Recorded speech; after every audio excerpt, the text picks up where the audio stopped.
Save Nature TV. News in your pocket.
Save Nature TV. News in your pocket.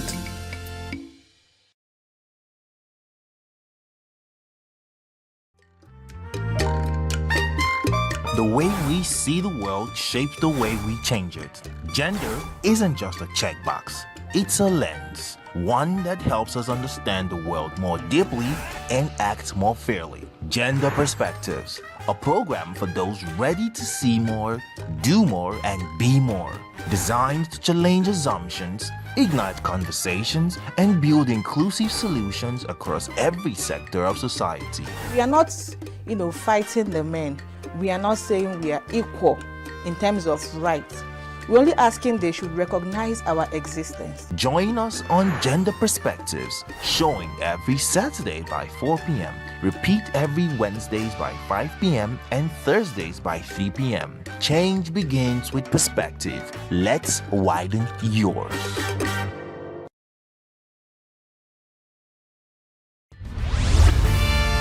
We are local. International communities observe Why the main market is in chaos. People are We are national. Those in support of this motion as amended, say aye. Aye. We have taken the vote by default. We are international. Israeli airstrikes. Donald Trump left us the worst unemployment.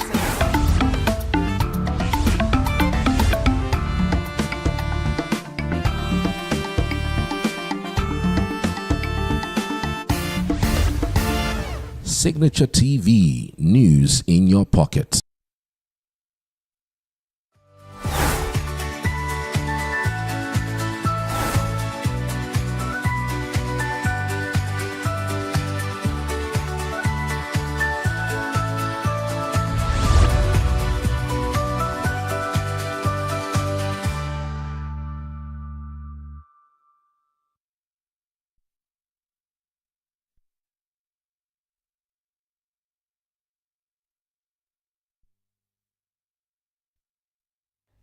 Hello, good evening. Welcome to Signature Evening on Signature Television.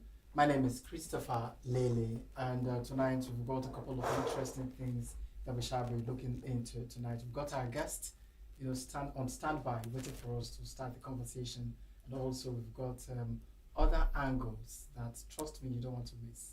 And I'm not here alone. I've got Kristen. Kristen, how are you? I'm fine, Christopher. How are you doing? Very, very much okay. It's just one of those exciting days Of the week. Good evening and thank you for joining us tonight. I am Quinsley Roland. In the highlights, Nigeria's election system strengths and weaknesses. We are going to have a conversation around this. Our guest is already in the studio to join us on this conversation. And also we shall be looking at the dangers of investigative journalism, the risk behind the scene. And after all of these, we'll jump into news and events. Of course, we've got the political circle lurking and waiting for us to jump into as well. All of these we shall be discussing and, of course, watching today on the show.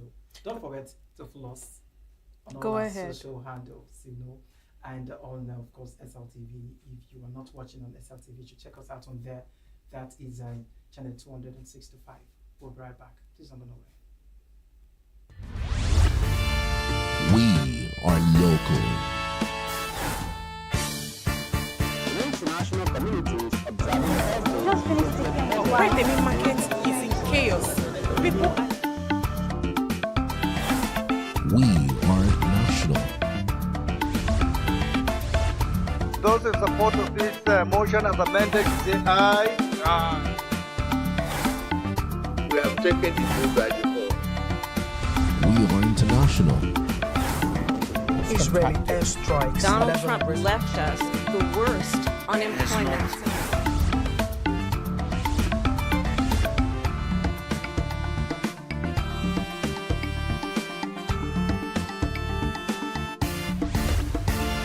Signature TV, news in your pocket.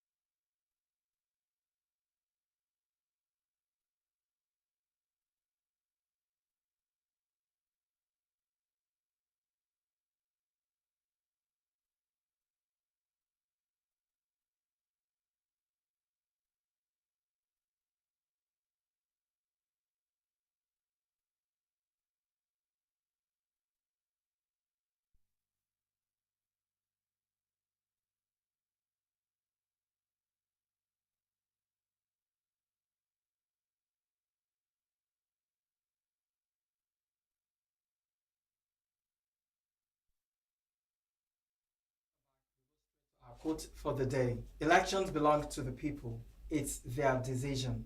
This is coming from Abraham Lincoln. Nigeria's election system has evolved significantly over the years, reflecting both progress and persistent challenges. As Africa's most populous nation and largest democracy, the integrity of Nigeria's electoral process is crucial, not just for its domestic or stability, but also for its influence across the continent. The introduction of the Electoral Act Amendment Bill in 2016 marked a pivotal step in reforming Nigeria's electoral landscape. This legislation sought to streamline the electoral process by reducing the time frame for voter registration and implementing stricter penalties for electoral offences by increasing fines and prison terms for acts such as vote buying and ballot stuffing. The law underscored the government's commitment to curbing malpractice. Today on the show, we shall be discussing Nigeria's election system, strengths and weaknesses. We shall be doing this with our guest on the show, Queensley. Okay, good evening. Of course, our guest is in the studio and has joined us to start this conversation on Nigeria's election system, the strengths and the weaknesses. Chime Emmanuel is a public affairs analyst, and he is in the studio tonight with us. Good evening, Chime. Thank you very much. Guys, good evening. Thank you very much. Thank you. Thank you. I feel quite obliged here. We are looking at an obvious problem in Nigeria currently, whereby elections happen, the people come out in their numbers to vote, and then it seems like they are being robbed in broad daylight, and this has been a problem in Nigeria. I think it was just the other election that was recognized as the true free and fair election that ever happened in Nigeria. And so how effective, we have the body that organizes the election, which is INEC. How effective is INEC in conducting electoral practices, and how independent is this body exactly? The truth is that we don't have an independent electoral commission. What we have is just a set of electoral umpire that takes side with the ruling party, all right, most of the time. And so results have shown, including observers, international observers have also, give us that same report from their own side, So somehow, how would we say that we have an electoral umpire, that is devoid of bias, and they will hear a contestant, they will hear a political presidential candidate who rightly made an international statement saying that the supposed election or electoral contest in view, that was prior to 2023 election, wasn't going to be that of, you vote and you go by what the vote counts. That is going to be, you snatch it, you steal it, you grab it, and you run with it. And so after hearing that, and so the authorities in Nigeria still allowed such candidates to arrive Nigeria safe and sound, and allow such candidate to actually implemented the same that he said. And so should we say that we have an independent electoral umpire? No, we did not have. And so the other way around, when we are talking about INEC, remember INEC is not doing the job all alone. Police is involved, NSCDC is involved, DSS is involved, including ICPC, what's their name again? EFCC. All of them are involved. Then in most cases, they will even deploy the armies. And so, but the problem is that after deploying all these factors to come in, to hit free electoral process, only but for us to see that these persons or this personnel now come to play a part, supporting the ruling party. And so we begin to ask, are we really independent? Is the Independent Electoral Commission really independent? And the answer is in the negative. They are not independent. They are not. And so a lot of factors have actually marred our political process. A lot of factors have actually marred our political process here. When you guys were talking about the strength, then yes, we believe we have strength. But you know what? We only have strength in the area of infrastructure. We have the vivas, we have the basic equipments that other nations of the world where which democracy is working are working fine. What they are using, we have it here, we acquired them. And so we have the personnel, we are not lacking. At least we have the basic personnel. Then we'll begin to talk about, what is it again, the ad hoc personnel, we have them.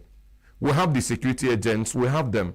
And so the only thing we did not have is an umpire that is ready to deliver a hit-free, fair and square election. Say in 2023, We had all this. We mapped out over getting to almost 400 billion naira just to conduct an election, to create beavers, to bring forward beavers and create IREV. And after all this, only but for us to see that all this equipment worked and worked perfectly well. But the person that refused to work, intentionally refused to work? It was INEC. They intentionally refused to work because we saw where we did election, we casted vote for three different positions. That was the presidency, the one of National Assembly, that is the rep, and the Senate. It was casted at the same time, in the same polling unit, by the same process. And after everything, uploading of the results now started happening. Only but for us to hear that that of Senate was uploaded, that of reps were uploaded, but the one of presidency could not work. And who are we telling that kind of jobs? The most important, actually. That's the most important that everybody was interested in. And so just to tell you that what refused to work wasn't the equipment, it wasn't the internet, it was actually the personnel, the INEC, that refused to work. And so we begin to ask, or does it mean that somebody manipulated them, or does it mean that what happened? So they are not independent. They are not. And they are not standing in the middle.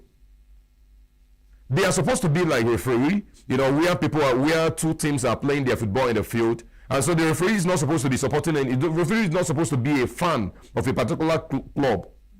All right? It's supposed to be so neutral, blowing the whistle according to the events that are taking place in the field. But what we now see is an INEC that is siding. INEC is just standing today. The INEC we have today. It's just standing more like a parastatal of the ruling party.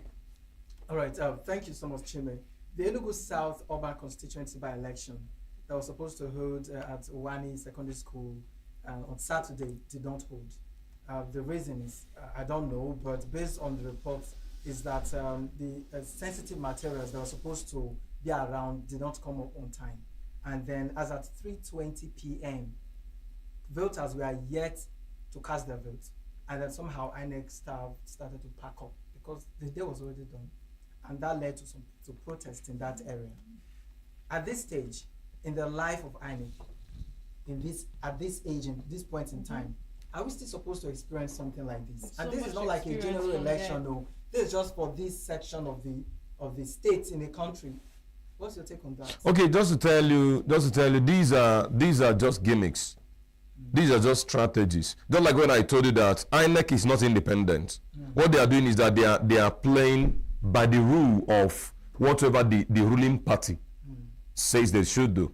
Now, the ruling party in this context is that of Enugu State ruling party. All right?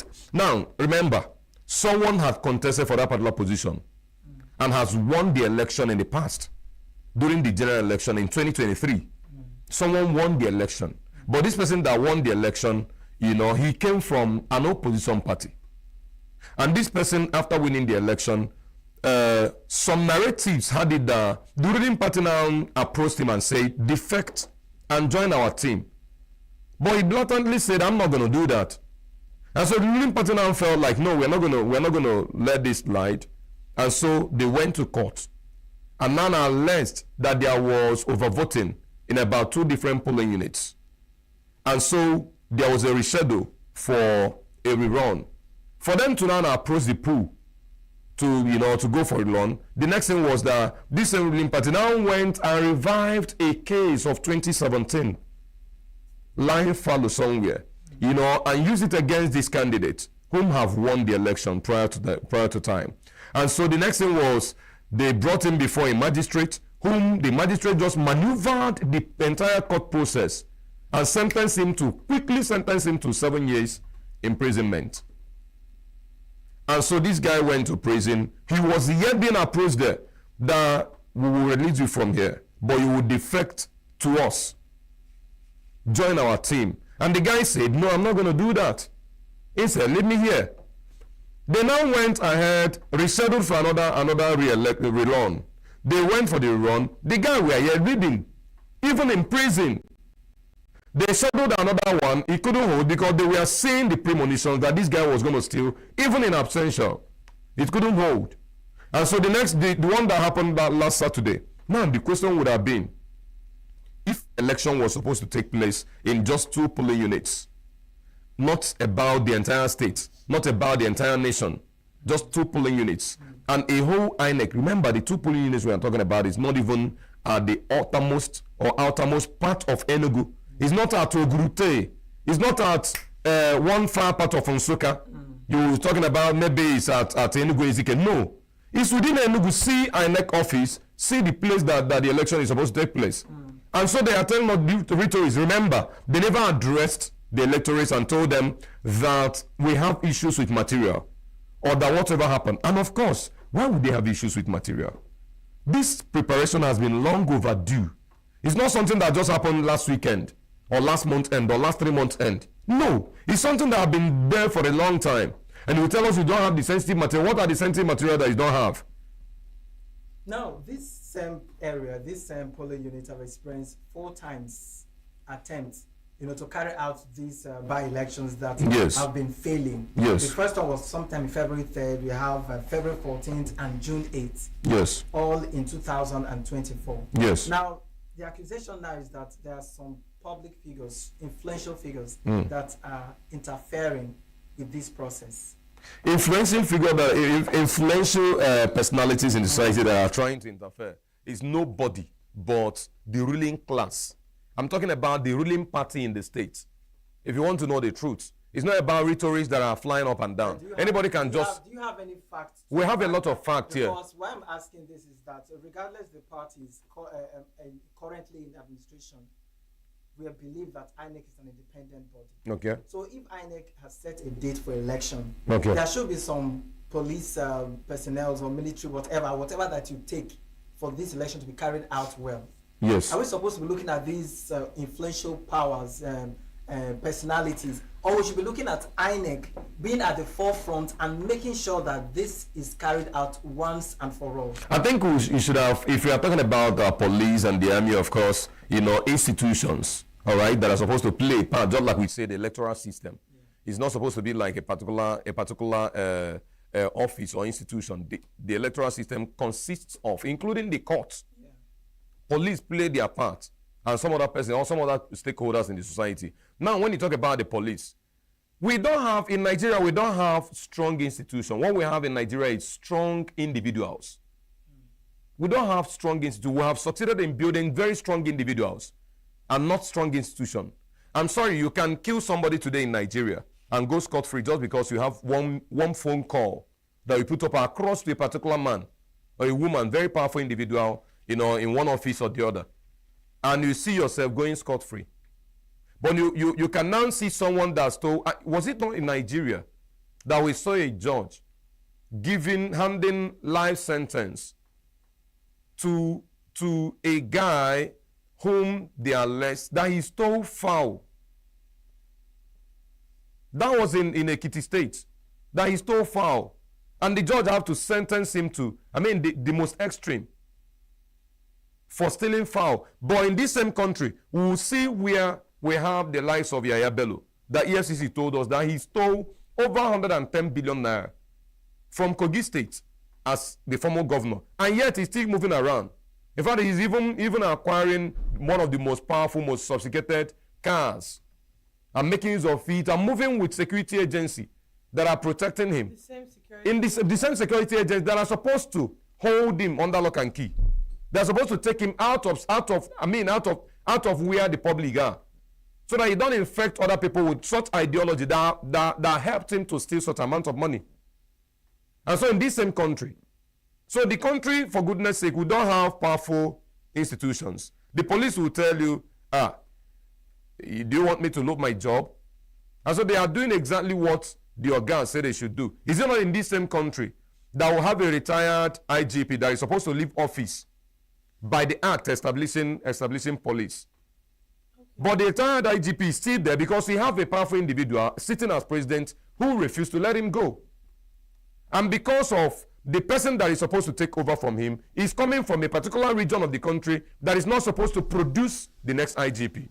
Is it not in this same country that will have a retired DG of custom that is supposed to leave office? We are talking about institutional issues. The quagmires we have in various institutions. where we have a particular DG from custom that is supposed to leave office after retirement. But do you know that this same DG is being given an extensor of 1 year simply because the person that is supposed to succeed him is from a particular region that is not supposed to, that is forbidden from coming up to the top. And that 1 year, by the time the 1 year will be expiring, then this particular fellow that is supposed to take over from him must have retired.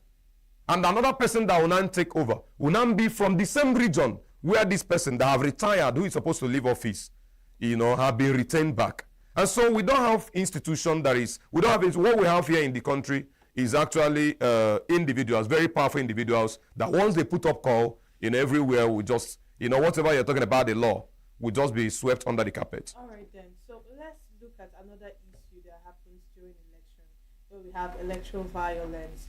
Most times, people that don't go out to vote is not because they are not interested in the affairs of the country, but it seems like you're putting your life at risk by stepping out to perform your civic duty.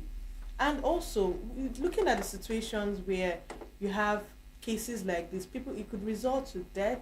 We saw that happen in 2023 election. What's your take on what happened is that the worst electoral violence that we witnessed in this country was INEC declaring results in the midnight in the last election. And it was again INEC declaring results that never happened in any polling unit in the history of this country. All right? That was the very worst. Because remember, immediately after that declaration of the results, that was on the very 1st of March, then coming to that of governorship, we discovered that the voter participation dropped drastically because people got discouraged. The worst way of it. Remember, it was one man that made people to actually felt, that encouraged to come out and vote. He gave them hope. He explained everything to them. He killed the ambiguity that had been surrounding, the entire process. He killed it and provided understanding for the people.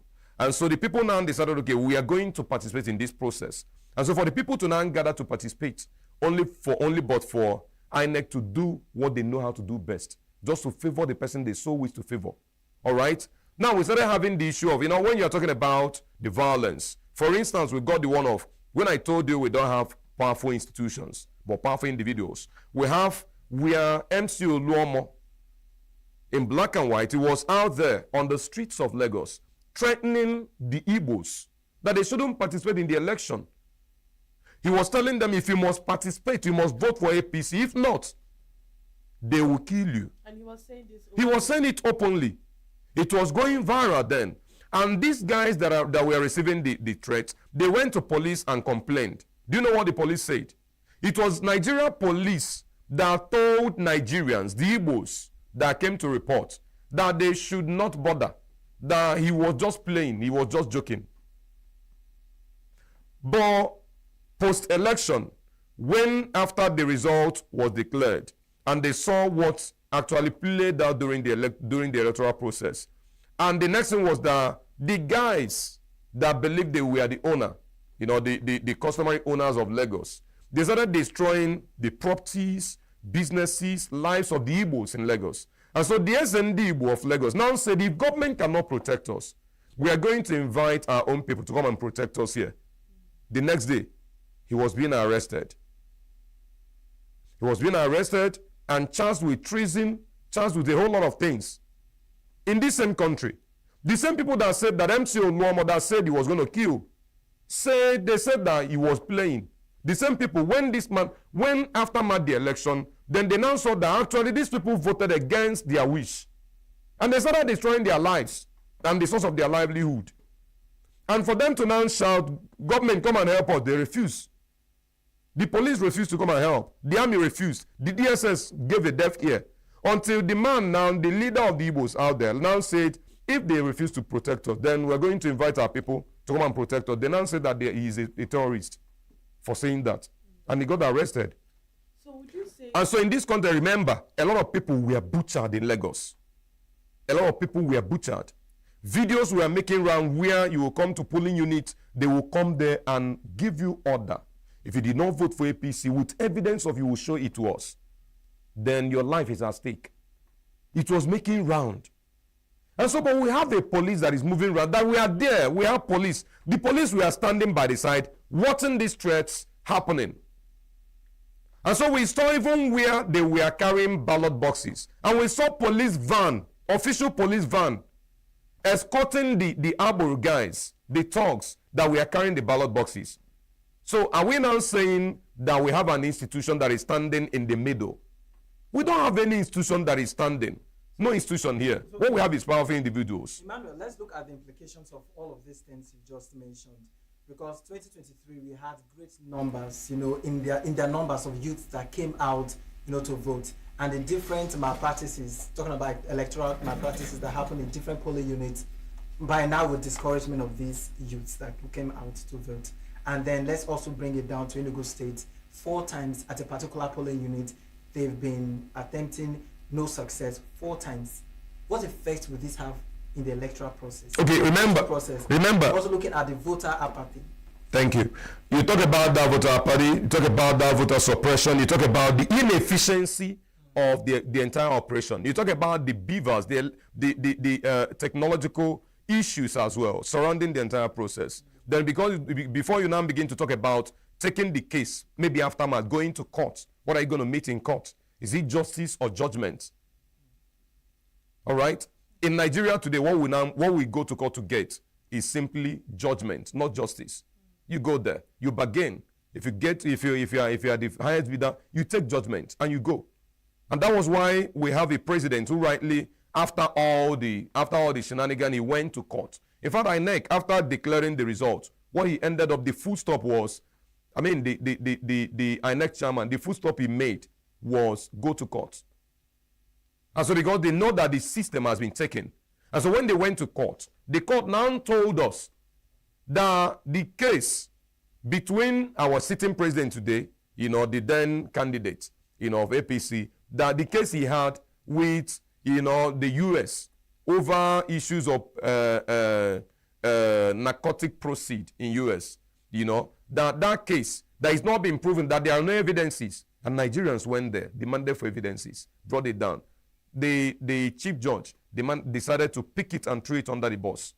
And the issue of his certificates. We're having a president that is sitting today, a president that graduated from a particular school that started existing 4 years after he graduated from the school, from the secondary school. That's the president that is leading us today. So in all of this, and so if you bring it down to what we are talking about now, whether in ENUGU or any part of the country, the implications is this, that the people are further becoming discouraged. Simple. The people are further becoming much more discouraged. But I'm telling our people, you do not get discouraged because the oppressor is yet, mounting more pressure. What you do is that you fight back. And the only way we can fight back is to stand resilient, to resist whatever they are bringing to us. After all, we have been dying without doing anything. So if we can do more, if we can do something to defend ourselves and die, no problem, until we get there, we'll get results. With the effect of the 2023 general election, the outcome, do you see the youths and other Nigerian citizens coming out in their number come 2027 to vote? What will guarantee such happening in 2027 is that we're demanding for electoral reform. But we're not getting exactly what we want in electoral reform. We're demanding that INEC should be mandated by the next electoral reform to transmit from the polling unit directly to the IREV. But it's not happening. We have a legislative session now that is not interested in giving us that credible, hate-free election. That's what we have now in the 10th Assembly. And it's unfortunate. We have been demanding for it, making a whole lot of voice, known, heard about it. But it's not working. And so for goodness sake, when we determine that our people should troop out to go and participate in the forthcoming election 2027, it's going to be how we are being able to tell them, okay, if you vote, your vote will count.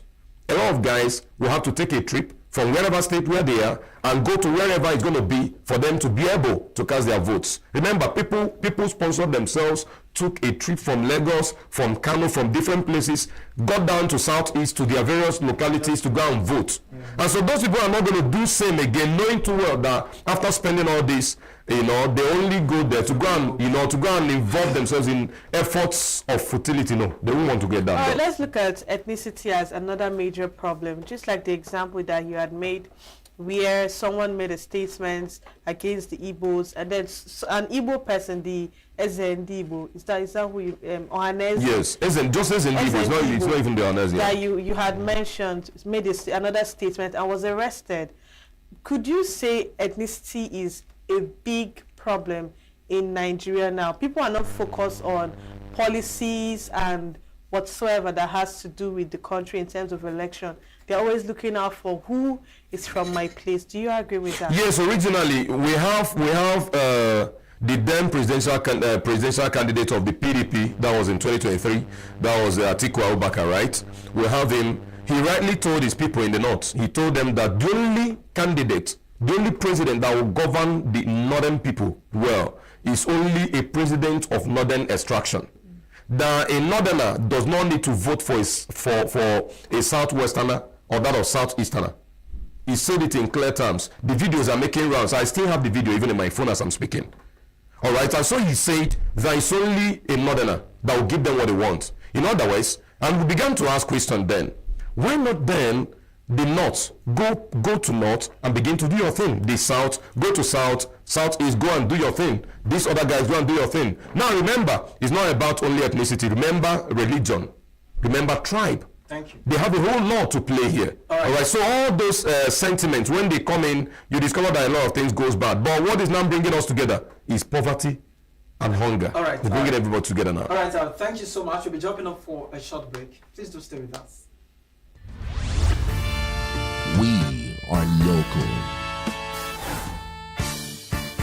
The international community is observing Why the main market is in chaos. People are... We are national. Those in support of this motion as amended, say aye. Aye. We have taken it by default. We are international. Israeli airstrikes. Donald Trump left us the worst unemployment.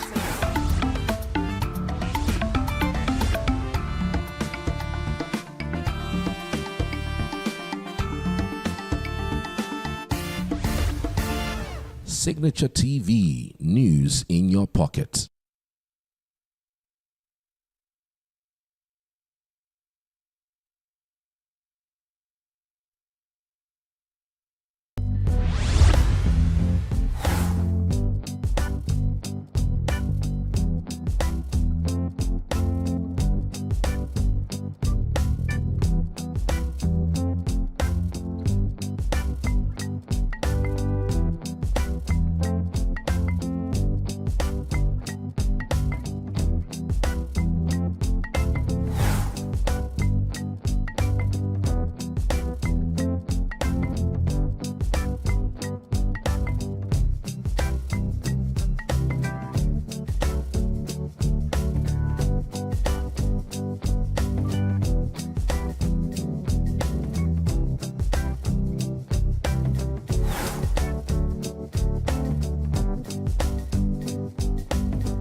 You're still listening to Signature Evening. You're still watching rather Signature Evening, where we're discussing Nigeria's election system, strength and weaknesses.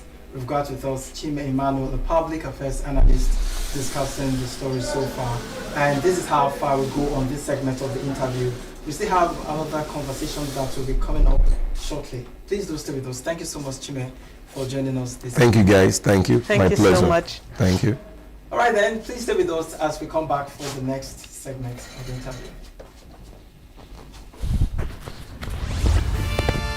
We are local. The international community is observing every Just finish the Wait, the main market is in chaos. People are We are national. Those in support of this motion and the mandate say aye. Aye. We have taken the vote by default. We are international. Israeli airstrikes. Donald Trump left us the worst unemployment.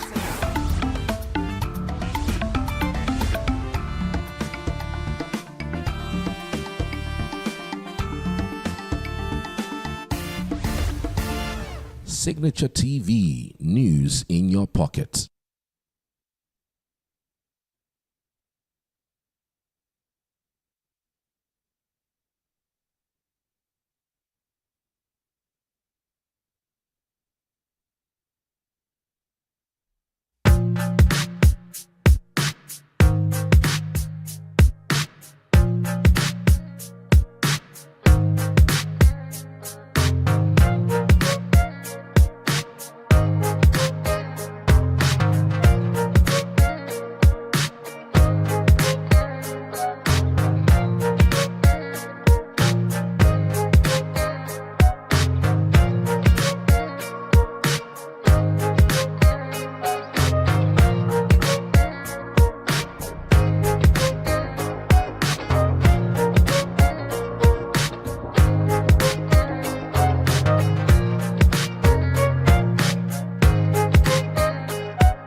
Get plugged into the heartbeat of entertainment on The Hub, your ultimate show on e-vibes.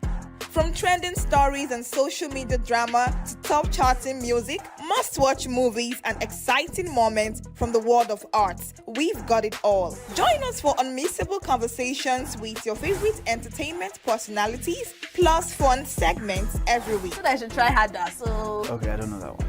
Outfit of the day. Oh, I don't do that. That's some Gen Z stuff. Oh, now you say it's a Gen Z stuff. It's everything you love about entertainment, served fresh every week at 1 p.m. with weekend repeats just in case you missed it. The Hubs on e-vibes, where the vibes never stop. Only on Signature TV.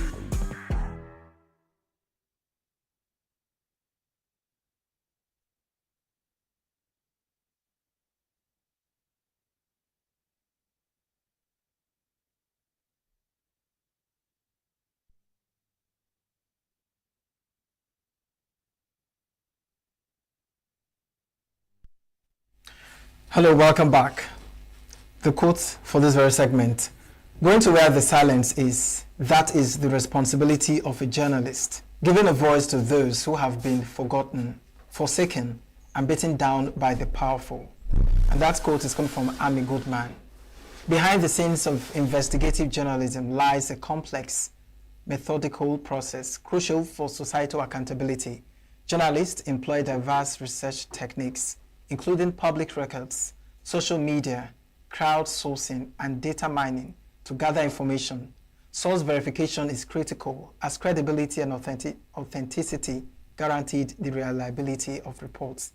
Ethical dilemmas frequently arise requiring a balance. Requiring a balance between transparency and protecting informants. Legal challenges likewise pose risks, necessitating ongoing consultations to navigate privacy laws and defamation risks. Today, we shall be discussing dangers of investigative journalism, the risk behind the scene. And Quinsley, I don't know what have you, is there any serious or deadly risk you experience as a journalist in business? When you mean serious or deadly risk, you mean like a life-threatening one? I don't even know what to qualify it to, because you may not have that, but you still had an encounter that was very serious to you at the time. So yeah, I've had such an encounter, and I think it had to do with the police. It was with security agency, but I mean, that's, by the way, we'll have this talked about broadly in the course of our conversation. Of course, a conversation is the dangers of investigative journalism, the risk behind the scene. And our guest is joining us via Zoom to, you know, give us his own parts of the story from this particular angle, and also things that he has experienced and how it is for other journalists that he has had an encounter with.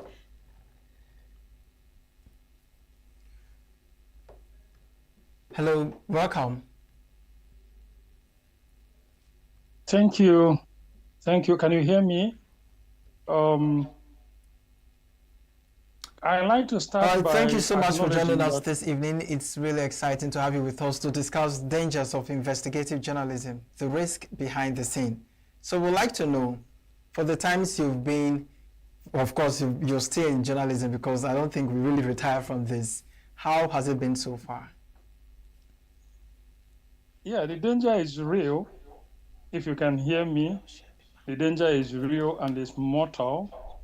And I want to, before I get to personal experiences, I want to say that that danger is not limited to our constituency, you know, Nigeria. Our location, Nigeria, is not limited here. It's actually global. And the Global Journalism House takes a period every 2 years to examine some of these dangers and to take a step on how to begin to actually address some of these challenges. Now, a few years ago, I think it was in 2019, a few of us represented Nigeria at Hamburg in Germany, where some of those discussions were held. And you know, your chairman was actually at that Hamburg convention of global investigative journalists, you know, from across the world.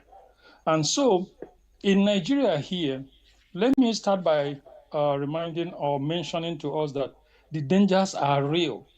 It's an everyday thing, because you are looking to unravel serious issues that actually would undermine the personal positions and powers of the powerful and mighty.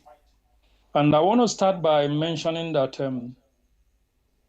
the idea or the experience or the novelty of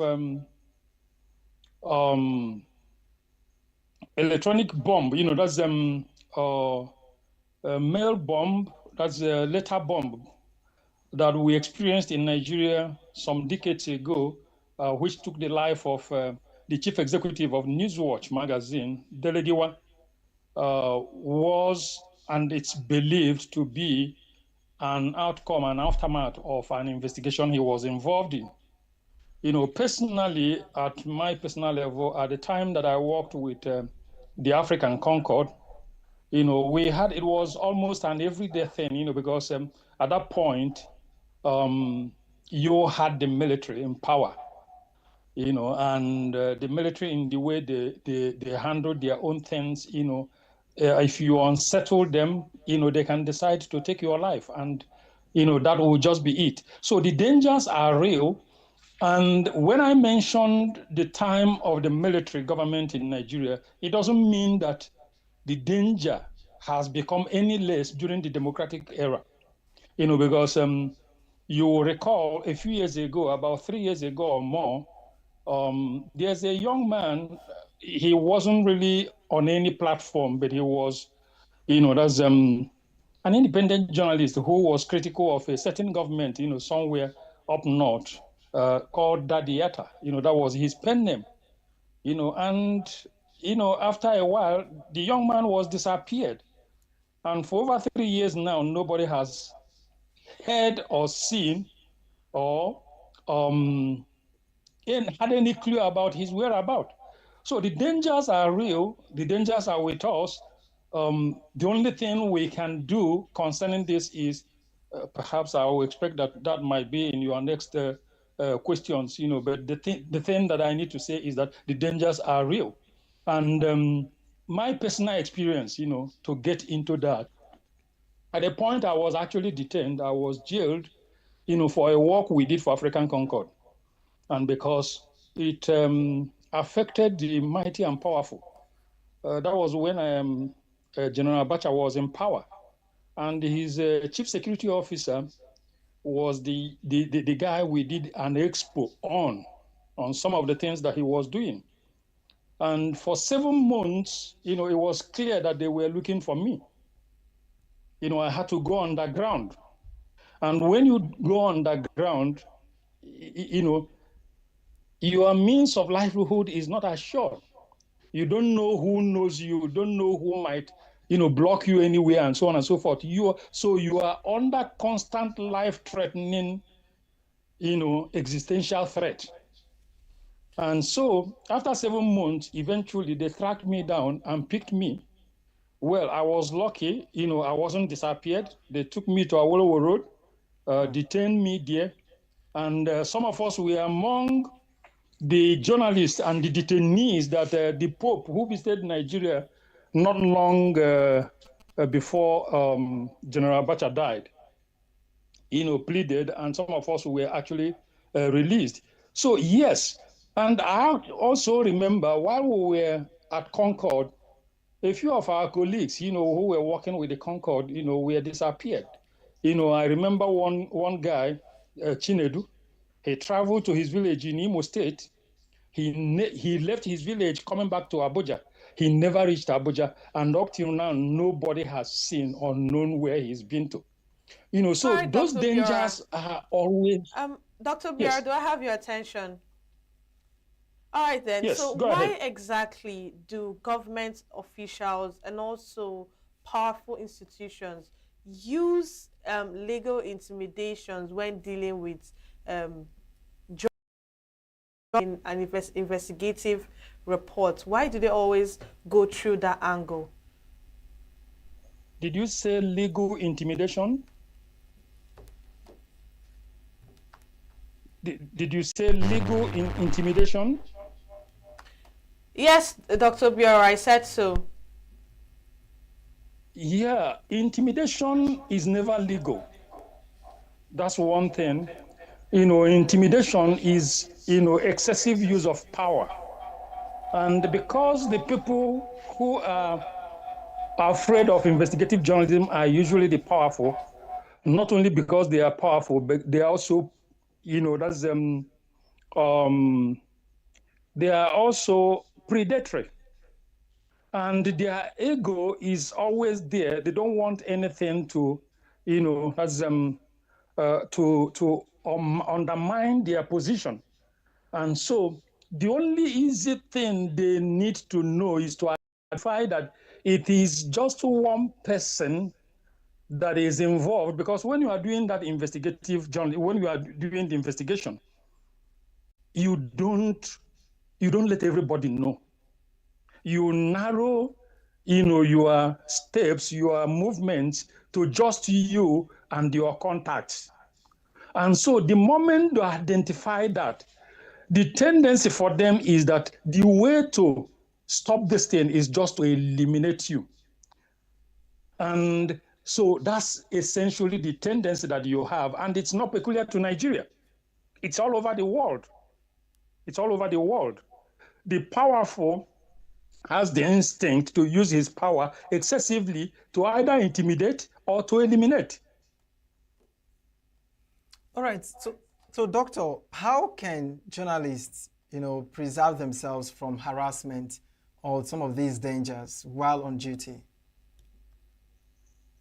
Yeah, it has always been a subject of concern. Each, biannual global investigative conference that journalists come together and confer on that. There is no shortcut. There's no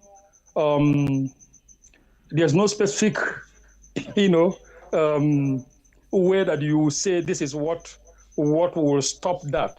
Now, but the advice we always get each time, based on personal experiences, and the advice we will give the younger ones is be Dr. careful. Obiora, please, can you keep your phone on landscape mode? We're having a problem with the vision. Yeah, it's on that landscape. Is it okay now? Yeah, it is. Please go on. Okay, thank you. Yes, so what I was saying then is that there is no sure way that eliminates, the powerful from trying to stifle the voice of the investigative journalist. But the only advice you give journalists is map your plan, map your way, know what time is safe for you to go where you have to go. Make sure that you, if you are going to stay, for instance, in a hotel, make sure that, in fact, let me just start this. First and foremost is that investigative journalism is usually very expensive. It's not something you do on shoestrings. So every journalist must know that. Sometimes if you need to be in one town, where probably, where essentially nobody knows that you are going to be there, and you are going to be in a hotel, it might be advisable, it might be necessary for you to actually book into 2 hotels, distances apart from each other. And what you see in the day when you go out, or what you feel in the night when you are coming back to your hotel, will now determine where you will think you will go and stay. So essentially, what is one saying? As a journalist, you have to be very, very careful. You have to know that you are stepping on very powerful toes, and they are toes of people who have the power, as we could say that, of life and death. So you have to be careful. Number 2, every movement you make, please inform your editor. That doesn't stop the powerful from striking against you, but it makes sure that somebody, at least one person in the organization, knows what you are doing, knows where you are, knows the possible dangers that you are going to run into, and so on and so forth.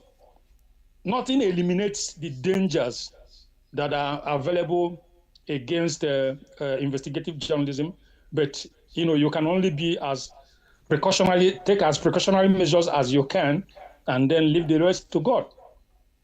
All right, Doctor, do you think media platforms, media organizations, the owners are really doing enough in safeguarding reporters while going out to carry out these duties? Because there are cases whereby you see reporters going out to, for reports that are very sensitive and they're not armed with the right, shall I say, equipment, like life jacket, or shall I say, some security men or some first aid kits should there be an emergency. Do you think the media platforms, should also be held responsible in these kind of challenges? Now, responsibility is across board. It's not just to the owners of the platforms. Have once been, an owner effectively, but now, I have stepped back kind of, so I know that the challenges, and you can't say what will happen. It might just be a normal demonstration. Now, let me mention this because our environment is somehow, let me illustrate it with an example. some years ago, an attaché with a television house here in Abuja, followed some reporters, the reporters who were going to cover a protest that was happening at Ego Square in Abuja. And then all of a sudden, this is a protest. It was not a riot. It was in the open field, the open space of Ego Square. And all of a sudden, a policeman now, pulls the triggers and starts shooting. And the bullet, a hot lead, just went straight into the body of this young intern who was coming to experience journalism for the first time. And the guy died. Now, the thing is, who would have imagined that a protest by citizens will become an avenue for people who are carrying? Why would you carry guns to go and restrain demonstrators? So the thing is, it's not only for us to say, yes, the owners of the media houses, the proprietors of the platforms. No, society as a whole. And when I'm talking about society, I just mentioned to you the challenge that the law enforcement agents, provide or bring into our atmosphere. Now, let me give you the constitutional aberration that we also have in Nigeria, because we need to look at some of these things before you now say, okay, let the blame go this way, let the blame go the other way, and so on and so forth. Now, the constitutional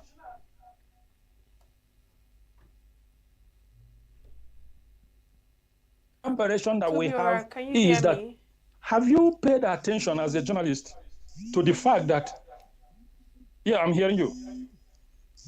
Hearing you, can you hear me? Yes, I can hear you. Go ahead. Can you hear me? Yeah, we can hear you. I can hear you. Go ahead. Okay, thank you.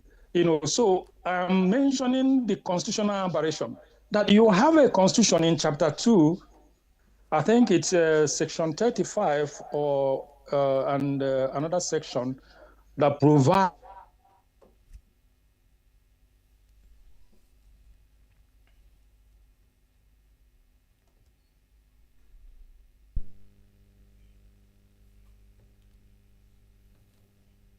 Okay. All right. It seems that there is some sort of network challenge with that very one. But then again, being a journalist is an exciting job, the passion and everything. But then again, in that excitement, there is that side risk that one needs to look out for and be careful while doing the business. But then again, I have experienced something like this in one of my reportage that I went for one of the times like that in Lagos, where same, just like you mentioned, we have tear gas and what have you. Then I was reporting. I would have left, but that was when everything was getting to the climax, and I really needed to, say something, capture that moment. But I've also come to understand that it's not just about having the passion and going out for this. You also have to check yourself. Do you have any health challenge? In cases like that, many people collapsed. There was somebody that actually fainted, while running. But these were just normal residents, that were involved in the protests, But as a journalist, if you're going out for things like this, there are questions you should ask yourself. Am I healthy enough to embark on this kind of journey, this task? So am I a good swimmer? If it's what you have to join the canoe, Are you a good driver as well? A good driver as well. Ask yourself these questions. Should you find yourself in places like this? Can you swim so you don't, drown in, in a boat or something? Should the boat capsize or what have you? Now, these are questions that journalists should also ask themselves. In as much as they are pointing of fingers, to the government, to residents and what have you, you can also ask yourself this question. All right, Dr. Biora is back. Doctor, go ahead. You were, trying to finish your points on the last question. It's all part of this atmosphere of our work that I mentioned. So the Constitution requires the press, the media, to undertake certain responsibilities in society. But do you know that it is only the press that the Constitution has given an assignment and takes away the power of appropriation from the press.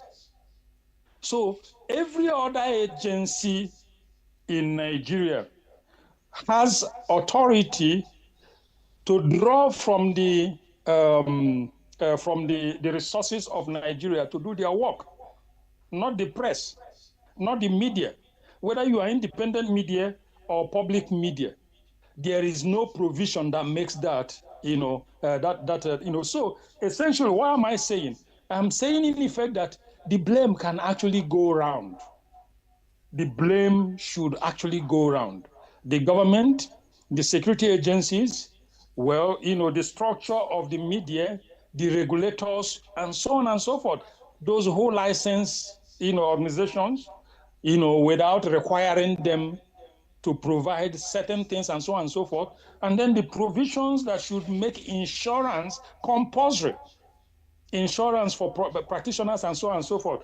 And then it does not also take responsibility. It doesn't absorb the associations, the professional associations, from the responsibilities. So the challenge, the blame can actually go around. So it's not only about the owners of the platforms. All right, thank you, Dr. Chukwumba. Let's also find out from you regarding these same dangers of investigative journalism. What role does the society, citizens, communities can also play in preserving these journalists while going out to carry out, a particular report or investigations? Because we've heard of cases whereby these things are happening and some of these citizens would rather mind their business to the detriment of these journalists. You see, the basis of even the safety for the entire society is tied to effective investigative journalism.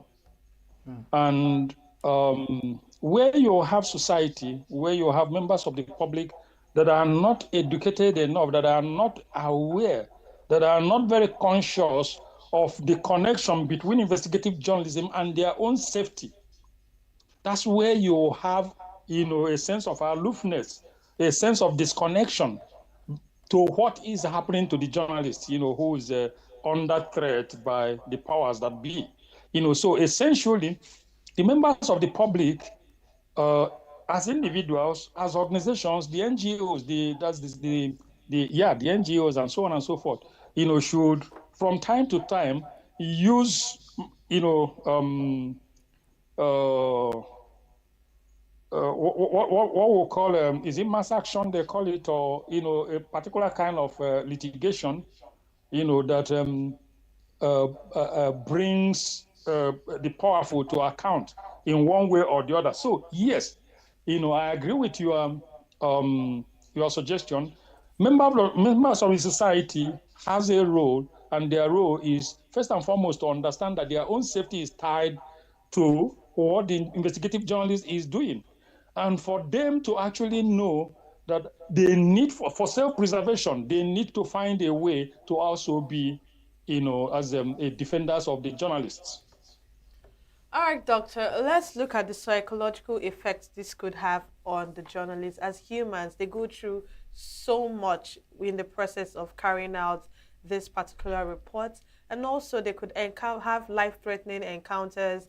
If some of them could actually, get injured or even get kidnapped, some people even die in processes like this. What is the society, or rather, what is the organization doing for the mental health of these journalists? Do they have a clinic or like a therapy session, and not just having rounds of interviews on the particular subject matter, but also if there is an aftermath of what happens after they are done with these particular reports?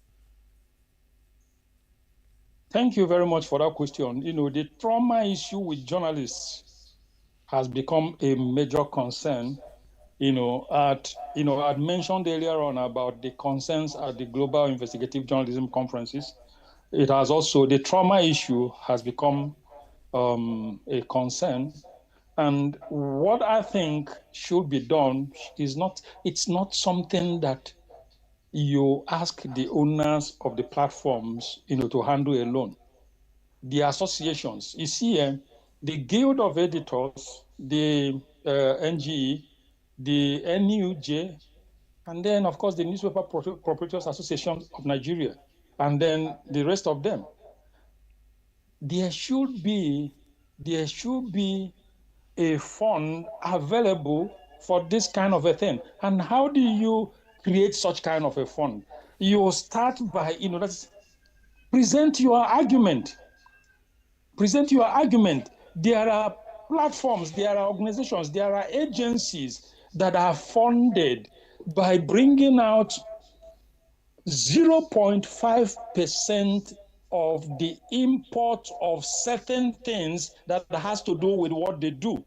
And it is committed to safeguarding the sustainability issue in such sectors. Now, we have not evolved in journalism to the point where we can sit down at NUJ convention, at NGA convention, at Newspaper Appropriation of Nigeria. Everybody is still, triggered by their own individual personal motivations and so on and so forth. So that group concern is where the gap is. And what does the group concern is, when you come together and then you channel your demand, this is what we are demanding from this government. This is what we are demanding from this government. Whoever you are, whatever you are, the preservation and the sustainability of the media in Nigeria is paramount to the sustainability of democracy in Nigeria. And for this purpose, all the cameras, all the equipment you use in your studio are mostly imported. Now, one fraction of what you pay as duties come to that sector to develop it and to make sure that the professionals who work there are, catered for. This is how development, this is how sectors, this is how people who want to develop, who want to grow, think. Group thought, group thinking, groups preservation, and so on and so forth. So essentially, I think it is high time, that those who are in NGE, that those who are leaders in NUJ, and that those who are Newspaper Appropriation of Nigeria, Newspaper Proprietors Association of Nigeria, and so on and so forth, begin to come together and begin to give, consideration to some of these things. There should be, there's no organization. Let's look at the use of technology tools rather, to aid, the investigative journalism and how it can also hinder investigative journalism. Looking at it from the angle of safety, using it, to as a guard to where you're going to, and also a guide, protecting you as a surveillance, also gathering data regarding the kind of report you're going to uncover, what data, what knowledge do you need to gather before going for such a report? And also, what information do you also need to gather in that area, to know if it's safe, to know the length of what you're going for and what you shouldn't go for. And then some, in foreign movies, we see some of these journalists carrying out like camera that, like pen, that can capture areas live, so that people from their area can be seen where they're going to, to monitor their every move and what have you. How can these be used to manage the, the risks, the danger regarding investigative journalism?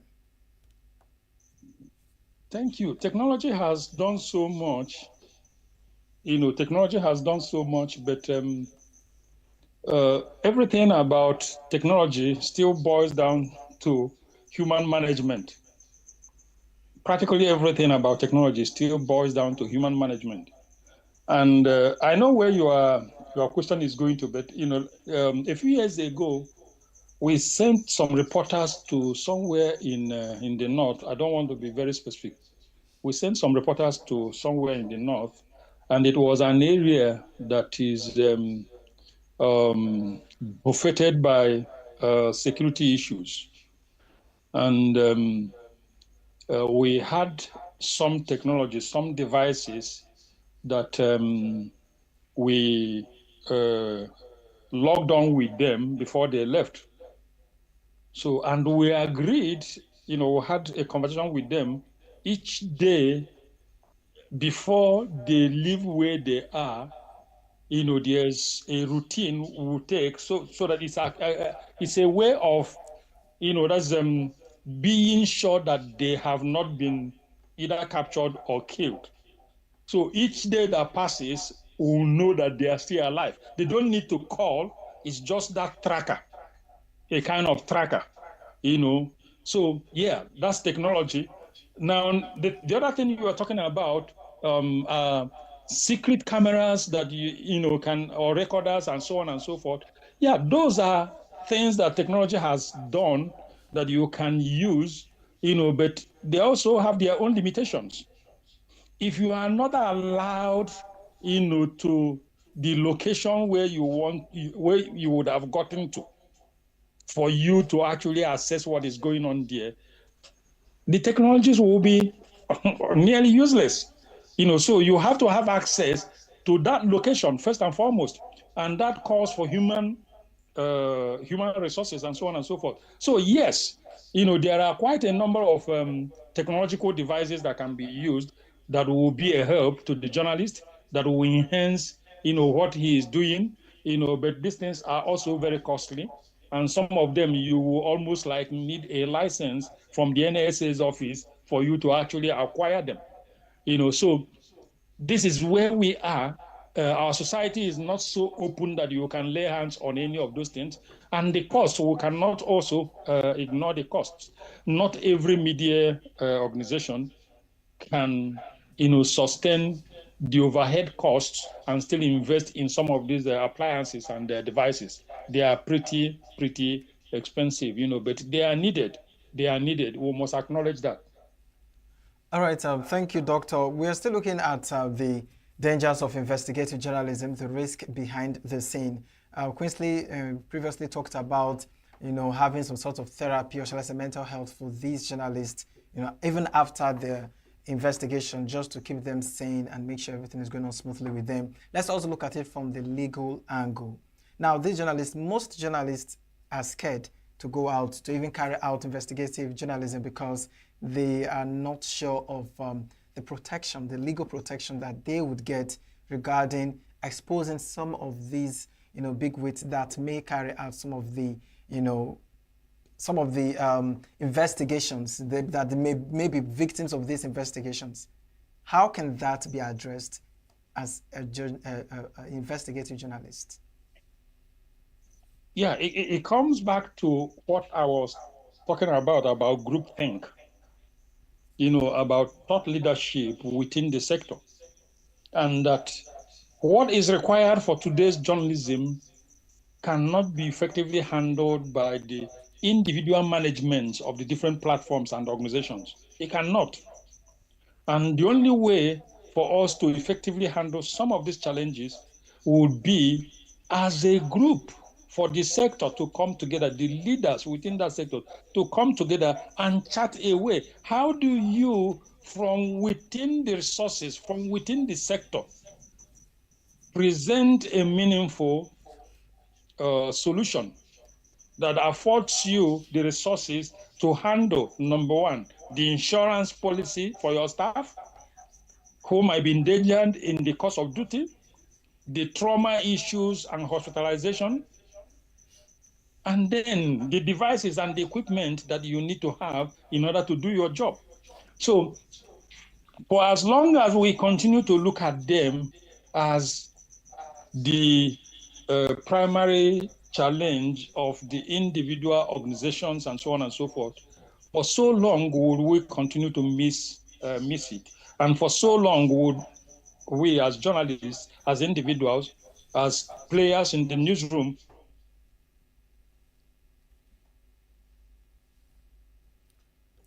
All right. I think that is maybe we're having a network problem with Dr. Opiora. Thank you so much for joining us tonight on Signature Evening. Our time is fast spent already, even though we still had more questions to ask. Thank you once again for joining us, Dr. Opiora. All right, so that's the most we can have in this conversation. We'll go on a short break, and when we return, we'll have other segments for tonight. To stay with us. We are local. The international community is observing Why the main market is in chaos. People are We are national. Those in support of this motion as amended, say aye. Aye. We have taken the vote by default. We are international. Israeli airstrikes. Donald Trump left us the worst unemployment.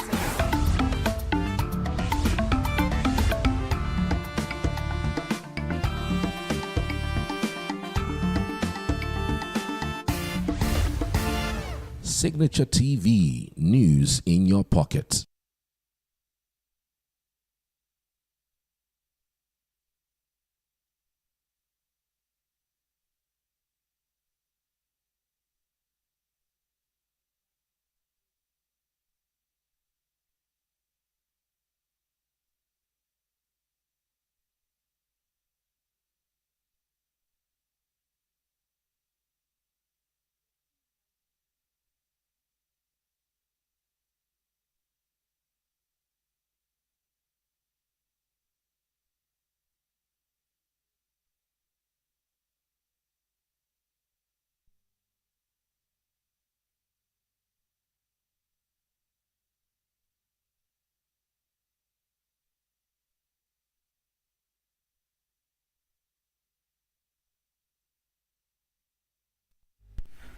All right, welcome back. That was really an insightful conversation.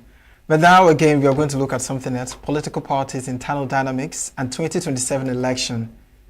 This is a conversation that almost doesn't grow old. Please take a watch. We'll be right back.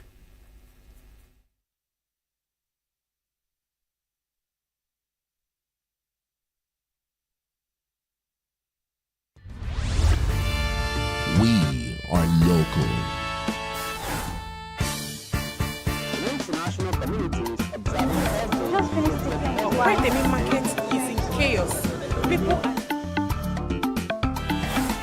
We are national.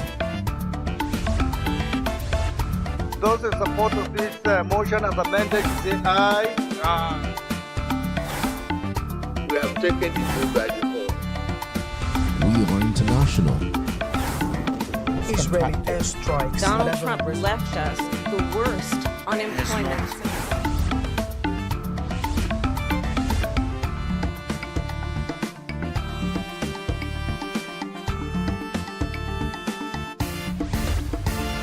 Signature TV, news in your pocket. Welcome back. Our next quote for our conversation tonight. Good governance never depends upon law, but upon the personal qualities of those who govern. The machinery of government is always subordinate to the will of those who administer the machinery. The most important element of government, therefore, is the method of choosing leaders. And this quote is from Frank Herbert. Nigeria's 2027 general elections are shaping up to be highly competitive, with various political parties and alliances jostling for position. Some of the visible internal dynamics and potential implications are not far-fetched. APC, All Progressive Congress, the ruling party led by President Bola Tinubu, is expected to retain Vice President Kashim Shettima as his running mate or consider alternative pairings with influential figures like former Borno Governor Modu Ali Sharif or Matthew Hassan Kuka, a Catholic bishop. PDP, People's Democratic Party, the opposition party, may see former President Goodluck Jonathan re-entering politics alongside Bauchi Governor Bala Mohammed or former Kano Governor Rabiu Kwankwaso. Other potential pairings include Oyo Governor Sheyi Makinde and Mohammed or Federal Capital Territory Minister Nyesom Wike and Kwankwaso. ADC, the African Democratic Congress, this party may form an alliance with former Vice President Atiku Abubakar and ex-Transportation Minister Rotimi Amechi, both veterans of the PDP. And from Labour Party P2B, the party's 2023 presidential candidate, could pair up with former Sokoto Governor Aminu Tambawal. Stay with us on this discussion as we welcome our guest. Our guest is Prince Kennedy, who is a national youth leader of Labour Party, and our conversation is on the political party's internal dynamics in 2027 election. Good evening, Prince Kennedy, and welcome to Signature Evening. Good evening. Thank you for having me. I'm already on my way home. I had to park somewhere to attend to this important communication. Good evening, Nigerians. Thank you so much for doing that, Prince. Thank you so much. Thank you for joining us, Prince Kennedy. It's really exciting to have you talk politics. Thank you so much. All right. So we go to the first first question rather for the day. Let's talk about the overall politics, talking about Labour Party, PDP, and APC. If you were to stick with a political party, a particular party, come 2027, which of these parties, let me bring it back, PDP, Labour Party, APC, and ADC, which of these parties would you stand with come 2027 if you were to stick with one? I will remain with Labour Party. Because, go on. I'm a member of Labour Party. I've been a member of Labour Party for the past 10 years. I joined Labour Party as a ward secretary, became local government secretary of the party, became national director of ICT of the party, ran for House of Representatives in the party in 2019, emerged deputy national secretary of the party, became acting national leader of the party, and eventually elected national leader today. So I don't have any reason to leave the party for now, except there is some high level of injustice meted to me. And for now, I've not seen any. Okay. Now, why I asked this question, Prince Kennedy, is because of the factions in these parties, with the likes of Labour Party having its factions. You see different people coming to be the chairman of the party and what have you. We have the likes of PDP too going through their own stress. We have ADC that some people of the opinion that is not, it's just initial gragra. Nothing really will come out from that party. These are opinions from people. And then APC would have also been the same thing, but so far it seems APC is really, really gathering momentum because of their principal, Bola Ahmed Tinubu, who many seem to believe he is a veteran in politics. Now, with all of this, do you still think your party stand a chance come 2027 general elections? I can confidently tell you that Labour Party remains a political party to beat in future elections. The party is not just like all the other political parties you mentioned. The Labour Party was a well thought out political party with ideologies, with a very, very stable constitution. As for what you are saying about people trying to hijack or take over the party leadership, it's only in Labour Party that you can become anything you want to become if you obey the party constitution. As far as I know, the effort of outsiders to hijack the party have failed. Even though crisis does not help any family or any institution, I agree that the crises that have bedeviled the party over the past years have really affected or impeded on the progress of the party. As you know that after the 2023 general election, the party already planned to go into electoral reform, go into political education, but because of the crisis, we were not able to do some of these things. But I can assure you that despite that, 2027, the party will still pull up a surprise for Nigerians. I may not be able to give you details now, but what I know is that the Labour Party cannot be hijacked. The Labour Party is not for sale, and the Labour Party is a party that have ideology.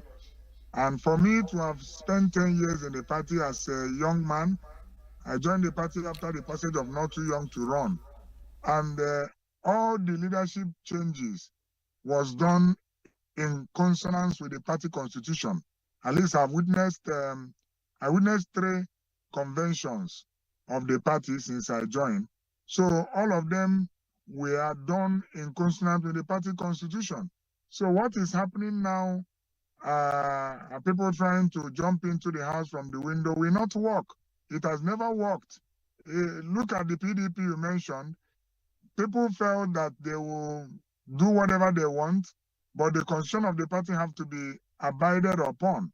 And that was why eventually, and after all the going back and forth, their national secretary has to return to finish up his assignment. The same thing happens to the Labour Party. There is a binding convention of the party that held on 27th of March, 2024. That convention have not been overturned by any court in the land. That convention have not been challenged by any party member, and I think by now is time bound for anybody to challenge the convention. So the party leadership is intact under the leadership of Barrister Julius Abure, and whatever any other person is telling you is fallacy, because if you browse the INEC website as I'm talking to you now, you will still see Barrister Julius Abure recognized by INEC to still remain the one that is pioneering the affairs of the party. So I feel that 2023, 2027, the Labour Party will still have a chance to field a credible candidate. Of course, it's only in Labour Party that I have a bus driver, a motorcycle rider, become a candidate and go to the House of Representatives. It's only in Labour Party you have a lot of them from your state, ENUGU state, that are in National Assembly, only in Labour Party. They were rejected in PDP and other political parties, but they ran to Labour Party. We welcomed them, gave them accommodation, and prepared them and made them become the member of House of Representatives they are today. So we will repeat that in 2027 and other elections to come. Thank you once again, Prince Kennedy. All right, still talking about political parties, internal dynamics, and 2027 general election. Some Nigerians, it seems their opinion is different from yours. Let's talk about your principal, Peter Obi. You know, remember he was supporting or backing the ADC, and even if he has come out to make statement that he's still with Labour Party, but it still seems some people feel he's neither here nor there. Like maybe with time he may still maybe finally make a statement where he actually belongs, you know. And some people are also thinking, could this be because of, you know, the factions and the challenges the Labour Party is experiencing right now, that maybe Peter Obi is thinking twice, you know, footing his tent with Labour Party. What's your take on this? I'm not here to discuss individuals. In 2023, we fielded the best, and that happens to be His Excellency Mr. Peter Obi. And I don't want to talk about where he belongs. All I know is that political party membership in Nigeria, according to the Constitution of the Federal Republic of Nigeria, you must belong to one. You can't belong to two. If he remains in my party, fine. If he goes to ADC, I wish him all the best. But what I can only tell you is that me, Prince Kennedy Ahanotu, I remain in the Labour Party. And if you say faction is a creation of the media. Faction is not a language it's not a political language, it's a media language. If you look at dictionary, to factionalize something, you understand that it's man-made, it's created by individuals. Ordinarily, there is a legal means or legal processes or legal procedures to find out what is legally correct and what is not legally correct. So it is the media that chooses to say faction, there is faction, or there is this, or there is that. Ordinarily, the media knows the law, they follow the trend of news and what is happening, they monitor INEC website, they see that INEC is the regulator of political parties. As long as these names have not been withdrawn from INEC portal, the person that is leading the party is Barrister Julius Abure. So whatever anybody may be telling you, you are at liberty to believe. So as far as I know, there is no faction in the party. I agree that a lot of people, some people are agitating, but agitation in a political party has to come through a proper channel, because every political party has what we call internal conflict resolution mechanism. If you want to agitate in a political party environment, you must be able to follow those processes. You must be able to follow those channels. If you start by going to court, you have missed it. Of course, the people you are calling faction, if you can remember, for the past 2 years, they have started the process of taking over the party leadership, and they've not been able to achieve it. They first of all met and christened their name National Transition Committee of Labour Party. It didn't stand the test of law. They met again September last year in Umuahia, conveyed by the governor of Abia State. They christened it National Caretaker Committee. It didn't stand the test of law. Just about a month ago, about 3 weeks ago, they met again and christened it Interim National Working Committee. And then, if you look at Labour Party constitution, there is no place in the constitution where you find all these nomenclatures in the party constitution. So it's just that we are in this part of the world where people don't abide by rules. Individuals feel they are above the law. Individuals feel they are above an existing rule.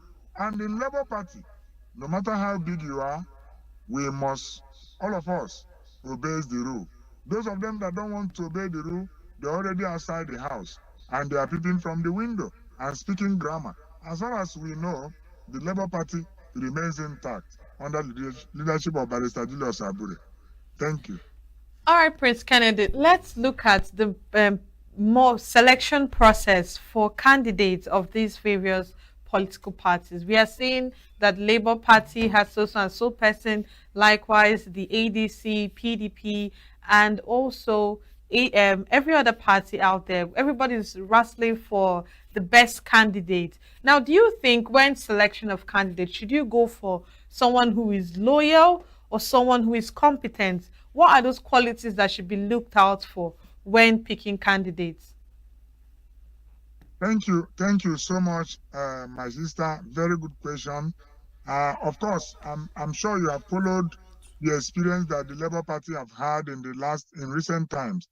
We nominated, in fact, people that won election were 38 House of Rep members that were elected under the platform of Labour Party. We were having a governor, and we also had 8 senators at some point. But do you know what? All these people, it's just about 2 of them that till this moment still remembers and honors the party and respect the party constitution. Why? Because we were in the euphoria of the wave. When Mr. Peter Obi joined us, we were trying to field candidates because Labour Party has not run this kind of massive presidential election before. So when His Excellency Mr. Peter Obi joined us, as a political party, we saw what is happening.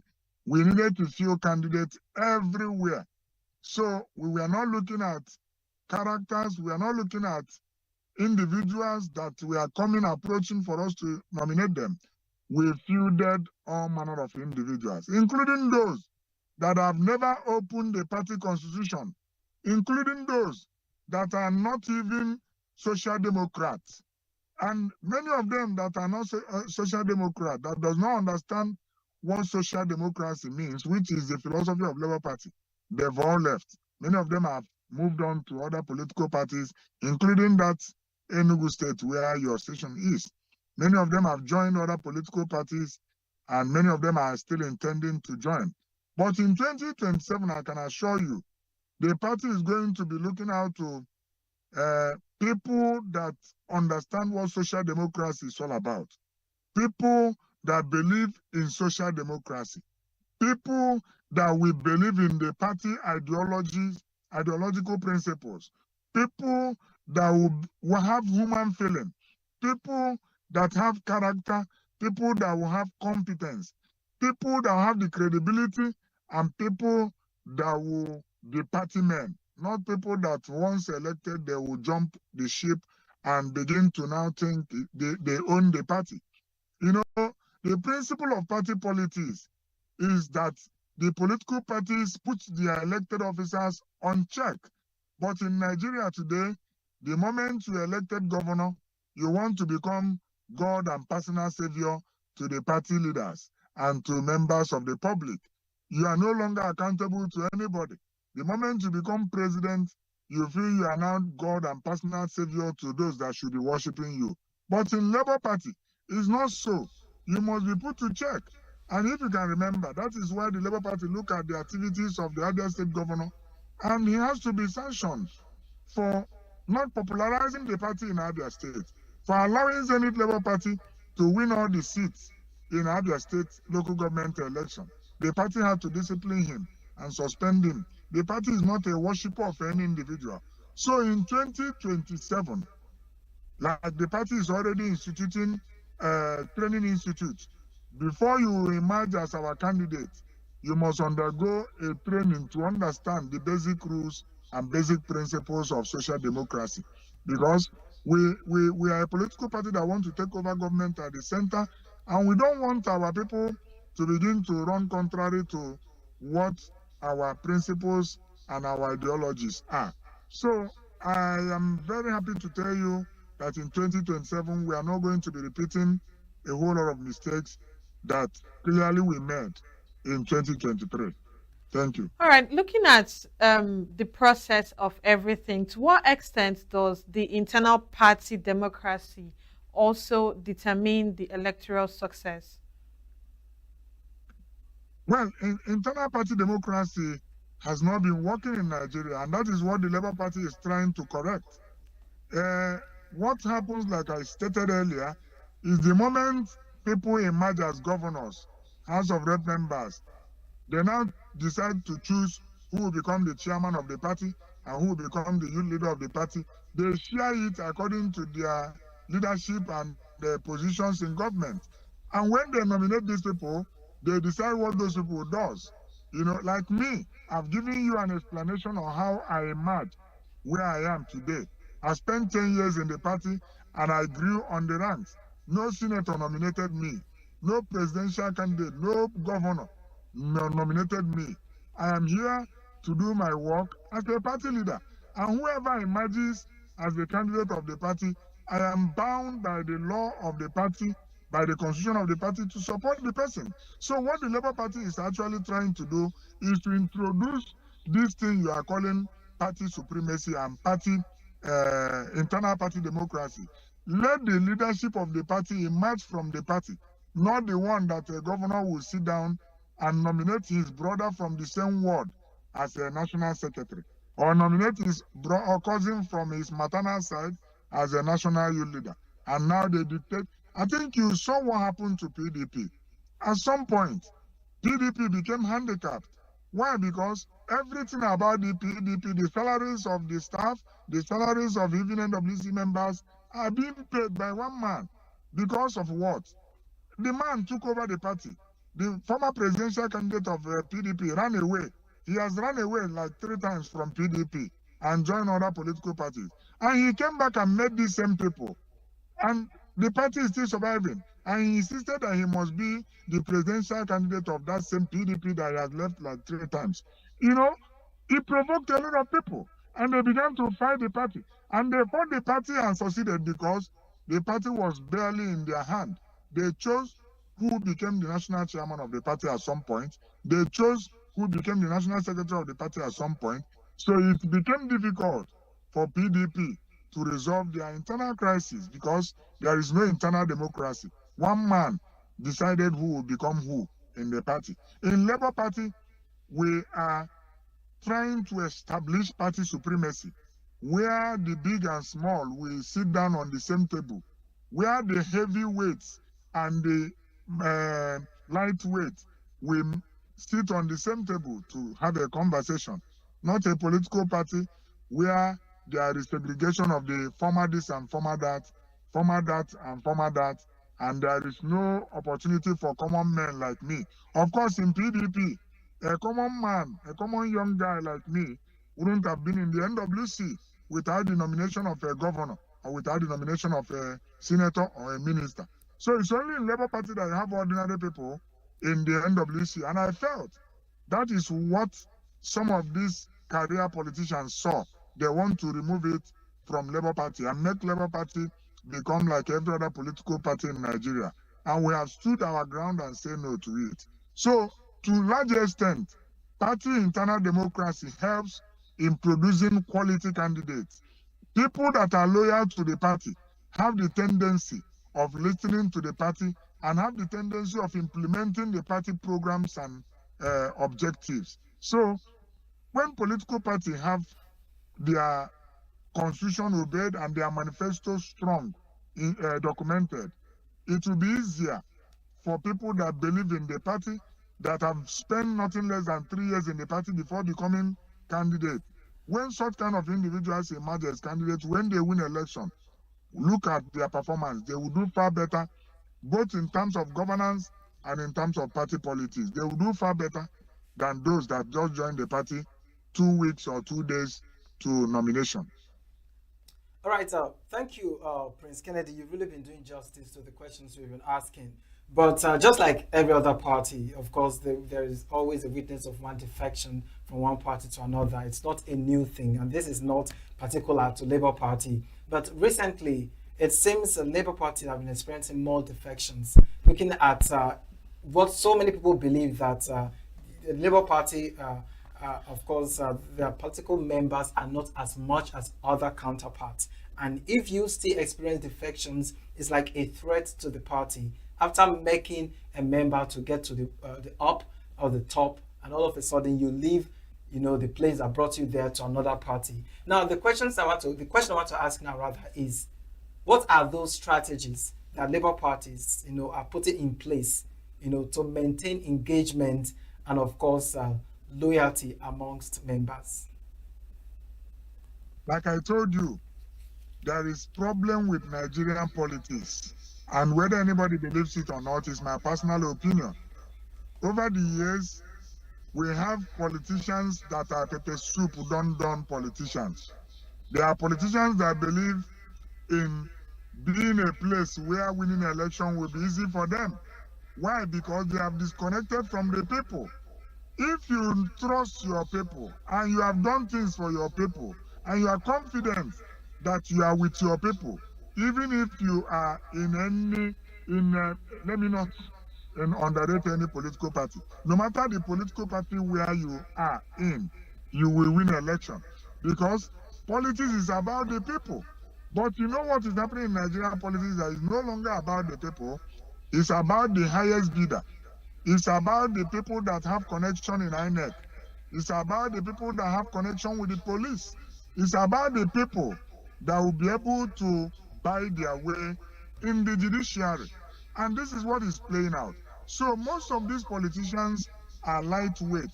So the moment they win this election, they won that election under Labour Party in 2023, and with the crisis and with the winners take it all mentality in Nigeria politics, they started running away. And let me correct the impression you've made. Labour Party does not have higher number of people defecting. Labour Party does not have the higher number of people defecting. We only had 35, eventually 35 House of Rep members that were there. Not the higher percentage have left. So there are some of them that are still standing on the fence, looking at what to do. Some of them are still confused. But those that have left felt that they cannot win their election under Labour Party again, given the fact that if you look at the off-cycle election that held, you see the level of game that is being played by the electoral umpire under this current INEC chairman, Mahmood, who always like changing the goalposts at the middle of the game. So people don't trust the system. They want to join where they will easily be declared winner and where the courts will favor them. But all things being equal, where democracy is working, I can tell you that you win an election under Labour Party, you serve out your tenure under Labour Party. Of course, in the parliament, they are supposed to have equal percentage in the parliament, or if not equal percentage, there should be some percentages given to political parties in the parliament. If you look at the UK parliament, look at other parliaments around the world, South African parliament, you will see that opposition is not meant to be suffocated. It's only in Nigeria that we see opposition as a stigma. That me in Labour Party, if I come out in National Assembly, nothing for me. As a national leader of Labour Party, nothing for me. If you look at my counterpart in APC, he's moving with about 4 vehicles, DSS, but for me in Labour Party, nothing for me, because they see opposition politics in Nigeria as a stigma. They stigmatize you when you are in opposition. At some point in this country, you had a leader say that, come to APC, your political sins will be forgiven. So many of them that are running to APC don't trust themselves. They don't believe they can win their people's votes. So they want to be where the umbrella of the influence of the facilities and paraphernalia of government will deliver them easily. And even if they eventually find themselves in court, they have higher percentage of victory already by being in the ruling party. But for us in the Labour Party, like I said, we are going to be fielding candidates that will believe in the party, not candidates that will run away from the party. We have few of them. Of course, in all this crisis happening in the party, we have few of them that still stood with the party. They believe in the party. They've not left us. They reach out to us. They commend us with what we are doing. So they are still there. And they are not ready to leave. They have said they are not leaving for anywhere, that even if it means coming for one term, they are willing to do that. So we still have men of integrity, and we still have men of good conscience that believe that opposition must not die. Because what is happening in Nigeria currently looks like the current government want to stifle opposition.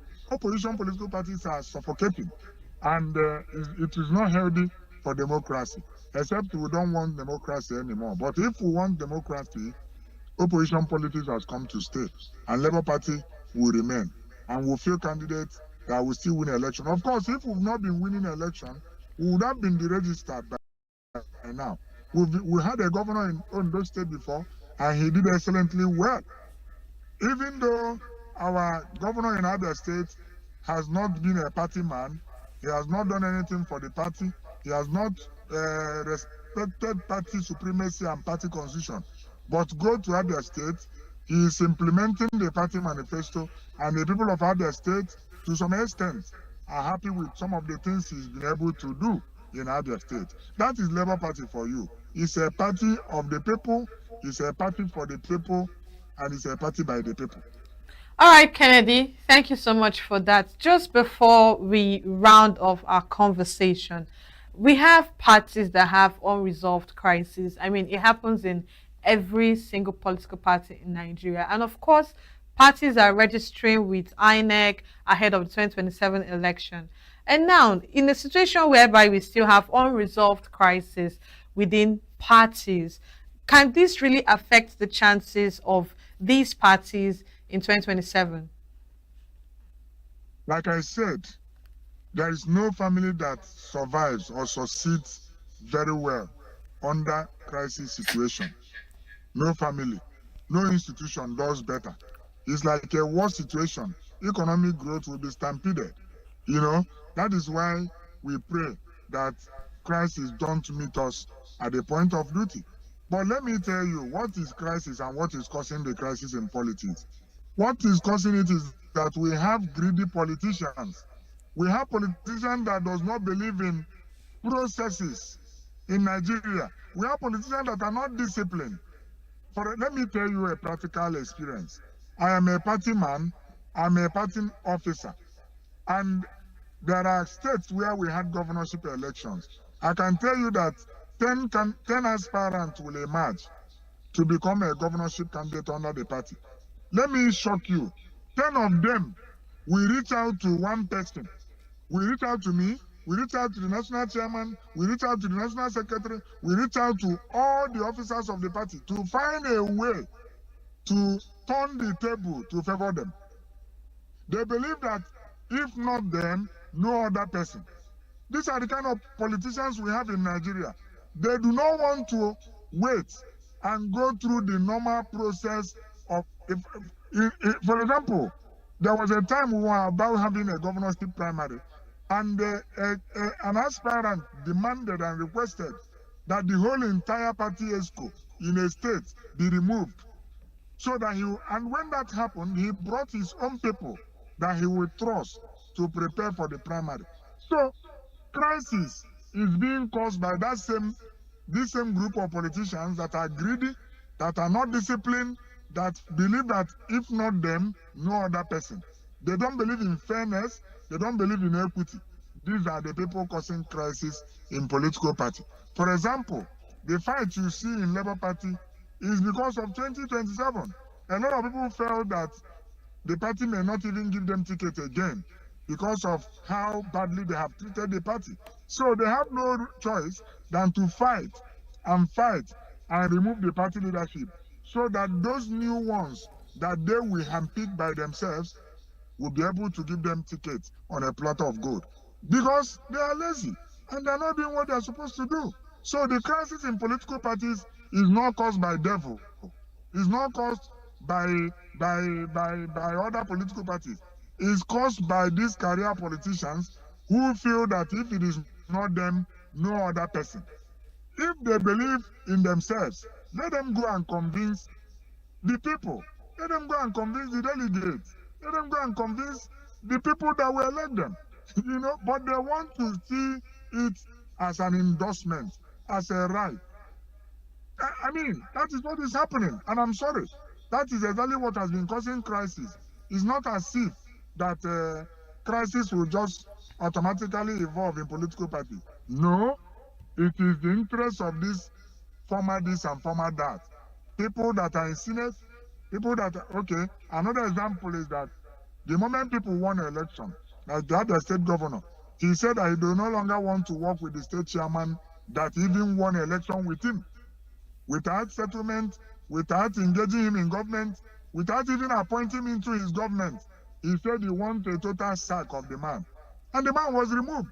And he brought his own brother, the same brother, to make him a state chairman of the party. And many of them that won Senate now will come and tell the party that I do not like my local government chairman. I do no longer want my ward chairman. I don't want my state chairman. I had that problem in my own state, Imo State, where some people felt that they do not like the face of the state chairman, despite the fact that this state chairman is working and doing well. But they felt that that guy being there will affect their own emergence as a candidate. So they start fighting the state. Okay, thank you, Prince Kennedy. I want to find out from you, as the national youth leader of Labour Party, the last election, specifically 2023 general elections, we have the youth coming out in number, right, in their various numbers. With what we could see on social media, it seems 80% of the people that voted for Labour Party were youths. With what we could see online, what many Nigerians were actually talking about. Now, with the population we have now in Nigeria, over 70% of Nigerians are youths under 30, right, from the age of 30. Now the question now is, many of these people that are campaigning and shouting Labour Party, Peter Obi, they are youths, and most of them are not even members of your parties. With what happened the last election, many of these youths are disappointed, and some of them are discouraged to come back come 2027 to vote. Question now is, the Labour Party, do you still see the youths coming out in their numbers to vote 2027? And what are you doing as a national youth leader to still have these youths engaged and loyal to Labour Party? Thank you so much. Many of us were heartbroken in 2023. And if you look at the indices, there was an increase in participation, young people's participation in politics in 2023. The first time it happened was in 2019. There were a massive increase in youth participation in politics. In 2016, there was a passage of not too young to run. Of course, that is when me, Prince Kennedy Anotu, decided to join partisan politics, and I tested myself in 2019 when I ran for House of Reps. So, but the problem Nigerian youth had is that we feel that freedom is won very easily and in one day. Of course, that problem affected even us in the party. where a lot of people join the party, they now want to be the national leaders of the party. They don't want to go and start from the ward, even where I started. And a lot of them don't believe in partisan politics. They believe in a candidate. So I feel that already the result of 2023 election have affected a lot of young people. But my own position is that, like Mandela said, long walk to freedom. You don't have to give up if you want this place to work. I've been able to encourage a lot of young people via town hall meetings, via seminars and workshops that both the ones that party organize and the ones that other institutions have organized where I'm privileged to attend. I've been able to encourage and inspire young people. For me, I'm almost getting discouraged with politics because, in all honesty, what I anticipated before joining politics is not what I'm experiencing currently. At some point, I almost resigned, especially with respect to the crisis happening in the Labour Party. But one of my mentors told me something, that Rome is not built in a day, that no matter how high it will go up is based on how deep it has gone down. And that crisis has a way of strengthening you. So I want to use this opportunity to tell Nigerian youth to be strengthened, to be motivated, to remain inspired. It does not mean whether they belong to Labour Party or belong to APC or belong to PDP. My own idea is that let them continue to look out for competency, let them continue to look out for credibility, for capacity. Because eventually, what we are crying for is good leadership. And if we get that good leadership anywhere, so be it. If there is good road, I won't go through the bush. I will still use the good road, even as an opposition leader. If there is good hospital, I will still use the hospitals. Despite that I'm an opposition leader, nobody stopped me from visiting Imo State. The governor of Imo State is not in my party, and I criticize him most time, and he cannot stop me from coming to my hometown. He has never done that, and he will not do it. And I will use the hospital built in Imo State eventually if I have any emergency at home. And he will not stop me because it's taxpayers' money. So I am begging my generation, the younger people, not to give up on this country, not to give up on the electoral process. Rather, let them participate, let them take the pain and join the party structure from the roots, from the wards. If young people will take over the ward chairmanship of the political parties we have in Nigeria, I give them 4 years. They will determine who will become the local government chairman. They will determine who will become the state chairman. They will determine who will become the national chairman of these political parties. And eventually, they will be in position to nominate that angel, that Messiah that will save Nigeria. But if you are not inside, it will be difficult for us to achieve what we are actually looking for.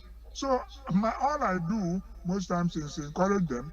As for National Leader of Labour Party, we have several programs set out for the younger ones in the party. Of course, we've been doing membership revalidation. We've made it free for every young man and woman around the country, even those in the diaspora. We've made membership registration free.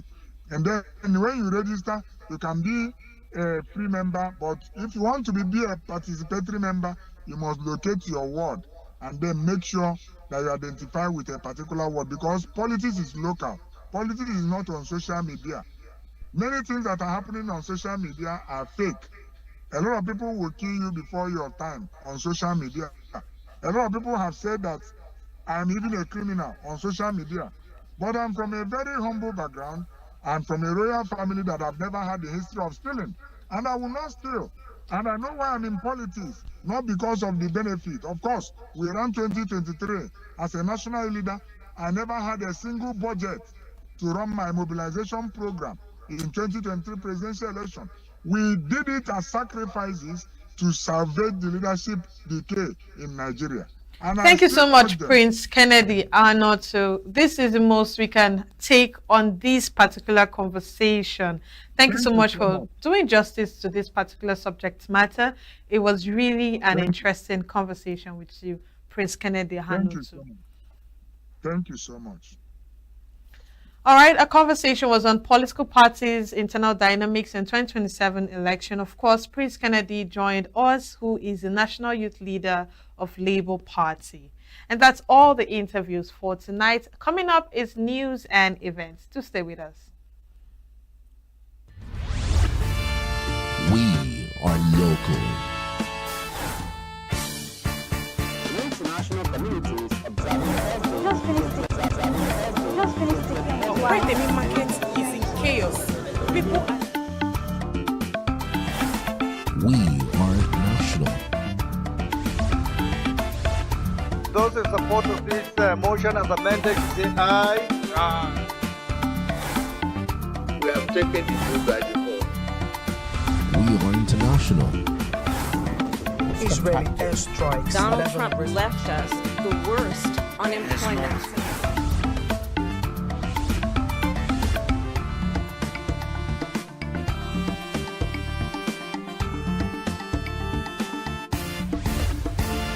Signature TV, news in your pocket.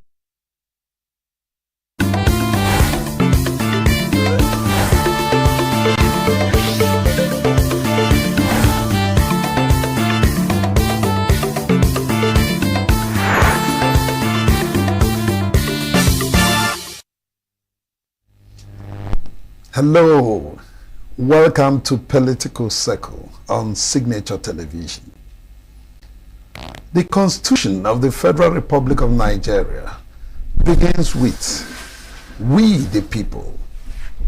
However, the people have since argued that they were not part of the making of the Constitution. Rather, it was foisted on them. Since 1999, the Constitution of the Federal Republic of Nigeria, which is the supreme law of the land, have passed through several amendments. In continuation of the amendments, the National Assembly just concluded the zonal public hearings on the amendment of the 1999 Constitution in all the 6 geopolitical zones in the country. Also, a group of eminent Nigerians called the Patriots are gearing up for another conference on the amendment of the Constitution. The question is, how long shall we continue to search for a people's constitution? That's our focus today on Political Circle. Search for a people's constitution in Nigeria. I am Luke Mbo. Joining me is Barrister Chijoke Abu, PhD, a legal practitioner and lecturer, Faculty of Law, ENUGU State University of Science and Technology.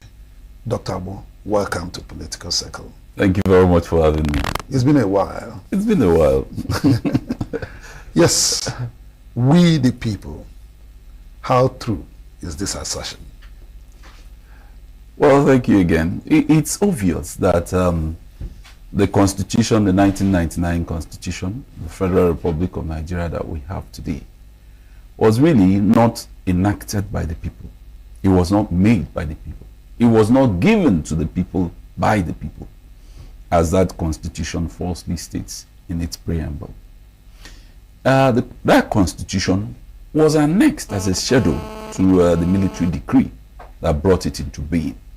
And so to that extent, it is not autonomous. It does not flow from the people. It is not an organic document, as most constitutions are, that are people-oriented. That is why we have continued to have the disconnect. And for a long time, all these amendments cannot be a cure, mere palliatives. Oh well, the Nigerian Constitution is a written constitution which provides fundamental guidelines on how the people are governed, the rights of the citizens, that of the leaders. Is it part of our problem? Well, part of the problem is that a constitution, as I said, is supposed to be an organic document that resonates with the people. The power, the sovereignty belongs to the people, and that power is given from bottom up. It is not given from top bottom. And so what we have in that constitution is a decree, is a military type of centralized command where power flows from top to bottom. is centralized. That's part of the problem. And an organic document like a constitution should create various organs of government and allocate to them various powers and functions. But if you look at our constitution, particularly the what we call the legislative lists, you will find that the exclusive legislative list is quite unwieldy. Almost all the powers are concentrated in the center. For a pluralistic society like Nigeria without diversity, I believe that a federal constitution should devolve powers to the constituent units. And I am careful not to talk about subnationals, because in a federal state it is a misnomer, and certainly in my view a misconception to talk about subnationals. They are just coordinate federating units who operate in their various at their various levels with powers that they derive from the constitution. But most of the powers are concentrated in the center, and so the people appear to be alienated from the system, and this has been causing some disquiet and disconnection with the people. That is a basic problem that constitution has. So what can we do? I think really in my view that we need a new constitution, because the amendments have turned out to be a mere ritual that is routinely done and that has not addressed the fundamental issues, the fundamental defects of our constitution. If you go to the 1963 constitution, for instance, you will see that the center is not too attractive, and so the struggle to go to the center is not intense as it is in Nigeria of today, because the various federating units are given enough powers to deal with issues in their localities. And that is why, if you look at the First Republic, it was a golden era of Nigeria. The regions had their constitution. They developed at their pace. The regional governments were able to establish institutions like universities, properly so-called industries, and so on. How can states now that rush to Abuja to collect allocation be able to do that? So much powers are concentrated at the center. I think what the center ought to have retained are things like currency, things like defense, things like foreign affairs, and so on. Those things that unify us as a nation, and then devolve powers. Why, for instance, should the constitution provide that we have a centralized police force in a federal state, such that a governor cannot give a directive to a commissioner of police and it will be obeyed without a reference to Abuja, to the minister in charge of police affairs, or even to the IG for clearance? And you know, security matters take time. Maybe before that decision comes, a lot of harm would have been done to the interest of the people and the society. So that is just one example. If you go to the local government system, for instance, why should in a federating states the center be dealing directly with local governments? It's not done. These are local matters that states can create as many local governments as suits their administrative convenience at the local level, so that the people can take power and participate at that level and then give development to our people. But that's not the thing. Even despite the judgment of the Supreme Court, for instance, that local government should be funded directly and so on, it has not been working, because there's a basic disconnect. The Constitution, on the one hand, if you go to Section 7, for instance, of it, says that the states will be responsible for the existence of local governments.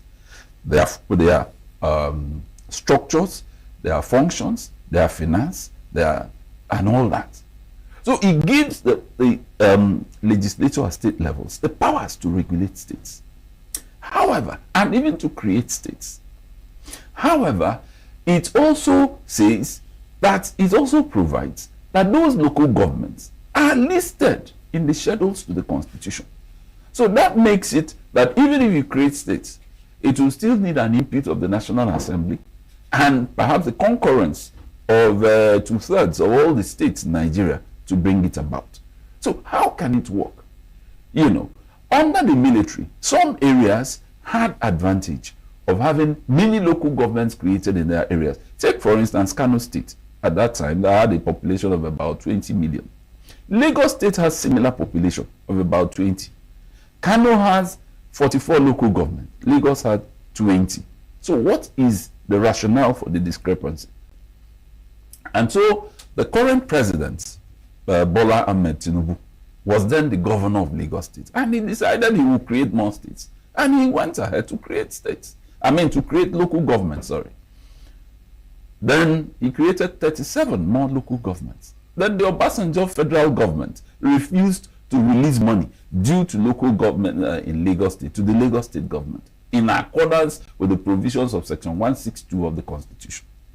So Bola Tinubu, as governor of Lagos, went to the Supreme Court.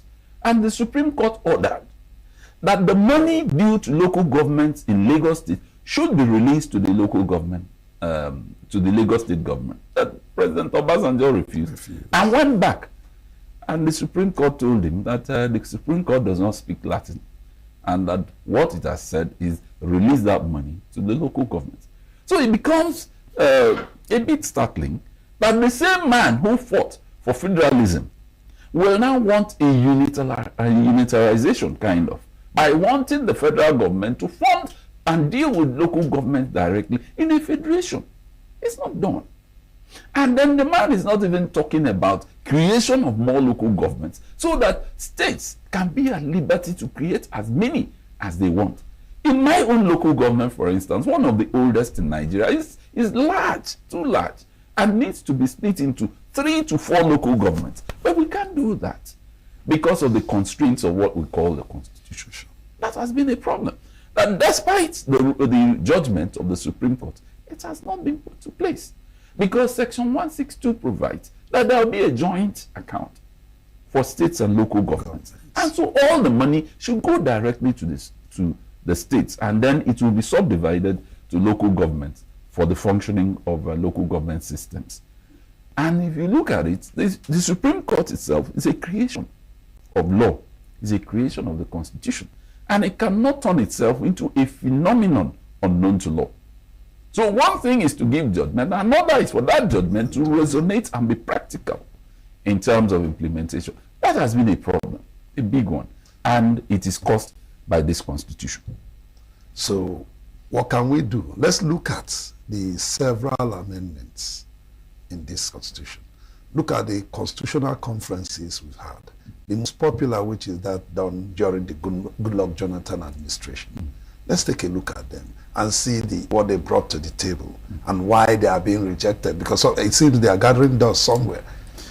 Yes, I think it's really the lack of political will. I think President Jonathan should have given it an executive push to get it done, that of 2014 confirm. Because the decisions taken by those representatives, even though many of them are appointed, not elected, unlike what we had in 1978, when there was a Constituent Assembly for the ratification of the 1979 Constitution. I think that basically they had unanimous decisions, the entire confab. And therefore that should have been, the foundation of our takeoff in constitutional engineering, so that it will be a people's constitution. But that didn't happen because the APC, those in the APC refused to participate. And they are in government now. So you wouldn't naturally expect them to want to implement that. But I also know that a group of patriotic Nigerians are also operating under the aegis of the Patriots, led by Mr. Mecca, Chief Emeka Anyoko, former Secretary General of the Commonwealth. I think really they mean well. That is a contribution by a group of individuals. They have not been constituted. And so what they are bringing to the table is also a suggestion. And I think it is good to also look at it. Can we say that at the level of our development, and given the cost of governance, that executive presidency is most desirable for Nigeria? Can we sustain it? And assuming we can we sustain the strict structures? Because the confab was talking about creation of more local government, more states, for instance. Have we been able to fund the ones existing? Would it not make sense at least to bring the Southeast to have 6 states to be at par with other states And perhaps we will discuss what we do with the Northwest. And then, can we really sustain the kind of National Assembly that we have, that has 2 chambers? Is unicameral legislature not a better alternative? Can we not devolve powers so that most of the items in the exclusive legislative list can be tucked into the concurrent legislative list so that states can participate effectively? Now, if the states are not functioning optimally as we should, is it not possible to also consider the strengths of our regions? Not abolishing states, but having a region, as a layer of government before the federal, so that coordination and pooling of resources can be done, so that we see whether we can reenact what we had in the 1960s in the First Republic. Because in the East, for instance, it was reckoned that the economy of the Eastern region was one of the fastest in the world, not just in Africa. And we had several industries established by the Right Honorable Dr. Emma. Do we have those industries today? Building roads are good, though. Restructuring roundabouts, as we are seeing, all those are good. But in terms of real development, we must be talking of industrialization. We must be talking of real transportation. We must be talking of making things easy and cutting the cost of governance. The present people who are in positions of exploitative advantage, can they give in to that? Well, that brings me to the next question, but it's just in line with the first one.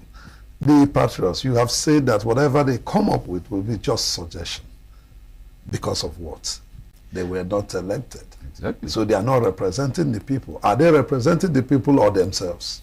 Well, they are Nigerians, and they can make suggestions for the betterment of Nigeria. They are not saying you must adopt what we have said. I think they are bringing it as a proposal for discussion. I think theirs is more meaningful than the jamboree we have from the National Assembly every now and again. They set up committees, they go around at the end of the thing. My old school teacher at DMGS will say, the continuity continues. That is what we're saying. Now let's talk about ethnicity, religion, and of course the presidential system of government. Is it part of the problem? Yes, it is really. I cannot say that, Nigerians are, as Mbiti said, Mbiti is one of the writers from Ghana. He wrote African Religions and Philosophy. And he said, Africans, including Nigerians, are notoriously religious. However you look at it. But whether indeed we can, for instance, give consideration based on national imperatives above our religious persuasions is a big question. Nigerians are sentimental about religion. You have seen how people were killed because they made statements. It happened in Sokoto State. What's that young lady, Deborah, was killed because of a comment in their, platform. There are also killings where we have seen in Kano and so on. So those things are sentimental. And they will continue to play a part. Unfortunately, ethnicity has been manipulated by those, our political gladiators, to their own advantage, not necessarily to the advantage of the people. And that has been what has been holding us down. Look at, for instance, in the First Republic, that Dr. Azikiwe was to form the government in Western Nigeria. All of a sudden, the issues of Igbo Duduwa and all that came up, and scuttled the emerging nationalism. And so he returned to the East.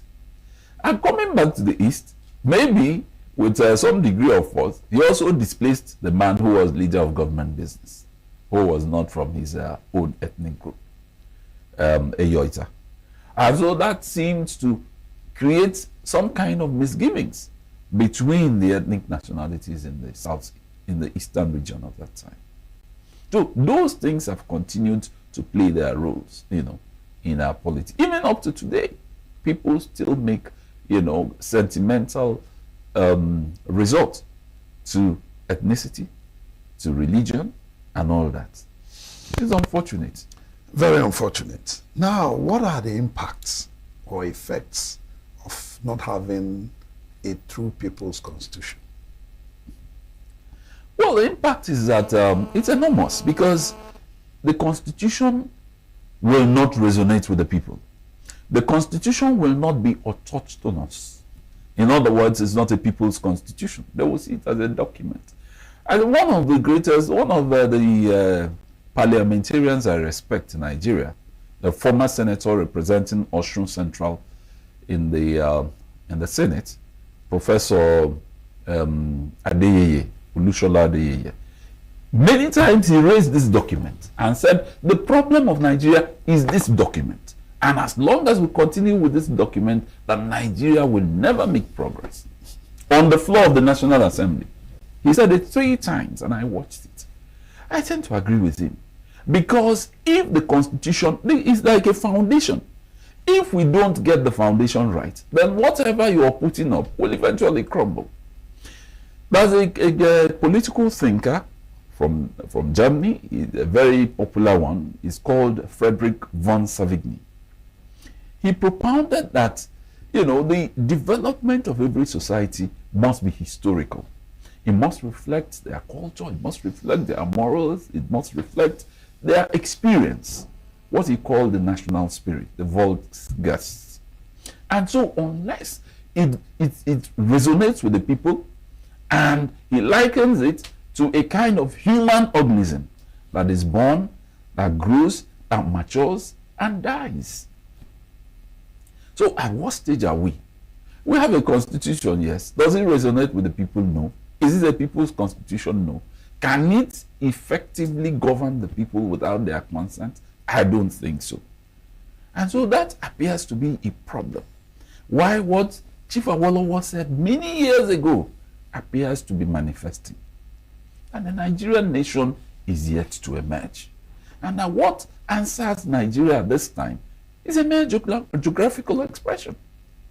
And unless a document that governs the people resonates with the people, then it will be a waste of time trying to coerce them to fall in line.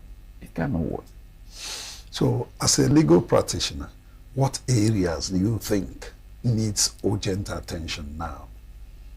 There are many, many, many areas that need attention. First of all, we must ask the people whether executive presidency is what we want at this time, given the level of our economy, the level of our economic production, and all that.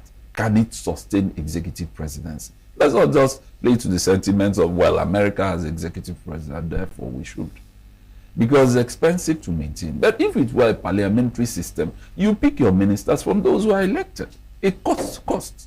And then when the government is not performing optimally the way you like, you can get them out. And the society moves on. But this one is that if you enter what Nigerians call one chance, by way of bad government, you stick into it. And you get there, you wait until it is election time next time. So these are problems. Thank you very much, Dr. Chijoka Abu. It's been my pleasure and always a pleasure to have you. Thank you very much. My pleasure. Well, that's our show for today. On this very note, I'd like to thank you for being part of Political Circle today.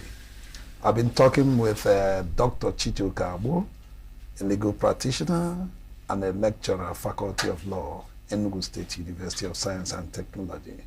My name is Luke Mbo. Nigeria, we hail thee.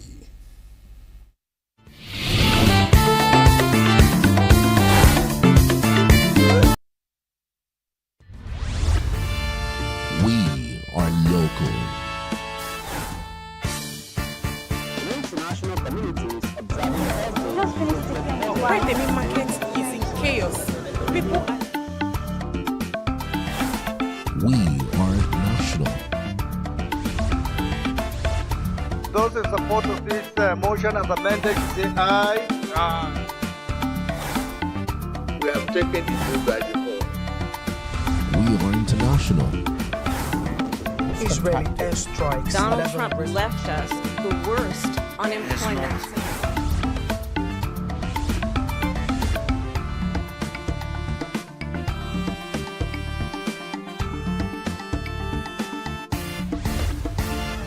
Signature TV, news in your pocket.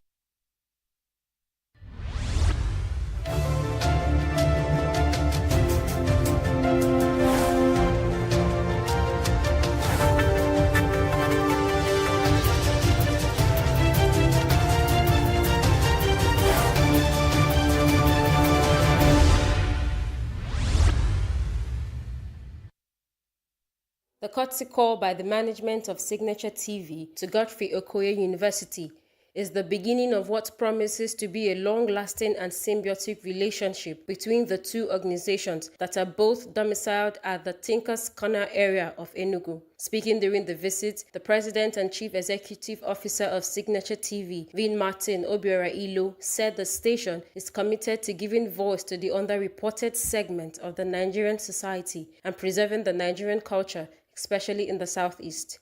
Ilo told the university to explore the internship programs of the station to give practical training to the mass communication students of the institution.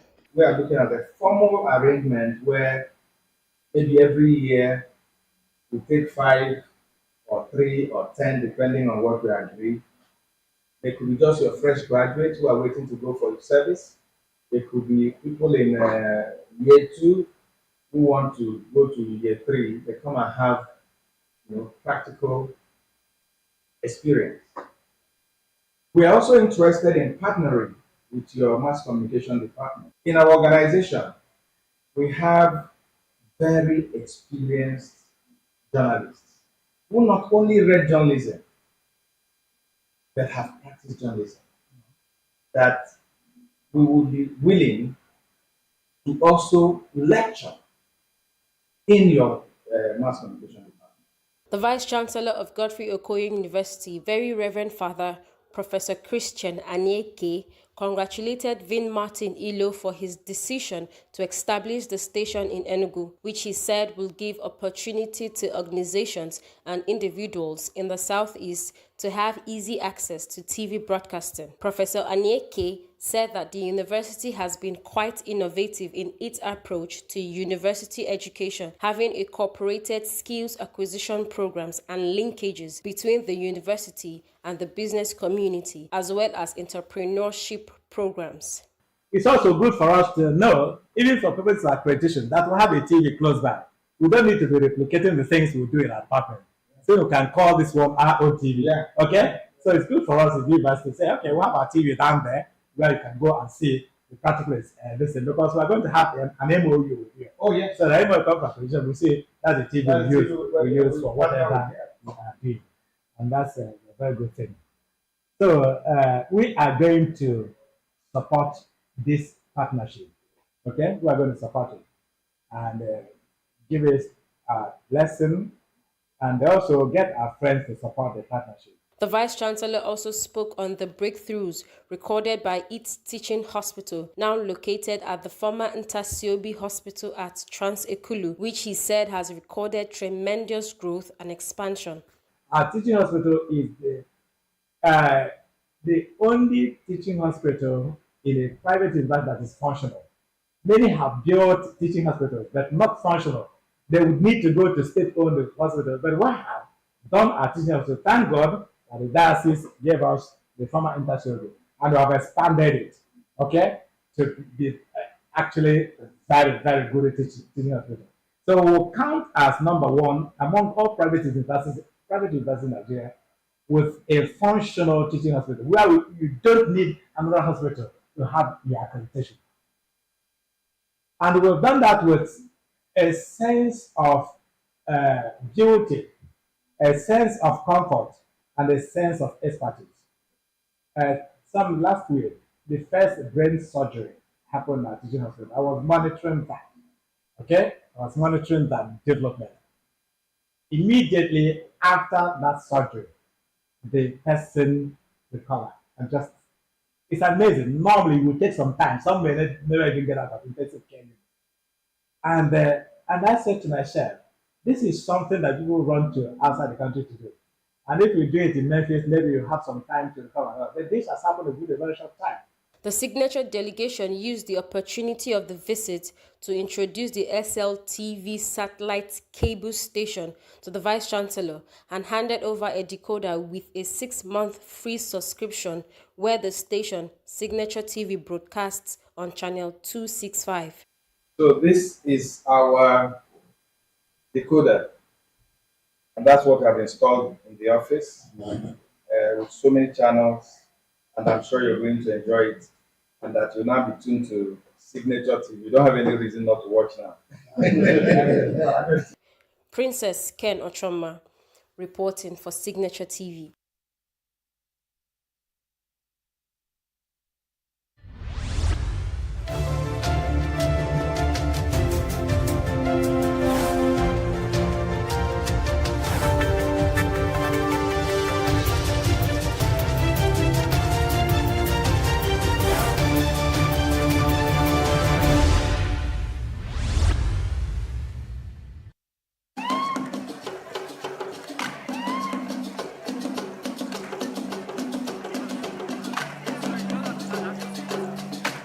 The annual August meeting at Obara Square turned into a rallying point for women leaders, professionals, and community advocates, all united by one message: women are central to building a stronger nation. Speaking at the event, the wife of the governor, represented by the Commissioner for Children, Gender and Social Development, Ngozi Enyi, called on women to continually strive to become better versions of themselves. She emphasized that women's collective strength, vision, and moral values are vital in steering society towards progress.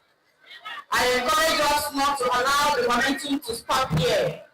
Let the conversation you begin today bear fruit in your communities, and the connections you make evolve into partnership that transforms lives. May the voice of ENUGU women never be silenced, and may our hands never grow weary in doing good. In an address, CEO of Auto E-Service Limited, OBOKK, urged women to remain steadfast in their service to the nation, stressing that their contributions have always been the backbone of nation building. The woman is the first, number one, builder, number two, the nurturer, and the groomer of every citizen that at one time or the other is assigned or delegated to lead in diverse capacities, in the journey of life. The managing director of Custos Care Foundation, Ego Odigwe, made a passionate call for urgent action to eradicate gender-based violence, describing it as a major barrier to women's full participation in development. We cannot solve the problem alone. We need the perpetrator to also be part of the solution, because we cannot continue to talk to ourselves. I'm looking forward to August meeting, whereby we will strategically engage men so that they will understand the enormity, they will understand the impact, the negative impact that violence against women that is being enabled and heightened by our culture. Similarly, Vice President of the Women Support Women Community Network, Doris Sago, shifted attention to civic responsibility, urging Nigerians to take advantage of the 2025 nationwide continuous voters registration exercise. We all know that the power every citizen of Nigeria has to exercise his or her civil rights is your permanent voters card. Health and nutrition also took the spotlight as Okwinweke, a dietitian and nutritionist, stressed that nation building begins with raising healthy children. She advocated exclusive breastfeeding, reducing intake of artificial fruits, and a return to organic feeding to curb child infections. For every nation to stand firm, we need to start early, exclusively breastfeed our children because of the importance, ensuring that immunity is boosted, ensuring that bond is created between the mother and the child, and even a lot of infections will be highly reduced, respiratory infection that we have in children, even reduce the risk of type 2 diabetes in the child when the child grows up. Some attendees also spoke on the women's role in the development of the society. Well, as you know, it's widely said that you train a woman, you train a nation. So it tells you that women are pillars of society and have been for as long as life itself has existed. So it's actually imperative that this year's August meeting is recognizing the importance of women as nation builders, as partners in development, partners in progress. Okpara Square became alive with colorful march past from different local governments, cultural performances, dance competitions, exhibition of indigenous foods from all 17 local government areas, among other activities. From Okpara Square, Chinemerem Ikebunam reporting for Signature TV News.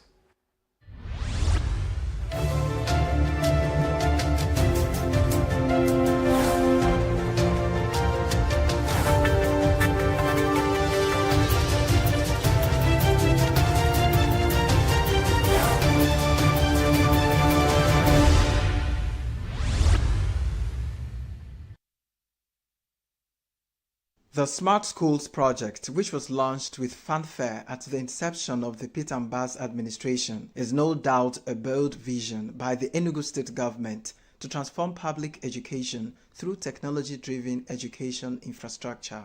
The schools are designed to deliver modern classrooms equipped with digital learning tools, digital facilities, libraries, laboratories, power systems, medical clinics, and integrated smart farms. While some of the schools have progressed to near completion ahead of the September takeoff date, which is just weeks away, the reality on ground is far from the promise. Though the government maintains that the first batch of smart schools will be ready by the new school term, there are growing calls for transparency and, more importantly, safety before the doors are opened to students. At several project sites visited across the state, what stands are incomplete buildings, some still at foundation levels or just cleared sites. More disturbing are some worrying cases or signs of structural failure. The Enugu state government recently demolished a smart school at Mbu in Isi Uzo local government area, citing substandard work and structural defects. There was also a sorry site at Achi Unowo 2, Amangbunato Achi in Oji River local government area, which left the President General of the Town Union, Celestine Ilo, and an engineer from the community, Augustine Ikekbeazu, visibly disgusted with what they saw at the site. I decided to come back here. I was here on Friday with Town Union executives, and we came here to ascertain the level of work, progress of work. We were here on Friday. Nobody was on site. We called the engineer. He was making his own explanations, which was not understandable to anybody. He was making noise. Well, he making noise, claiming that the blocks he's using, look at the kind of blocks somebody is using to build screws. These things on their own. This is sand. This is sand. This thing have been here for the past, I was here on Friday. Hey, this is pure sand. Yeah. This is sand. This is just sand. Where do I start? The block work is crumbling under its own weight where it is stacked. It's crumbling under its own weight where it is stacked. What when we now load it in the building? What will happen? The thickness of the block, the actual is supposed to be concrete area of the block, is much thinner than the standard specifications. Where do you want to start talking? Is it the sand? Anytime you touch the block, all you're seeing is block crumbling with one hand. Not, I didn't hit it, I just touched it. I just touched it. So what do we say about this? What do we say about this? Why won't it crumble when there is no specifications, no quality control? Observers say poor supervision and haste to meet political timelines may be compromising the integrity of the project. But Commissioner for Works and Infrastructure, Ben Osita Oko, whose ministry supervises the project, says shoddy jobs will be met with sanctions. It takes a state a government that is very serious after, investing huge amount of money in a project, and you discover that this project, maybe the contractor didn't stick with the specifications or terms of the contract to bring it down. Because in everything we are doing, we are very conscious of one thing. We are conscious of safety. So we have also gone ahead to, put into our guidelines that any contractor that is doing any work in Enugu State must provide practicing licenses of professionals relevant to that work he's doing. If it's a building work, you have to get practicing licenses of architects, structural engineers, electrical, mechanical engineers that are going to, we are going to profile these people. We are going to see them. It's not just to drop their credential, their practicing license and go away. Some Enugu residents have also been speaking on the impression about the new learning infrastructure, which is supposed to be going on in all the 260 wards in Enugu State. They said September we are going to start that school. I'm doubting. That comes to a question. Even if you are starting the school, what about the smart teachers that are going to man this school? Because a smart school goes with smart teachers. So if you are bringing a smart school and we are bringing analog teachers, it's not complete. So have they been able to train the smart teachers that will man this school? That is the question. If they are going to train them from now to September, that will be magic. In a situation where you have about 260 structures ongoing completed, and then one or two, has been shown to have structural defects, and as a result, government, the original authors of same project, decided to pull it down. I think it was a good decision. It was done, it was something that was done, to actually show that the government is also responsive and responsible. The smart school is very good, but looking at the situation of the country, if the governor of Enugu State, Dr. Barrister Peter Mba, had do it in such a way that one smart school and one technical school in one local government, it would have been better than flooding the whole world, 200 and something smart school. What for? Works and Infrastructure Commissioner insists that the September opening date remains sacrosanct. Just watch out and see what will happen. We are not leaving any stone unturned. We are working on that, and we are going to, by the special grace of God, by September, most of the schools are going to be on for our children to start using them. The Smart Schools initiative is part of a broader vision to transform Enugu's education sector into a globally competitive and locally relevant system. And with billions of naira committed and expectations running high, the success or failure of the Smart School project could define the Mba administration's impact on education. Christopher Lele, reporting for Signature TV.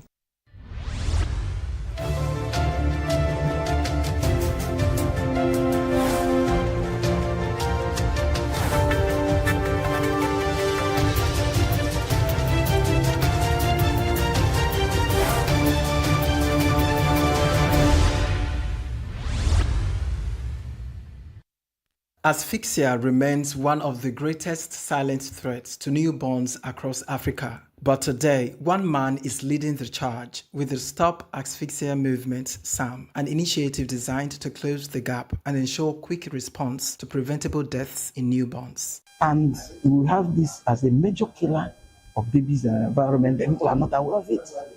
We need to tell people what our babies are suffering from. So, my plan is, just as we are unveiling this Stop Asphyxia movement today, we are in the shortest period of time going to launch a Asphyxia Day. From there, we'll progress to get the attention of the state. Let us have Enugu State Asphyxia Day. Do you understand? And I'm sure that when the state and Ministry of Health gives us the backup in this, at least at state level, we can take it up to national level and then a global level. With the motto, Save the First Breaths, Save the Future, having its inaugural lecture at the auditorium, Esute College of Medicine, Park Lane, the guest speaker, Venerable Professor Kenechukwu Ilo, a consultant, pediatrician, neonatologist, spoke passionately about the need for hospitals to be equipped with the necessary asphyxia work tools, as well as the health workers training and retraining. This simple equipment, the AMPA, this simple equipment, I'm happy that the Honorable Commissioner is here. I've gone to some health centers and I ask them, have you seen this before? They say no. Some don't have it. Some even have it. If I want, when I pressed, he said that they have it, but they don't know how to use it. So one thing is providing, the other thing is training them on how to use this. For that baby that is not breathing, this and the suction device are veritable instruments that we must have when we are taking this delivery. This is to remove fluid from the mouth and the nose. This is to help this baby breathe. And there is a slogan that says that in the first 45 seconds of delivery, if a baby is not breathing, you must be breathing for that baby. Among the dignitaries that graced the Stop Asphyxia movement unveiling ceremony is the Commissioner for Health, Professor George ENUGU, who spoke about the need for a partnership between the ENUGU state government and the Stop Asphyxia movement, SAM. He also appealed to the convener, Professor Uchenna Ekochi, to add maternal health to the SAM initiative, explaining that the survival of both mothers and newborns should be a top priority, especially during delivery. So we are partnering with groups like this because we want to make the functionality of our health workers in those beautiful edifices to be at best. So we're going to be working with this group, Stop Asphyxia Movement, to ensure that we are able to stop asphyxia and even maternal death totally in Enugu State. Already the figures are low, but we want it to go to the lowest possible. And because we want to train and retrain our health workers in a very regular manner. That is actually the global standard. Even if you are well trained, at a point you still need to be retrained. You know that if we stay at the city center and be talking about health, it doesn't get down the line. And that is where it interests us. We are taking quality healthcare down to the communities. And that is why you see the health infrastructure in the Enugu State talking about every ward. So we're taking everything down to the community to stop better asphyxia by training and retraining and use of this cap and mask and these things we have demonstrated here to stop. This is just in keeping with another recent lecture on sudden death held in this state. So we are opening the eyes of our people in health. The highlight of Professor Uchenna Ekochi is the establishment of the State, National and World Asphyxia Day toward creating massive awareness and ending birth asphyxia in communities. What are our missions? How are we going to achieve this? We must leverage, we are going to leverage on technologies and establish an asphyxia day. That's where we'll start. We must get out of the day that talk about asphyxia, make a strong advocacy about asphyxia. Announce it, let people know about it, because problem known is what? Is half solved. Moving to State Asphyxia Day, moving to National Asphyxia Day before we can talk about Global Asphyxia Day, World Asphyxia Day. It is very possible. Until the world hears us, until the nation hears us, until the community hears us, government hears us. Thank God the Commissioner for Health was here today and he has shown very strong commitment to end this problem within our communities. There was also a question and answer session as well as interactions during which the attendees asked questions and shared their experiences about the Stop Asphyxia movement. So I want to suggest that Provost, if it's possible to make this a public health day. In the absence of these tools, because like you said, we have more communities, more rural areas and urban areas that are not aware of these teachings. Christopher Lele, reporting for Signature TV.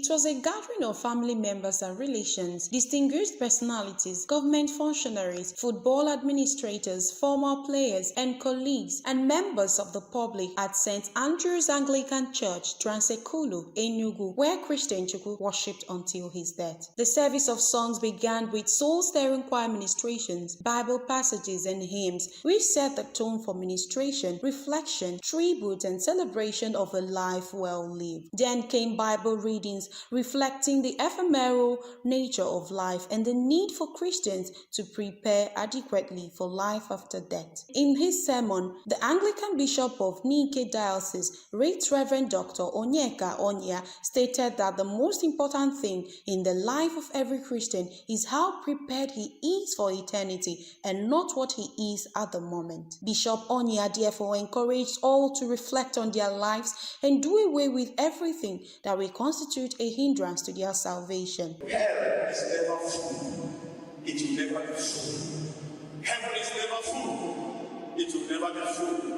What will happen is that there will be a day, like in the day of Noah. There was a time for the shutting of the ark door. There is a day that is coming in your life. When people will gather together and they say, what happened? I say, don't you know that bishop? 1 year, he died. We are doing service of songs. They can die. Anybody can die. You can die any day. You are afraid of death because you refuse to fear the Lord. If you fear the Lord, you will never fear death. He extolled the qualities of the late footballer and his wife and entire Chukwu family for their role in the church, especially at their home church at Obe, where he started his ministry as a priest. The State Commissioner for Children, Gender and Social Development, Ngozi Eni, who represented Governor Peter Mba at the service, extolled the virtues of the late footballer and coach, which she said endeared him to many beyond the shores of the country. She encouraged the family, especially the wife, to bear the loss with fortitude and trust in God. On behalf of the government and the people of ENUGU State, I extend our deepest condolences to his family and to all of him. May the Lord grant him eternal rest, and may his legacy continue to inspire generations to come. The Commissioner for Youth and Sports, Lloyd Ekweremadu, reaffirmed the commitment of the Enugu State government to honoring the late Christian Chukwu. The government is fully part of this process of honoring our brother, our father, and our icon, Chairman Christian Chukwu. So that's the capacity of here. And then on the other part of the question you asked, this is the first of the programs that have been itemized, that have been planned to honor Chairman Christian Chukwu. Family members and loved ones shared their testimonies on the life, legacy, and impact of Christian Chukwu on those that were around him. A peacemaker, a woman, a loving man. In fact, he is the one that has united not just the human relations and family. He's a gentleman, a peaceful man. If you are dealing with him, not that one is like your followers, a jovial man. I have seen governors jump up, only say governors will jump up. They will be dancing like children. But whenever you call him, you say, I don't like anybody, stressing me. Or if you go here, the children will start insulting you. I don't like all those things.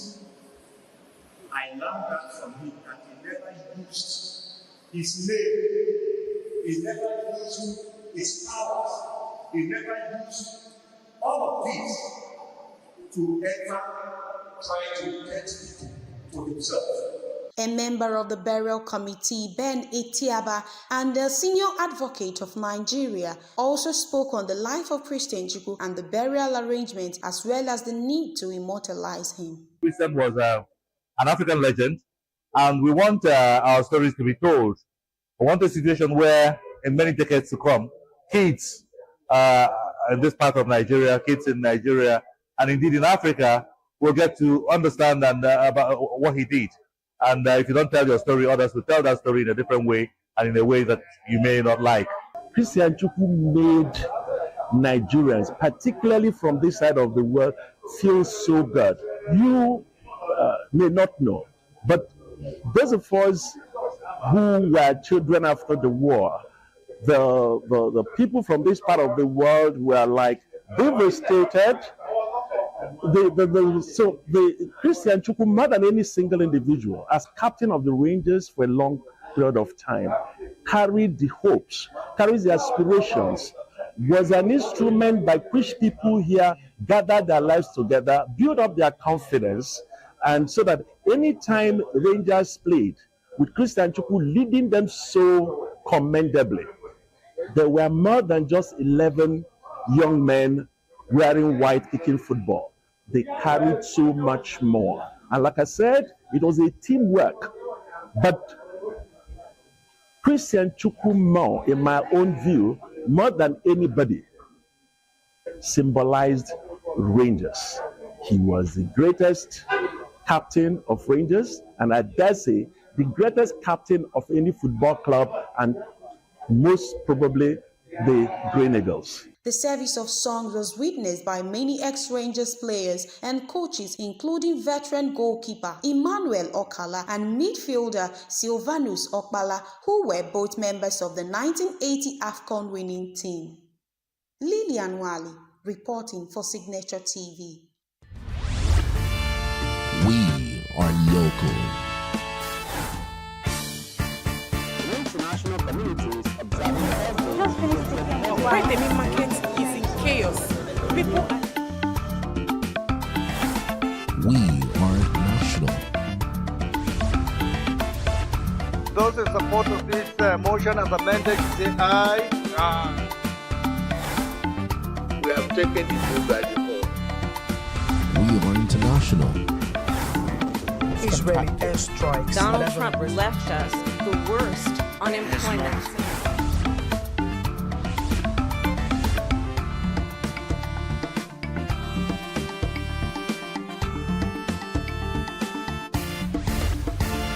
Signature TV, news in your pocket.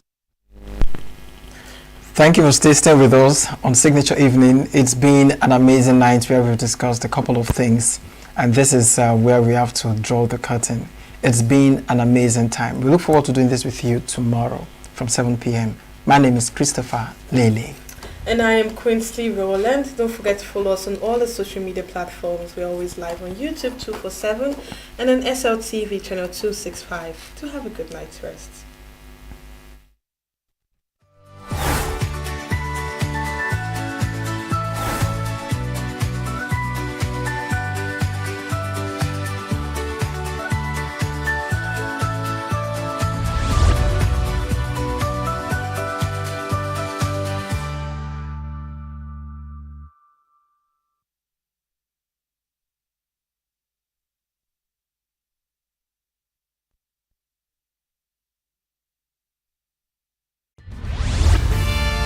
We are local. International communities observing Why the main market is in chaos. People are... We are national. Those in support of this motion as amended, say aye. Aye. We have taken it to by default. We are international. Israeli airstrikes. Donald Trump left us the worst unemployment.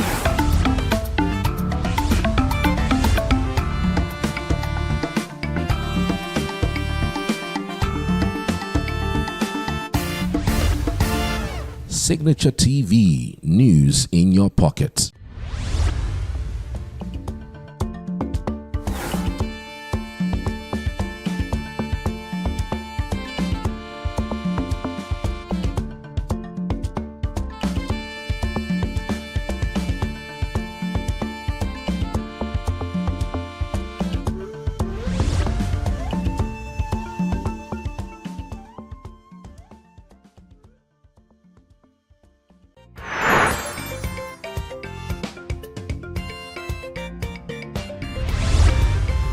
Signature TV, news in your pocket.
Welcome to E-Vibes, the entertainment show on Signature TV. I'm your baby girl, Queenette Mukunta. We have a whole lot packaged for you today. We have interesting stories. We have trending dramas.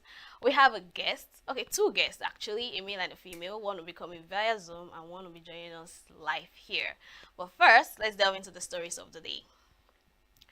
Nigerian gospel singer and former Project Fame winner Chidinma Ikili has shared a deeply emotional account of her recent spiritual journey, revealing a powerful experience of isolation, prayer, and divine encounter. Speaking candidly, Chidinma disclosed that she spent 40 days in seclusion, dedicating herself to fasting and seeking clarity from God.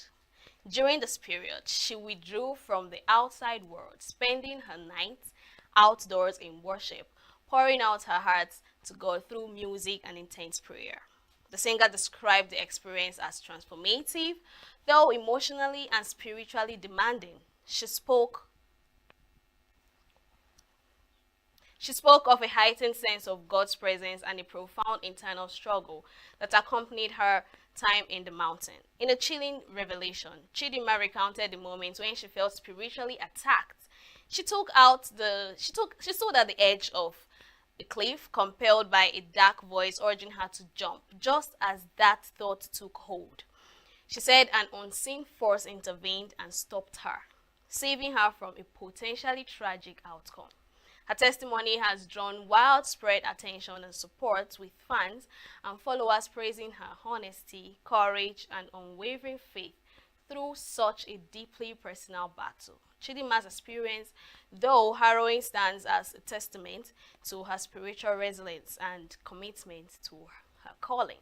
Now, this is the thing. We've been waiting for this. It's, you know, when you're hungry and salivating for food, we've been wanting to know how she transformed from secular music to gospel music, and here we have it.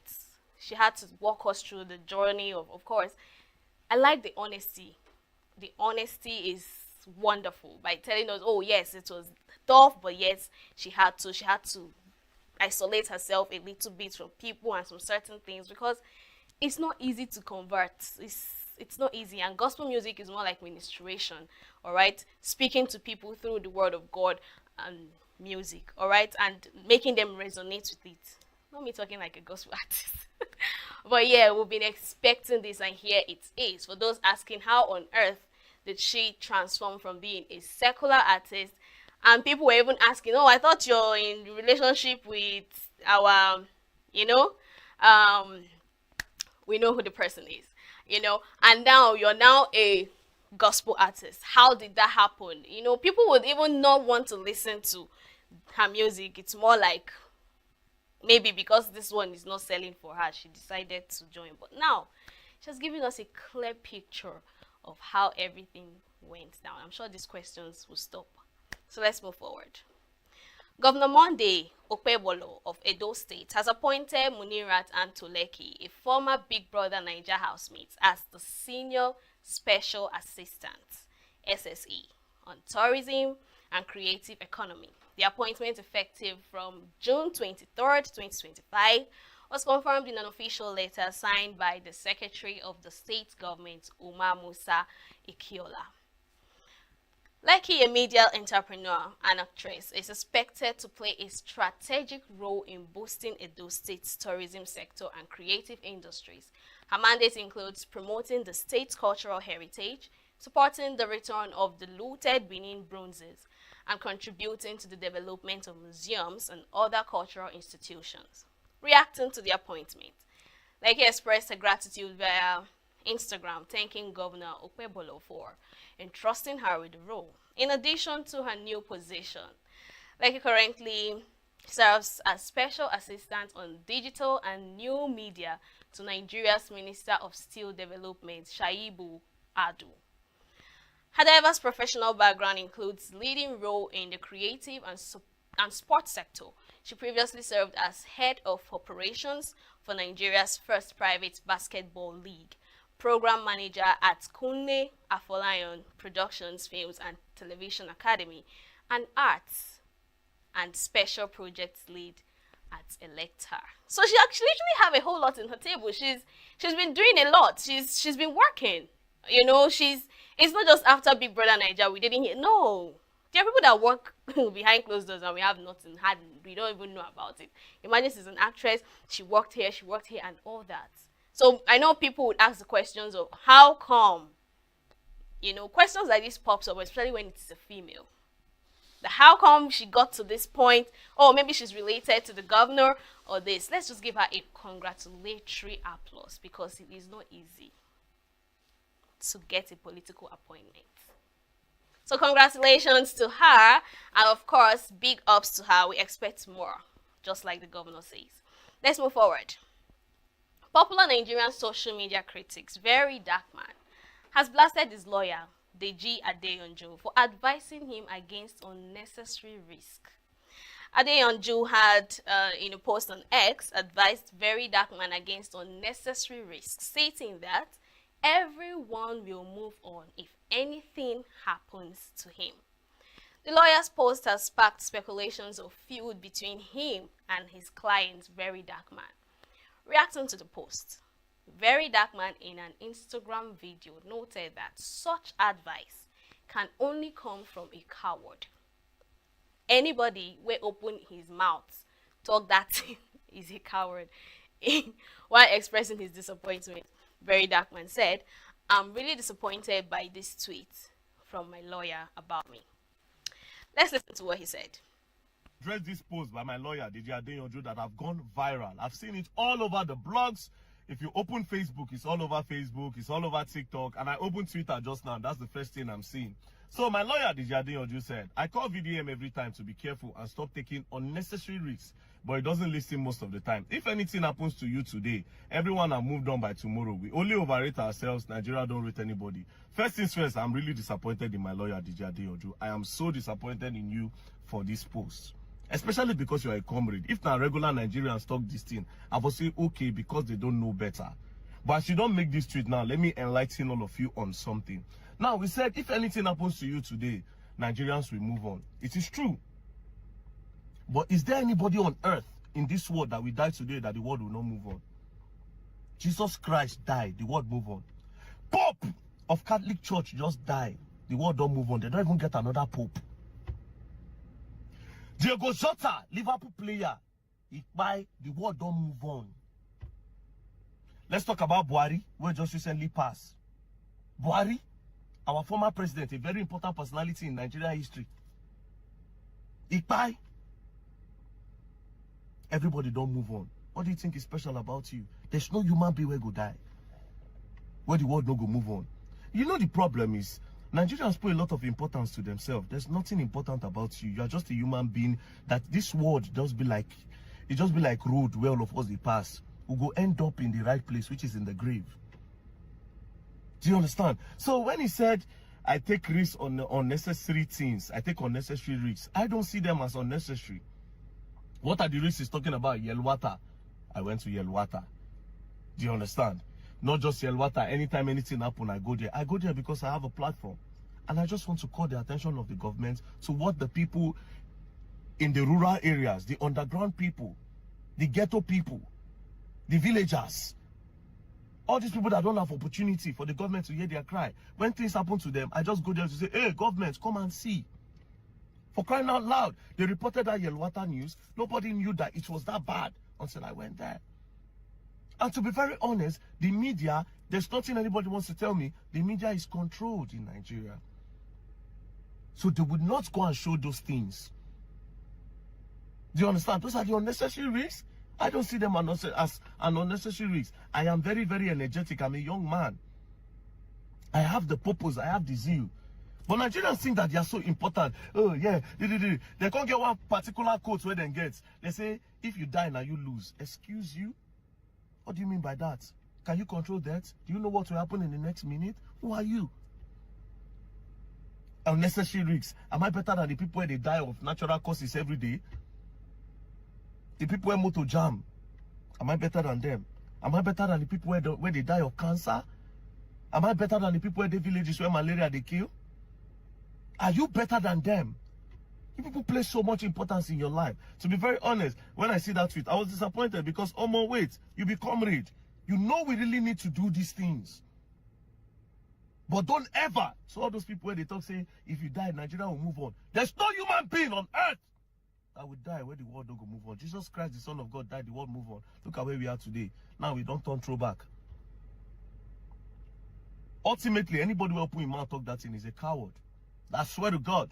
Any human being for this country will open his mouth. If he die, Nigeria will move on. It's a coward. And trust me, that is a word that the politicians have put there. It is the government that put that in there to scare people from talking. There's nothing. You are not important. You are meant to live and die. We'll all end up in the grave. Think about it. What is in this world? Think about it. Tell me today. I want to know. What is the routine? You wake up in the morning, you go and look for money, you come back. Then when you don't make so much money, you raise a family, you born pikin, the pikin grow, you born another pikin, the pikin grow, you born another pikin, you look for money, you are in circle. That is the thing that you do in this world. The most important thing in this world is what you do for people. It's how you affect people's lives. Do you understand? That's the most important thing of this world, nothing else. So when people talk all these things and say, if you die, Nigerians will move on. There's nobody that will die when Nigeria no go move on, my brother. And like I said, it's not coward talk. I have the platform. If you people call in unnecessary risks, no problem. People have said a lot of things. A lot of people don't say, na cloud chaser, it is that make money, it doesn't do this. No, there's no problem. Do it. Do it. If you die now, you lose. Who die now, you lose. Which kind of talk with that? You know what will happen in the next minute. You can only plan that the ancestors and the universe, they control the world. Don't monkey yourself. Some people say when they take risks, that they did their house, that they can't kill them. What did happen for Benway? Then they go take risk. Don't be there, they go jail. Terrorists will can't kill them. What did happen for Borunu? What did happen for Yelwata? They were in their homes. They are farmers. What did happen for Aguinibodè? What did happen for ENUGU? What did happen for Taraba? What did happen for Bayelsa? What's happening in Delta State? All those farmers will just day. They'll just come finish them. They don't buy them. You think you are important? You are nothing. We are all nothing. We are all nothing. We are like the animals that you see every day that people. The chicken where they waka up and down, no, see they'll still catch and chop. You place so much importance in your life when you are worth nothing at the end of the day. We are passengers in this world. We all end up in the grave. Peace and love. Don't.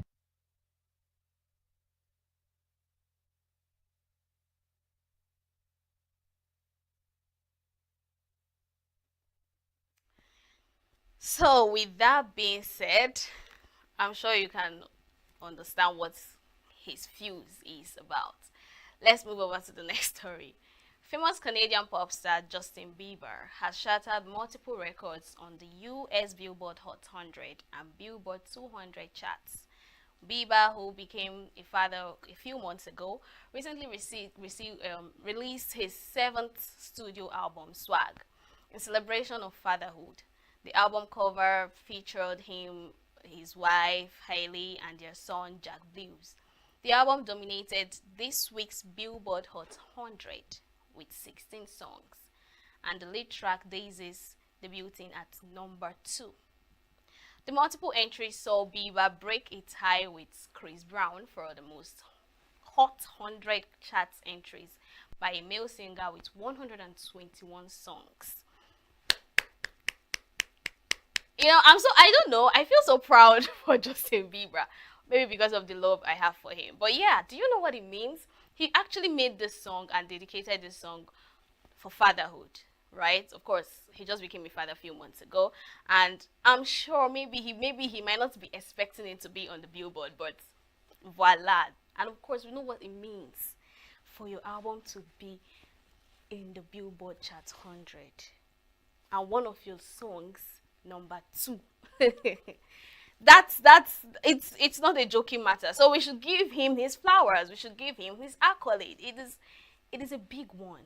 It is something to congratulate him for.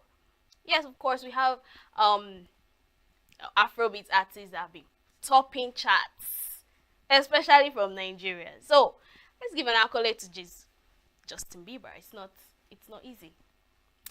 Okay, here comes the final story. On the 5th July 2025, Osubon performed his final show at the back of To the Beginning Concerts event amid ongoing health issues, having announced earlier in the year that this would be his last live performance, though he intends to continue recording music.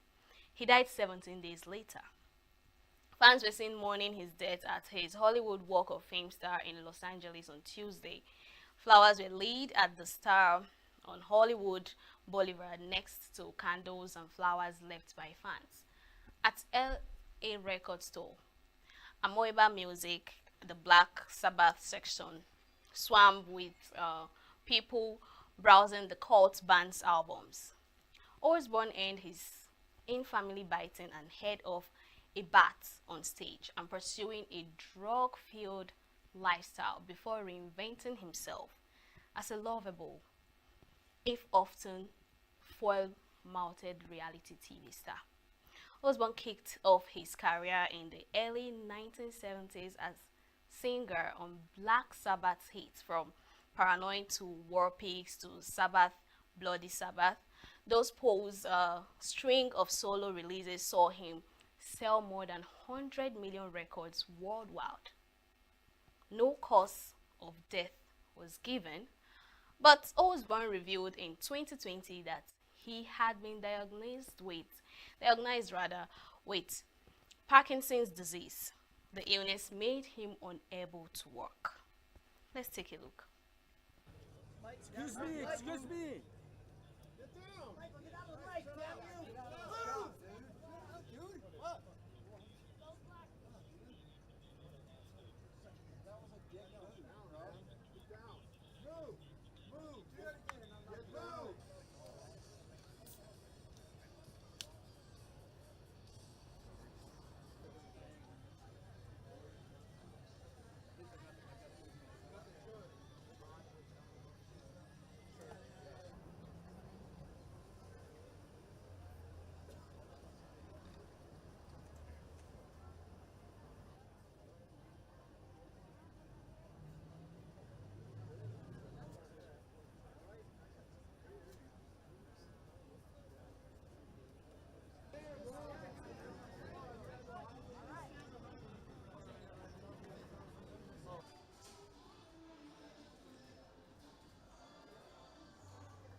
I had to hold myself back from crying because Black Sabbath is,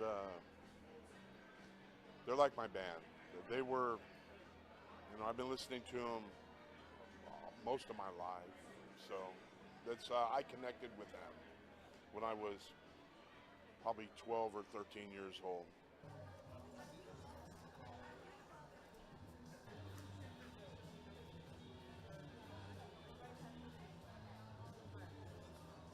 It was in your face, You couldn't ignore it. It was just cool.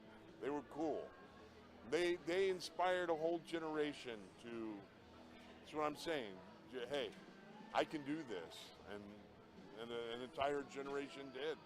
Look at the '80s. U.S. versions still sound pretty good, and Kevin Gray is probably the best cutting engineer in the world. But these versions, as far as Sabbath records go, these Rhino hi-fis are really the way to go. They're really, I'm just looking at them right now because they're such beautifully put together records. I saw it coming because he'd been sick for a few years now, but didn't make it any easier. It's funny when people you admire but don't know pass away, but you feel really sad about it, me in particular, because Ozzy's work, especially his stuff with Black Sabbath, meant a lot to me. And he was a huge influence on me personally and the way I live. Maybe some elements more than others, but, yeah, it was really sad.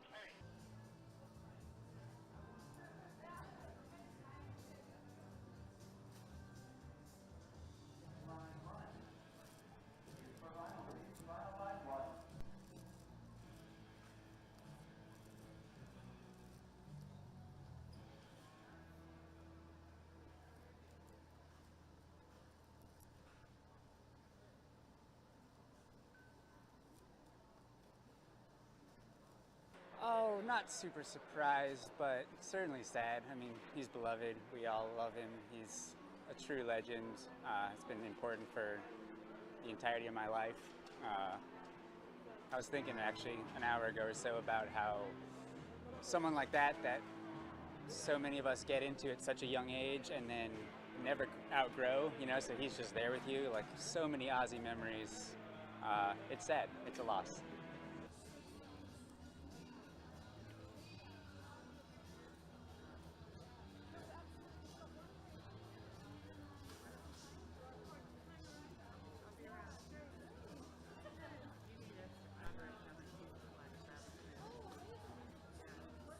I was actually at the doctor's and I actually started tearing up because got me through a lot of stuff in my life, and you know, ever since I was in high school, I really loved his music and got into him, and you know, and yeah, it was really sad. You know, he's a great family man, you know, so it was sad.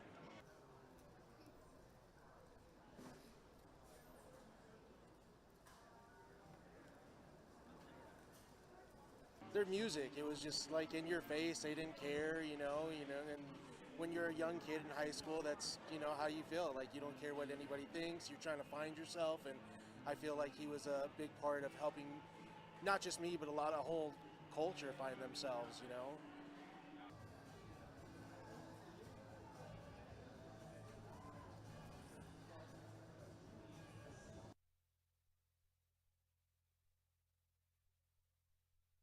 So we have for you in the news segment this hour. We'll go on a short break, and when we return, I'll review my guests to you. So stay with us.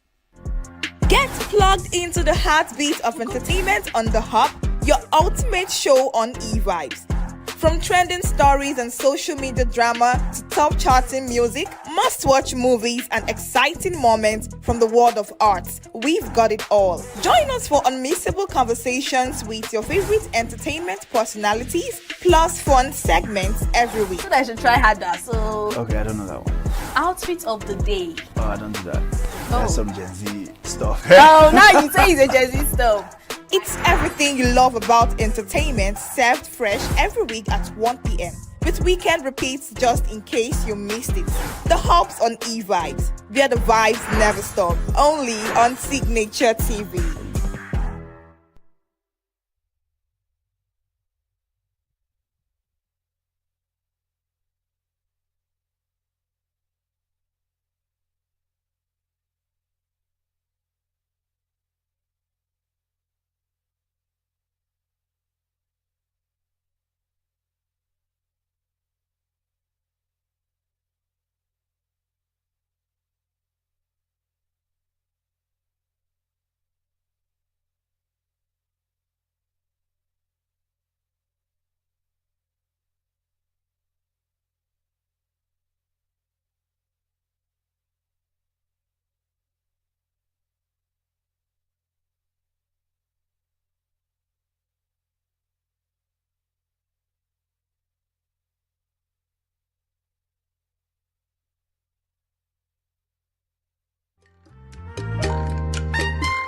The way we see the world shapes the way we change it. Gender isn't just a checkbox, it's a lens, one that helps us understand the world more deeply and act more fairly. Gender Perspectives, a program for those ready to see more, do more, and be more. Designed to challenge assumptions, ignite conversations, and build inclusive solutions across every sector of society. We are not, fighting the men. We are not saying we are equal in terms of rights. We're only asking they should recognize our existence. Join us on Gender Perspectives, showing every Saturday by 4 p.m. Repeat every Wednesdays by 5 p.m. and Thursdays by 3 p.m. Change begins with perspective. Let's widen yours.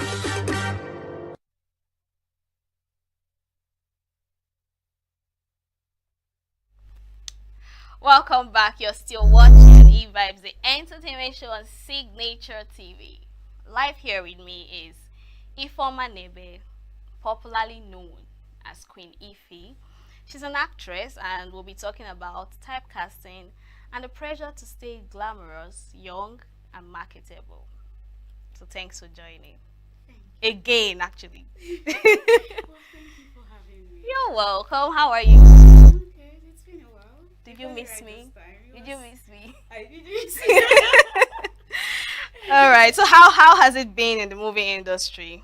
Oh, well, it's been fun. Oh, really? Yeah, it's been fun. You know, I saw a movie of you. Yeah. What's the name again?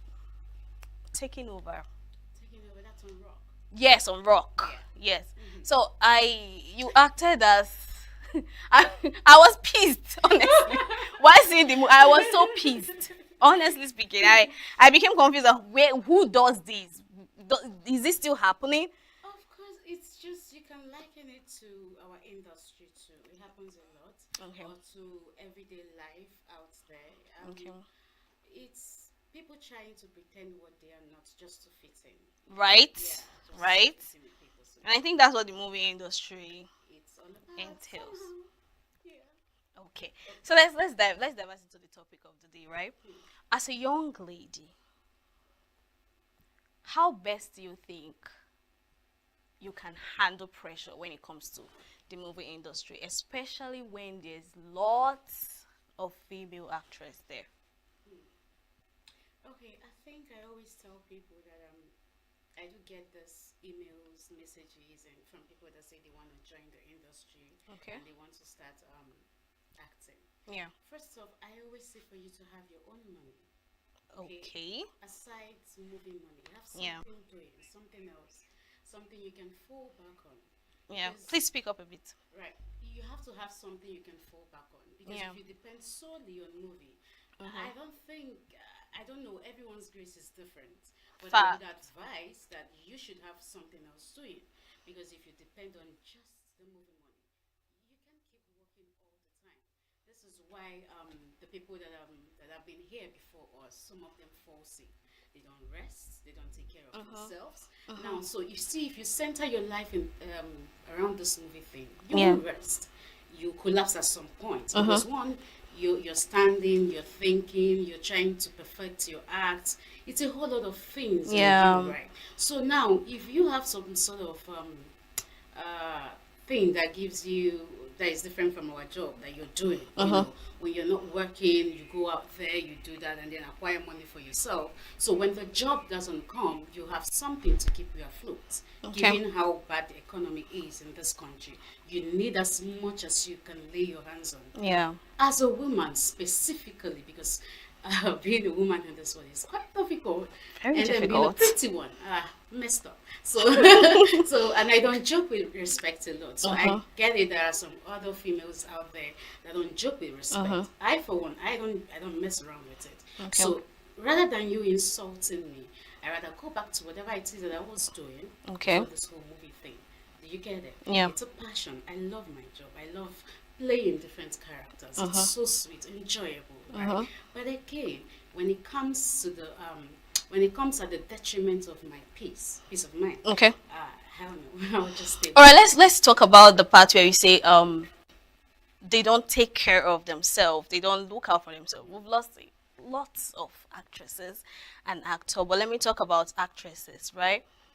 It's as if it's now a trend to, have this whole beautiful body. You know what I'm talking about, right? Okay, so I don't know if it's part of the movie. You have to remain beautiful. You have to remain authentic for them to, always feature you or something. Yeah, but we can't always blame the actresses. We have to also blame the viewers. Because when my movie come on TV and I am and you're watching my movie and then you go under my comments and you say I have flat nyash. How do you expect me to feel? I'm human. Or you go, oh my, this is this way. See, all this just bothers on you as a person, yeah? And contentment, right? Okay, so you can't blame most of them because some do it for themselves. Just, this is the way I want to look and this is my decision. Okay. While some do it because some of these, come on, have you gone on social media? Have you gone to their comments? It's not fair. Because these people are human too. As much as we feign emotions and try to become what we're not, to give you a very good movie, that doesn't mean that we are less of a human. Okay, so the things you say to us, it gets to us, and it messes up with our head that we have to have a specific look, we have to have a specific car, we have to do this, you have to do that, and it's fake it till you make it in this our industry, whether you like it or not. Are you serious? No, let's be honest, because I love being honest. I don't like it when we maybe post the good ones and then you don't talk about the bad part. Most actresses, most people that started out this journey, but because they couldn't keep up with it, they decided for their peace of mind, I'd rather stay home because I can't deal with this. Okay. Now you wake up one morning as an actress, upcoming, and then you see that the person you're looking up to has a brand new car, and she just posted it. Okay. When is it gonna be my turn? And then you hear stories of people that go to car dealers, then just to take pictures and just to feel among. Okay. Okay, so now when you check, I'm just being honest. When most producers check this, they go through your Instagram page, because our Instagram page is like our CV. Do you get it? That is where you see our work. Sorry, our social media page is like our CV. Yeah. This is where you see our work, the things we can do, Okay. and what we've done and all whatnot. Now, when you go on social media and you look for an actor that you would want to be on your job, first off, you're looking for presence, social media presence, so that when I use this person, people would want to go and watch my movie. Right? That's why you see they keep using the same actors again and again. Right now, so you see that social media, for you to be there, you have to fake it. And sometimes some people do fake it, and you can't even begin to blame them, because this is our industry. It's not like we do have these issues between crew members and actors, and they pay us more and we do this more. But when you check it, the life of an actor is very messed up. Yeah. You buy handbags, you buy hair, and again, when you see me in a movie and I use this hair once and I use it twice, again, use it 3 times, 4 times. Sorry, let me cut you there, right? The hair thing. There are customers, right? Yeah. And don't they bring the hair, the outfit, the shoe, everything? They do, but just like they have grade A, grade B, And grade grade C. Oh, wow. Do you get it? Yeah. So I would prefer to use my own hair because it's more authentic, right? Most of the costumers don't come up with body costumes perfect. We love it. But then, in terms of the hair, the shoes, and the handbags, we comfort with it. We come without ours. So you see, by the time you use a handbag 3 times, 4 times, and someone is like, is this the only handbag you have? Can't you change? And then you see you go buy another handbag. Which is from the comment section. Do you get it? So now you see you're trying to fake it. You're seeing For your fans. Do you get it? Now, when you pay me, right, what I'm thinking is I need to change this bag because I've used it for a while, and I need to change this hair, the sandals, the silkwas I'm using. I have to change it. It's a whole lot of thing. And then the makeup, because not everyone could get your face, I know how to do my makeup, and I know that this is what fits my face. So most time on set, I go with my makeup stuff. Okay. I buy my makeup stuffs, I buy the brushes, so that you won't use the same brush you used on someone else on my face. I tend to react. You see, all of these things borders on money. Okay, let me ask you this, yeah? When it comes to, we're still talking about women, we notice that they don't use, most times, they don't use the pregnant ones. Let's take, for instance, you get pregnant now. Okay. Of course, we might not see you on set till probably when you're done with Omugo, like the Igbos call it, and you've given birth and all that, and there's a physique. Why is that? Okay, sometimes it's based on scripts. Okay, how many movies have you seen lately that has pregnant women? Just one, actually. Just one. You see? Okay. So now, and this is something that we can build and remove at any point in time. I'm talking about the real pregnancy, like that's what I'm getting. Real pregnancy. So now see what we're talking about is when you're pregnant, it comes with a lot of things. You're tired, exhausted. Okay. You can't be on your feet 24/7 trying to, because when they say action, I have to deliver the same thing I deliver to you and to the next person, so that they could, get the same reaction, right? And now you see, for a pregnant woman standing on her feet and doing that and doing that, she gets exhausted. And then you check time too, that the person would need to get home. So you need to release the person, and you see that some producers, they have certain amount of time they need to get a movie out. So if you delay it, it's their money that is burning. So rather than going for a pregnant woman that would stress, I'm not saying it's stress. What about giving them little play, like act as a secretary, just walk into my office, tell me, "Sir, there's somebody here to see you." Okay, they do that sometimes. It's rare. It's rare. It's rare. You dealt with a pregnant woman on set. Oh. You do know that when we go on set, they off all the ACs and everywhere is sweating. And no noise, no this, no that. And it's come. So because of their hormonal change and all. And again, I might come here and. So not just the physique. No, not just the physique. come on. Okay. I might come near her and she goes, I'm smelling. And I'm not even smelling, but because it's her hormones. So these things they try not to. But in terms of physique, Yeah. it's very important too that you take care of yourself as a woman, then as a human being, then as an actor. It's very, very important. Most of our actors, most of the old ones we've worked with slum and they say, oh, they did juju for this person, they killed this person. I don't believe in that. It doesn't work for me. Okay. I feel like as much as you can, take your vitamin C's, take your magnesium, take anything that it is that can keep you on your feet. Drink lots of water. And then again, you don't have to do all the jobs. Good. Coming to that now, right? Right. It's as if they don't take care of their health, just like you said. Maybe because of the work load. You know, when you're in the spotlight and you start getting gigs, name them Netflix and all that. The possibility to be consistent, right? Let's talk about the skincare, the taking of vitamin C and all. Most times, I'm not an actor, you can prove me. I'm sure sometimes we find you people on set on the night, right? You just rush out by 10 p.m. Or come out by 6 a.m. and also, at what point do you have to be consistent with your health? Okay, this is why you have a schedule for yourself, not just for the job. Okay. For yourself and the job. Okay. You have to always tell yourself that I come first. If anything should happen to me, movie continues. They find another person to replace me with. As much as we pray for us to get what we want, you have to pray to keep yourself there too. Okay. And that involves you taking care of yourself. Now, if I call you for a job, the way they call us for jobs and gigs, right?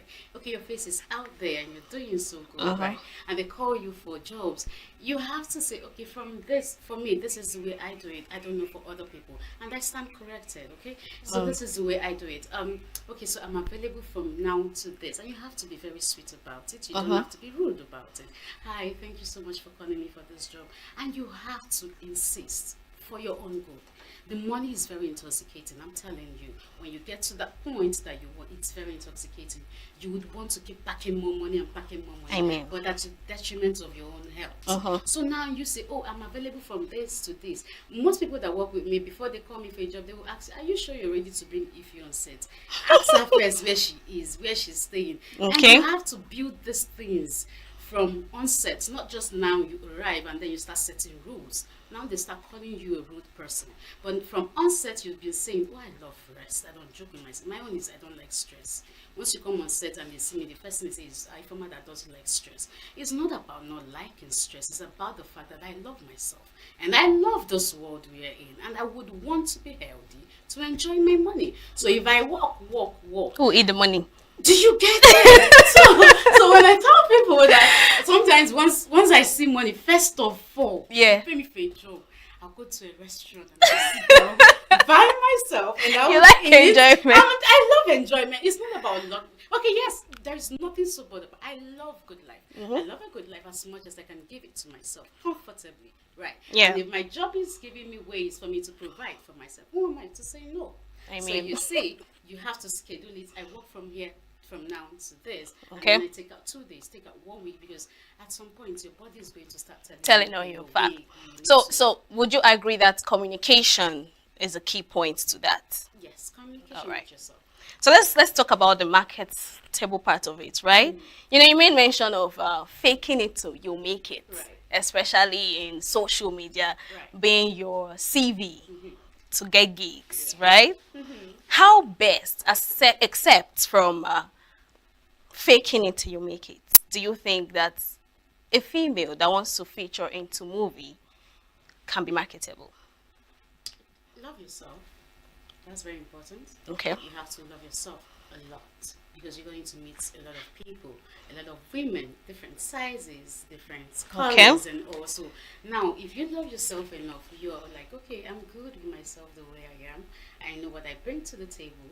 I for one, I always tell myself every day before I leave the house, I look at the mirror and I'm not scared of shit. I'm like telling you give yourself words of affirmation. You get it. You're very pretty. You're very beautiful. You're very good at what you do. Okay. You have to be very good at what you do in this industry for you to stay there. You have Okay. to be very good. So that's point number 1. You have to be Or point number 2. exceptionally good.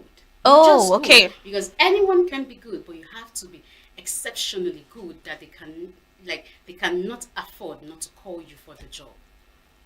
Do you get it? Okay. What I do, I am not saying nobody else can do it, but no one can do it like I do it.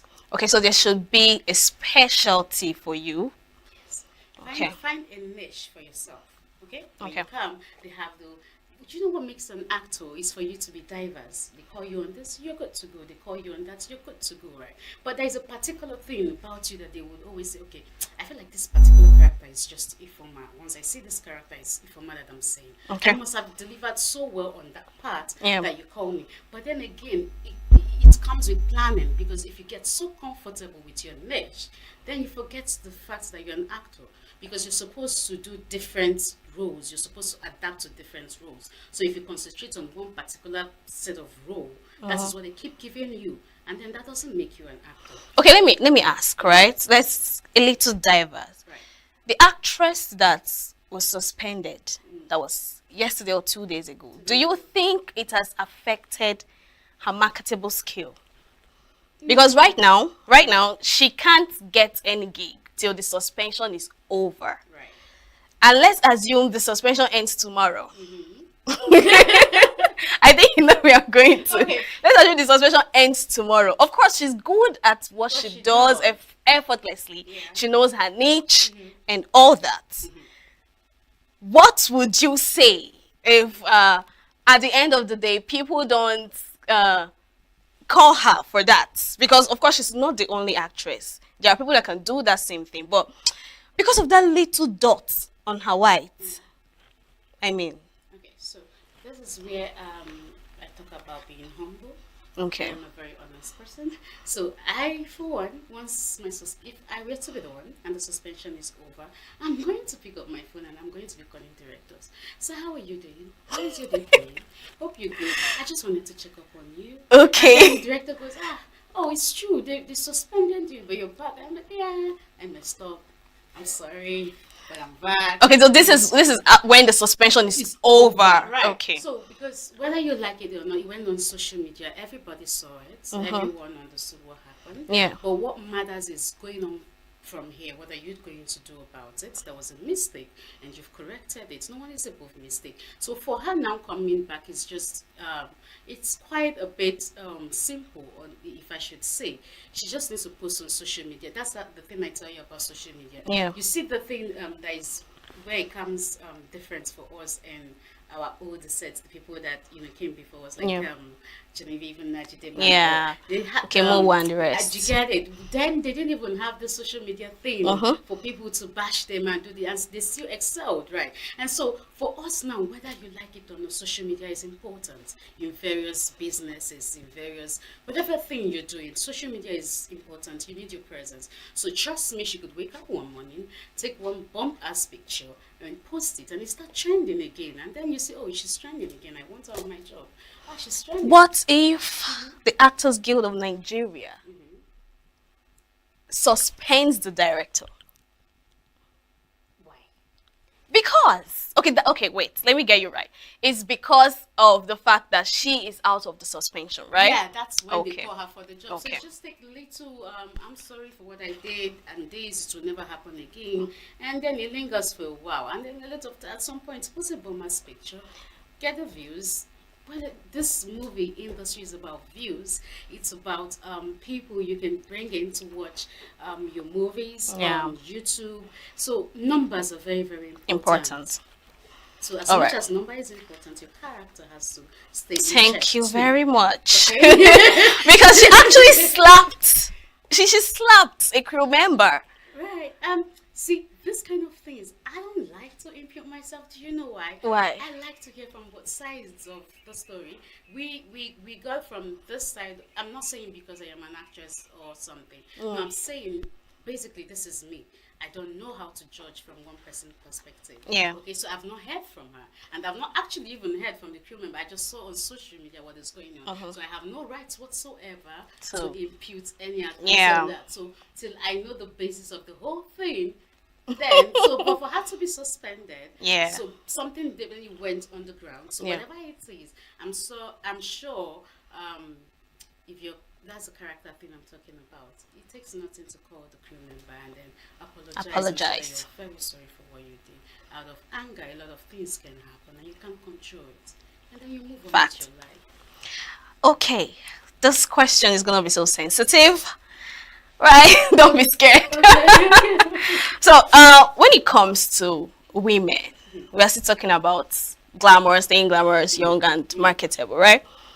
Would you say it's sometimes difficult, despite the fact that she knows her niche, she knows her job, she's authentic? You know, there was a time there's this trend that, oh, they Okay, so I get where you're coming from. yeah, you get where I'm coming from. Okay. So, do you think it affects women the more? Because I don't think it affects the men like that. Quote me if I'm wrong. This is where you get it wrong too, because it affects the men even more. Okay. That's the most funny thing about it. We women, thank God, at this age and time, we can fight for ourselves. We have a voice, we can talk, and, Okay. and people actually hear us. Why?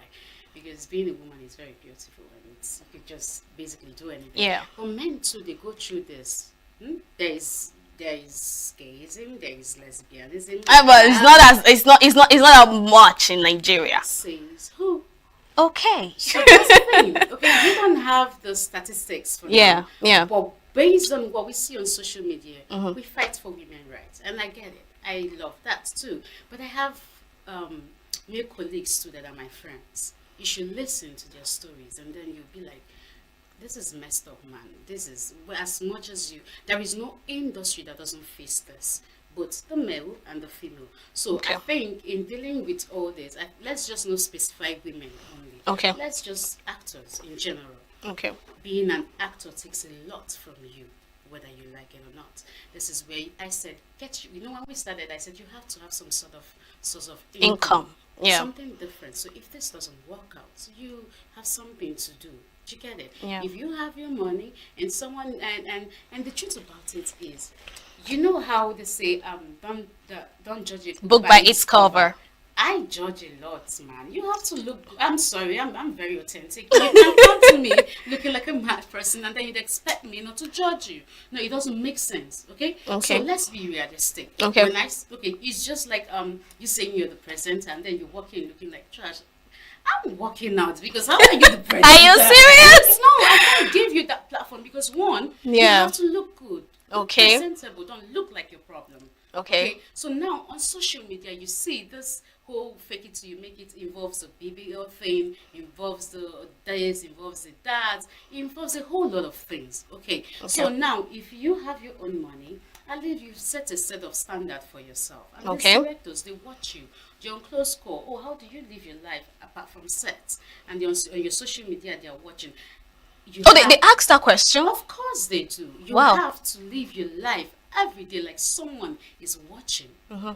Do you get it? Because someone is always watching. The directors are watching, the costumers are everyone is watching. A costumer can just wake up one day and decide to become a director. True. Do you get it? True. She has money. She can do it. She just goes through the various necessary things she needs to do, and she becomes a director. Do you see why I say money? Yeah. It's very much. You have to factor in money.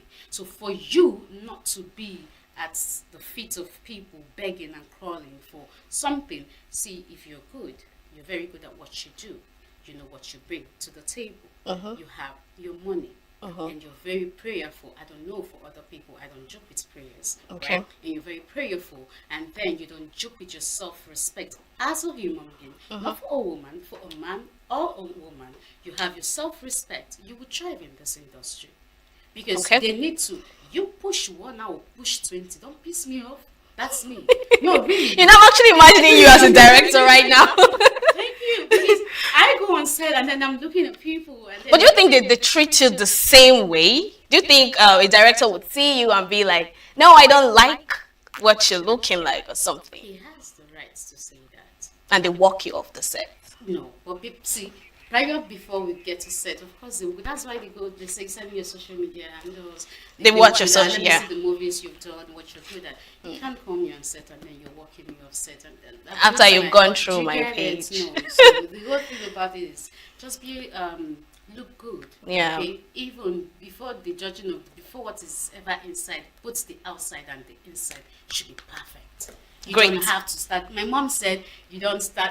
There's a way she says it. You only look good from inside. It doesn't make sense. But outside, There should be a blend, right? You have to blend it. Thank you so much, Queenify. You've actually loaded us with a whole lot this afternoon, and I had so much fun having this conversation with you. Thank you. So yeah, the show has come to an end. I'm sure you had a wonderful time. I'm sure you did. You definitely did. Follow us on all our social media platforms. Subscribe to our YouTube channel. Join us same time tomorrow for more insights, more stories, more drama, trendings, And that happens only on E-Vibes, the entertainment show on Signature TV. I'm your baby girl, Queenet Wokonta. Enjoy the rest of your day.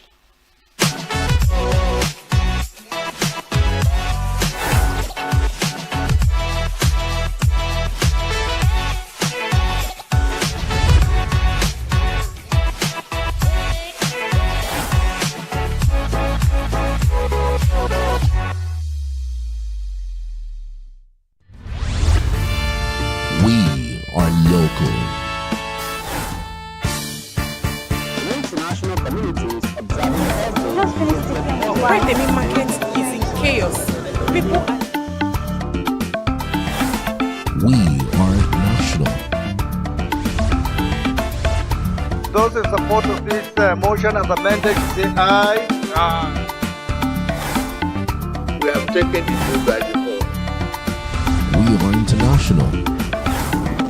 Israeli airstrikes. Donald Trump left us the worst unemployment.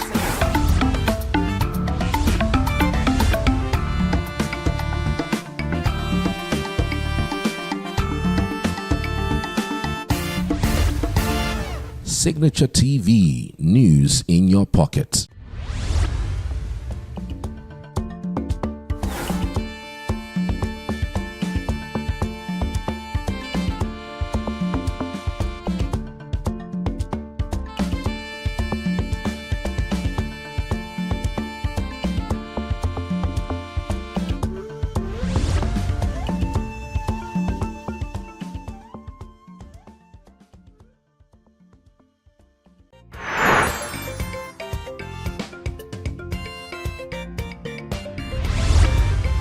Signature TV, news in your pocket.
Hello, this is the Signature Show. I am Vin Martin Obiora Ilo. You may have noticed that in the last couple of weeks, we've been bringing you Nigerian icons. Those in their special way, in what they do, that signposted the Nigerian name.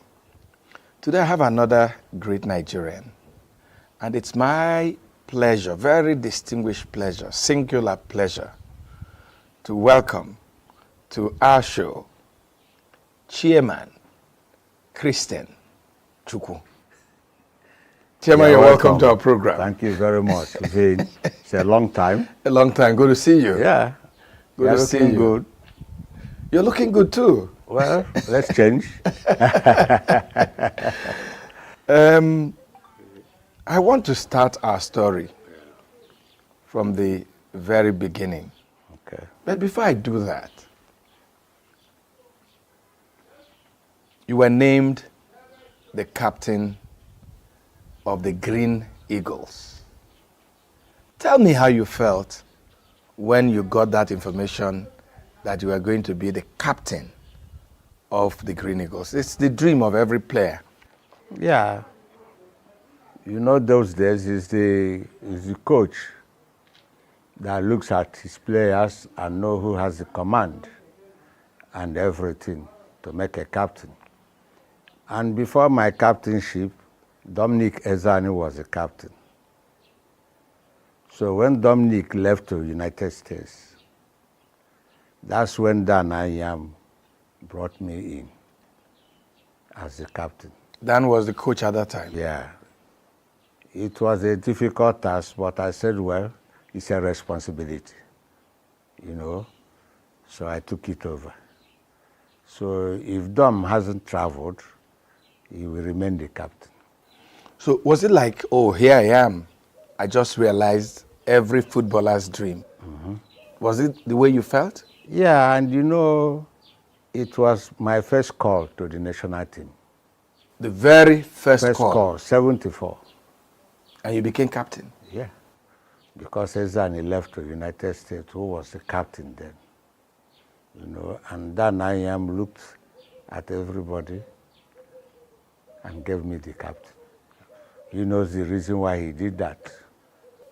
You don't want to hazard a guess why he did that?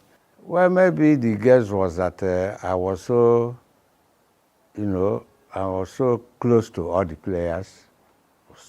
You know, they know me very well, I know them, and they have respect for me, and I have respect for them. And they feel I can represent them very well too. You also captained the Green Eagles to win the Nations Cup. Of course. How did you feel? Well, that this happened under your captainship? Yeah, I feel very, very, very, very happy. You know that winning the Nations Cup was not easy. We started in that 1994, 74.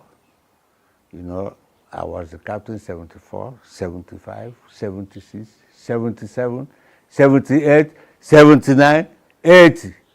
See how many years we were together. So we become a solid gunning team. for that laurel. Our first Nations Cup was in Ethiopia.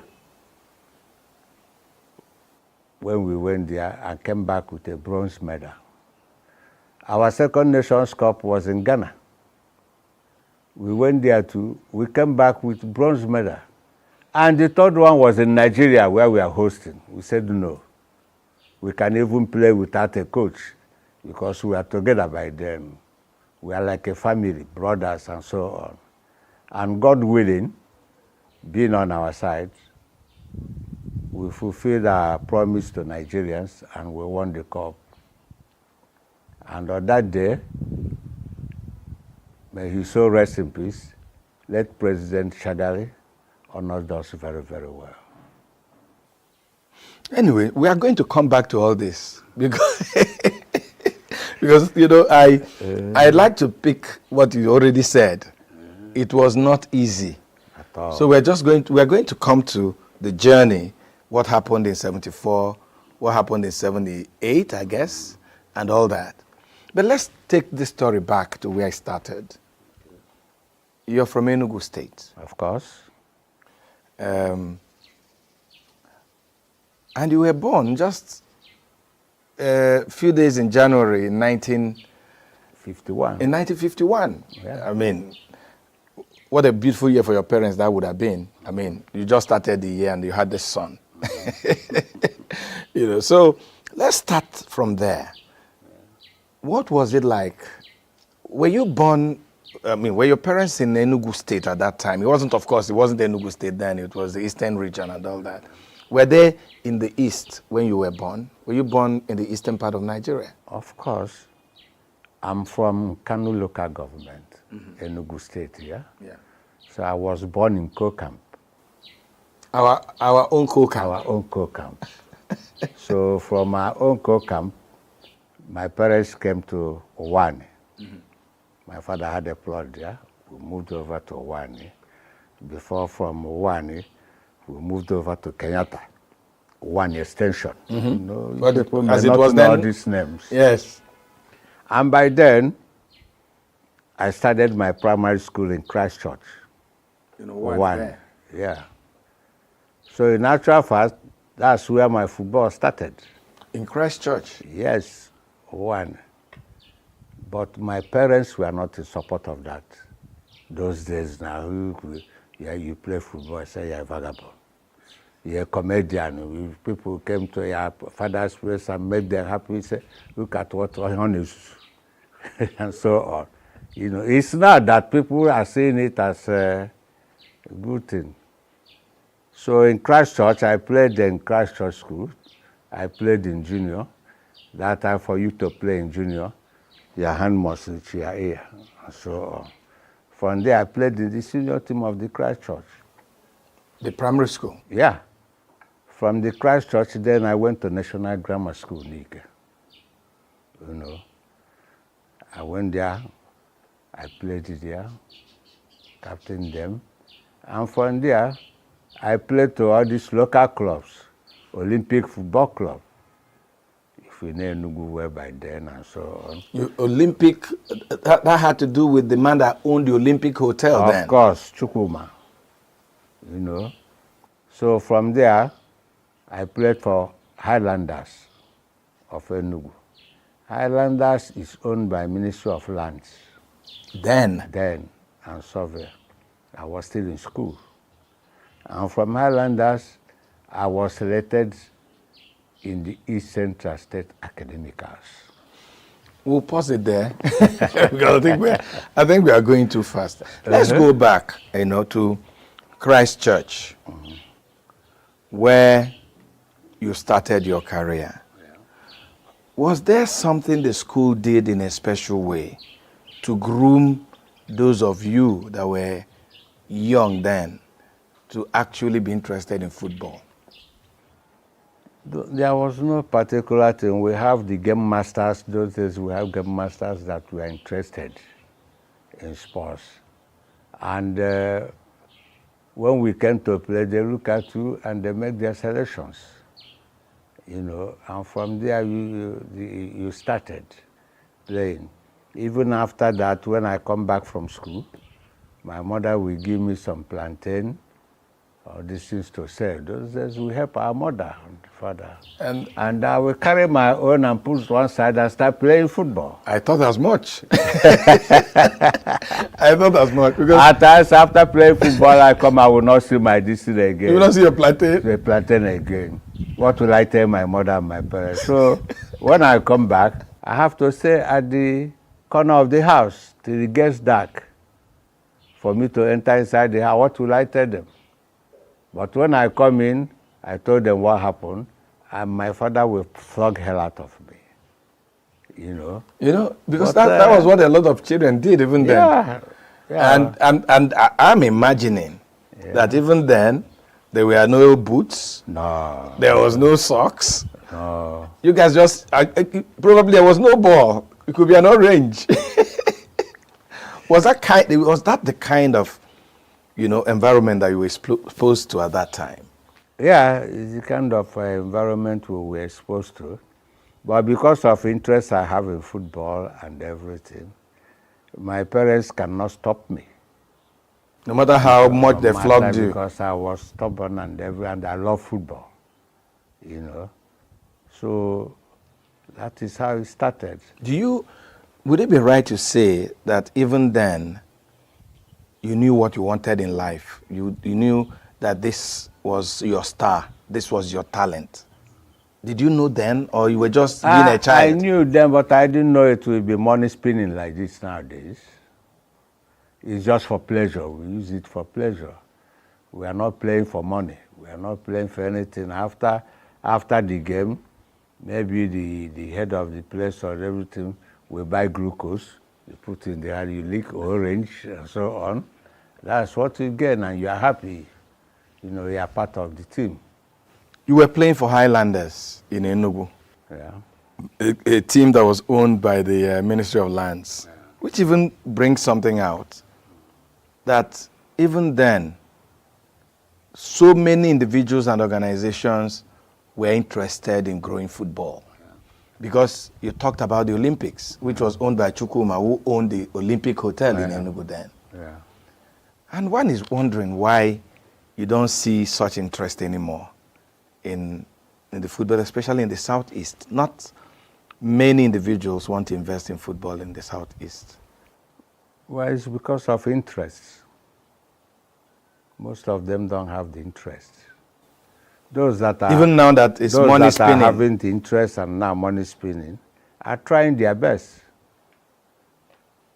They are trying their best, but it's very expensive to run a football club. It's very, very expensive to run a football club. You know, so you have to buy a bus, you have to buy this, you have to buy balls, you have to buy boots, you have to kit the teams, you have to camp them, and so on and so forth. So many of them don't have that kind of money. And those that have that kind of money don't have that kind of chance and interest. But gradually it's coming up. Okay, let's go back to Highlanders. So you were playing for Highlanders. So at what point did you leave Highlanders? How did you end up at Rangers, which was the number one at that time? Yeah, well, I left Highlanders after my school days. Secondary school? Secondary school. And from there, I was invited on East Central State Academic House. And we went to Lagos, East Central Academy. They said, we are just from war. We don't know how to play. You were just from war? From the war, you know, Biafra war. We were just coming out of the war.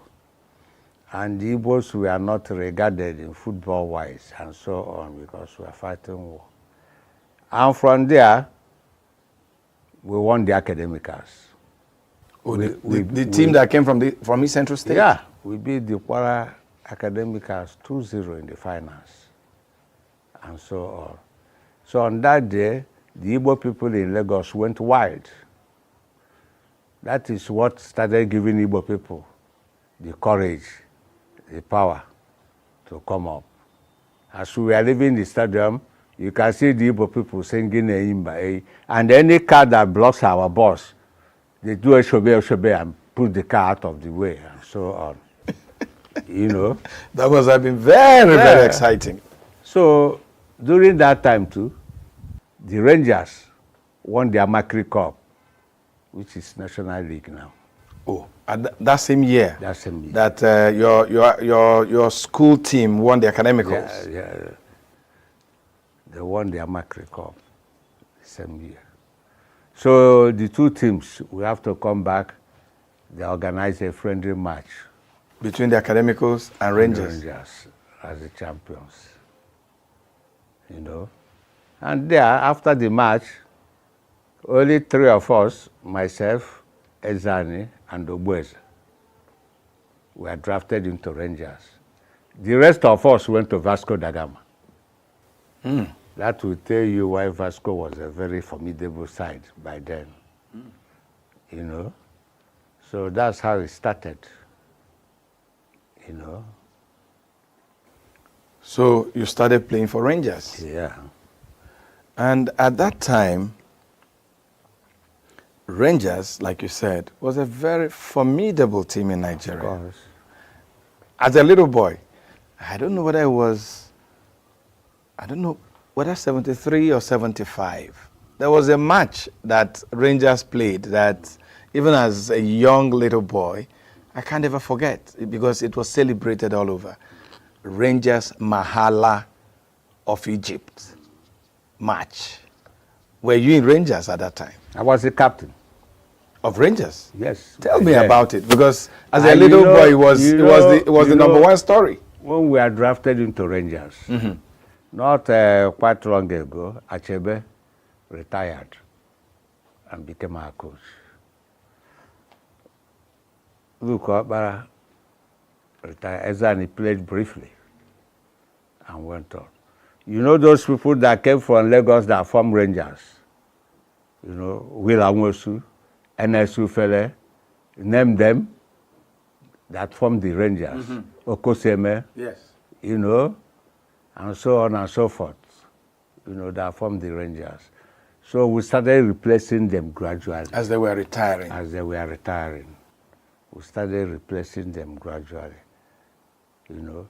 And by then, for you to enter Rangers, you must come from school, academicals, and so on. And not now that anybody can come and they say they are going to bring him, and so Rangers have their procedure. And tradition. Tradition of promoting team. So that's how we came in, all of us. So you were captain? Yeah. When you played Mahela. Yeah. Which year was that? We played Mahela in 70, is it 76 or so, you know. We went to Mahela and we lost. I think it was 3-0. Yeah, and we came here, we said, Mahela, we see Wahala, you know, because by then we are not used to cold weather, you know, Egypt and all this. Oh, so it was cold when you played there? So when they came to our own, we brought them in the sun by 2 o'clock. In the afternoon? Yeah, that's when the match started. And luckily for us, that was a fantastic team. But we were lucky and determined, you know, and we were able to eliminate them from the tournament.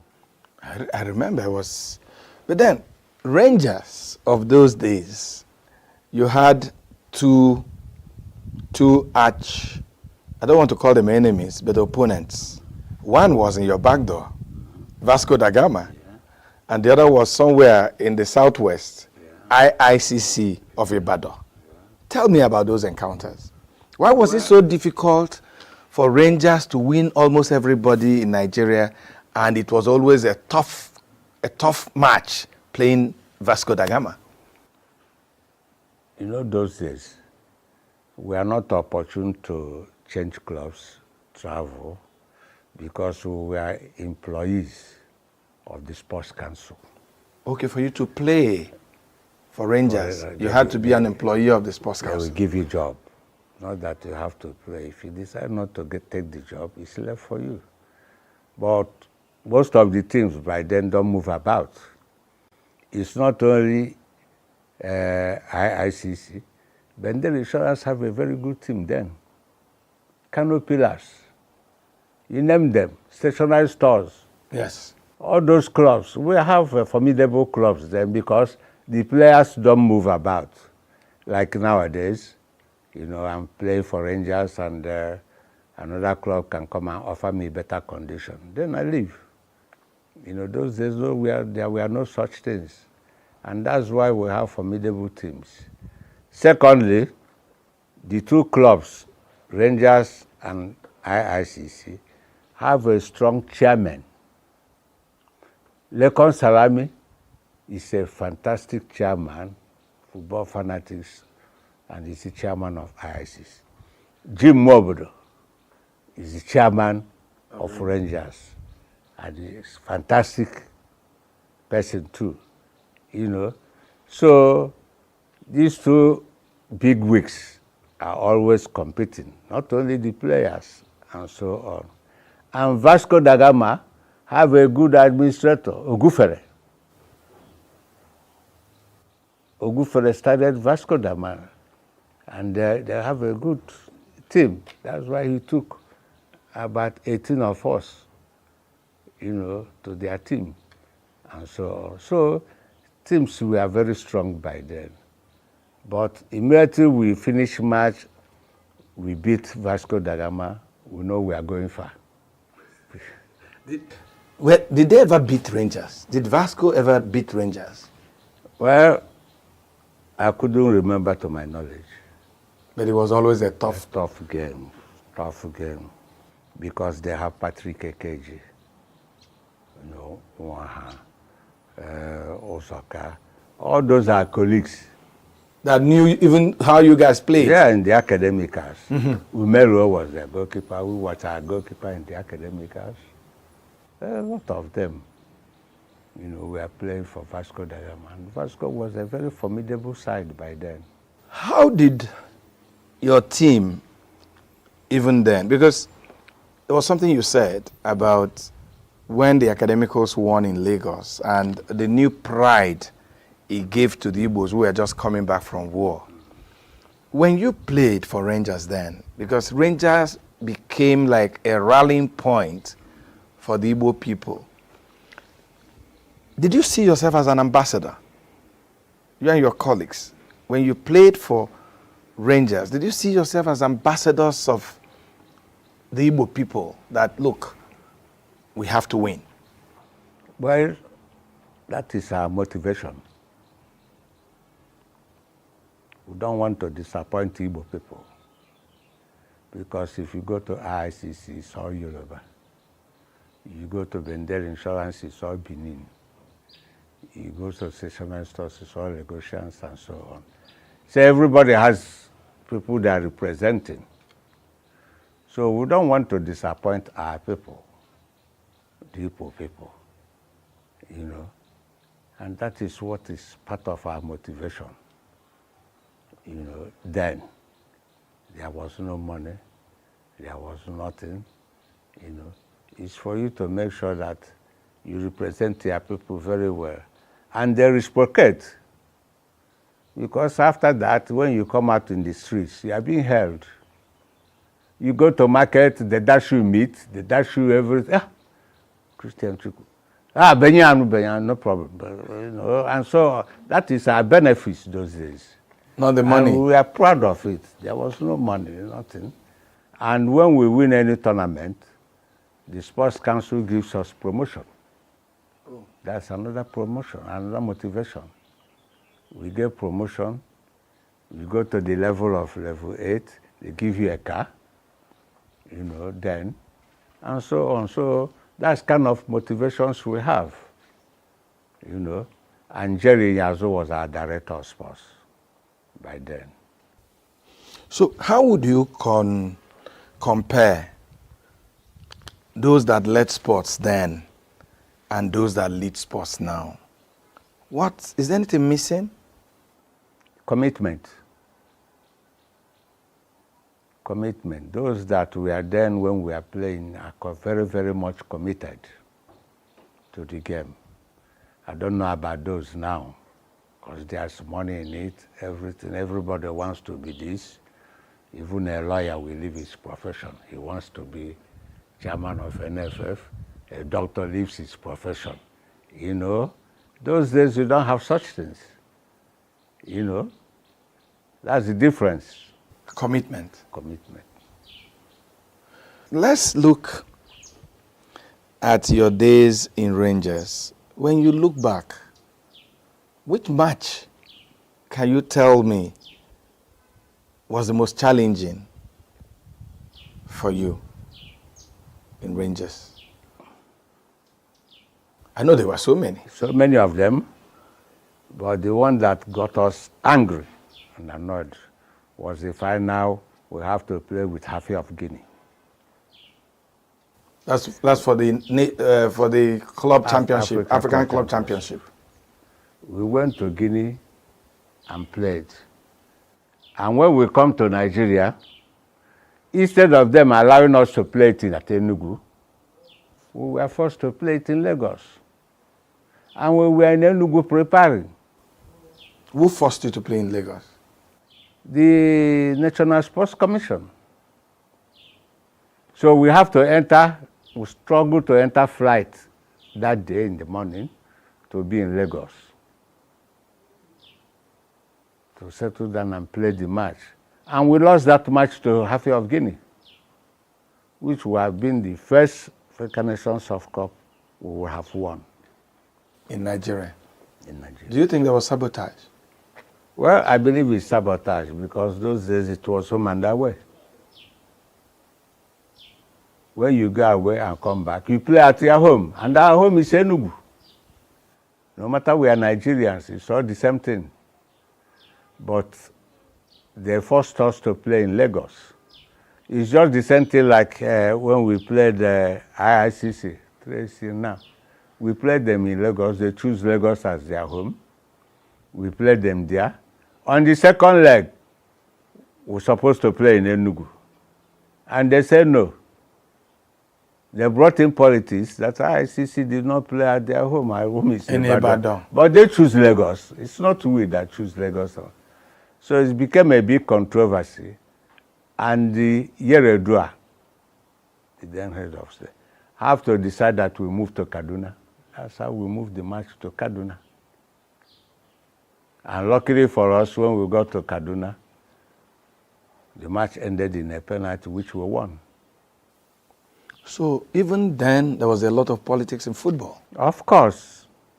Of course. So how about matches that were tough because of the opponents you were playing that was not politics? Do you remember any?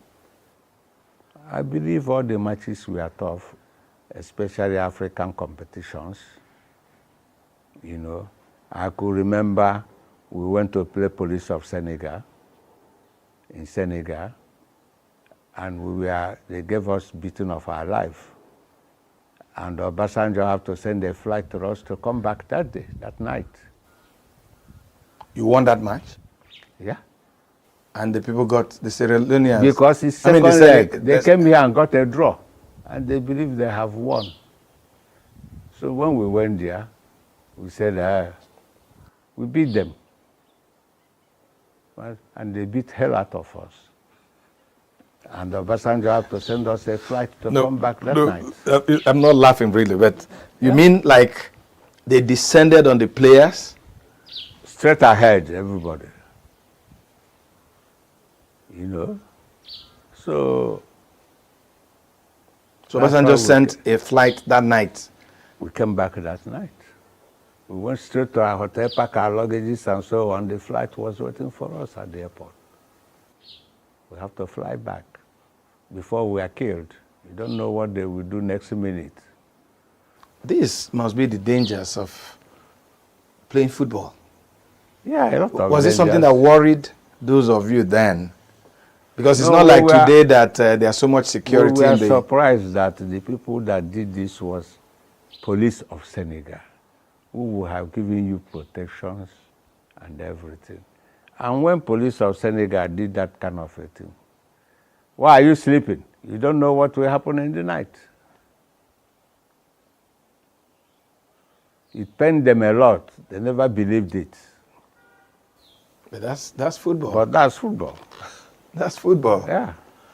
So you were captain for Rangers for several years. Yeah. How did you end up in the Green Eagles? Super Eagles as we know it today. Yeah, in the Super Eagles. I ended up after the Nations Cup in 1980 when we won the cup. No, how did you get into Green Eagles? At what point were you invited into the team? Yeah, I was invited in 1974. That was the same year you joined Rangers? No, Rangers was 72. Okay. I joined the national team, Green Eagles. And by then, Achebedem, all these old players have gone. Ezani became the captain. And not quite a long time in that 74, Ezani traveled to the United States. And I was made the captain. So I was in the Green Eagles stroke Super Eagles till 1980 from 74. And the name was changed after we won the cup in 1980 to Super Eagles. We were all along Green Eagles. Tell me about the struggle. I mean, 80, like you told me earlier, was not the first time. You had made an attempt in 76, attempt in Ethiopia. What went wrong there? We came back with bronze medal. What happened? Why couldn't you leave the cup? It was a game other countries were preparing. you don't underrate other countries. We have good teams, good countries that we are preparing. You know. So you lost in Ethiopia? We lost in Ethiopia, but we came back with bronze. We won the third position. Okay. You know. Then you went back in 76. You went back to in 78. We went to Ghana. And the same thing happened to us. We lost in the semi-final, then played in the third position and won the bronze. Then in 1980, we won the cup.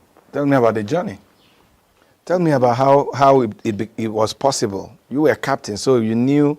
It was not easy. All of them were not easy. They were very hard journeys. But luckily for us, we were building ourselves. We were knowing ourselves, understanding ourselves very, very well. You know, at a stage, we became brothers and everything. At a stage, I can close eye and pass the ball to Shego Debame without knowing where he is, and he will get the ball. You know, so we became one unit. Even without coach, we can even play a match. We have a solid team. And that led us to winning the cup in 1980. You know, one thing I'm learning from the story you're telling is that in those days, it didn't matter how many Igbos were in Green Eagles or how many Yorubas were in Green Eagles. Because just telling me, from what you're telling me, an Igbo man was captain, Ezra, and he became captain, and then you became captain. And it was not such an issue. No. Then there was nothing like Yoruba, Igbo, Hausa, anything. No. We are just one. The coaches were selecting people they feel that can give them results. And nobody queries them. You know. And you know, once you are winning, Nigeria don't know where you come from. You're correct. Everybody is giving you the support, the Hausa, the Yoruba, everybody. So far, you are doing well. Nobody wants to know where you come from. It's Nigeria. You know. So there was no such thing by then. And of course, the most big teams by then was Rangers and IICs. And it was healthy competition. I remember the match in ENUGU that was played at the temporary stadium. Yeah. It was always a fight. Yeah. Yeah. You know, by then the fence of the temporary stadium was zinc. Mm-hmm. And everybody was struggling, and a lot of people got wounded and everything. But that was how important those matches were. Yeah. Chairman, why are Nigerians not supporting local teams like they did when you were playing? What is the problem? Well, I think the problem is that the English football came out. The television came out. Cable came out. And so on. When we are playing, no such, the television then was black and white. How can you get to Europe and get all these things? And everybody was, coming. You can see last match Rangers played on Sunday. It's because the English League have ended. The stadium was filled up. The stadium was filled up. If not, if the English League was still on, you see people going in the bar to watch Arsenal or Chelsea or this or that, you know. So it's part of our problem. But you've been in this business, Chairman, for a long time. You've been a player, you've been a coach, you've been this and that. What can we do to promote our local football? What should we do? Yes, we know there is the English Premiership, the European Premiership, and all that. What would you suggest we do so that we can have a robust, local football in Nigeria that will not only bring money for the sponsors, it will bring money for the footballers or whoever is interested? What do you think we should do?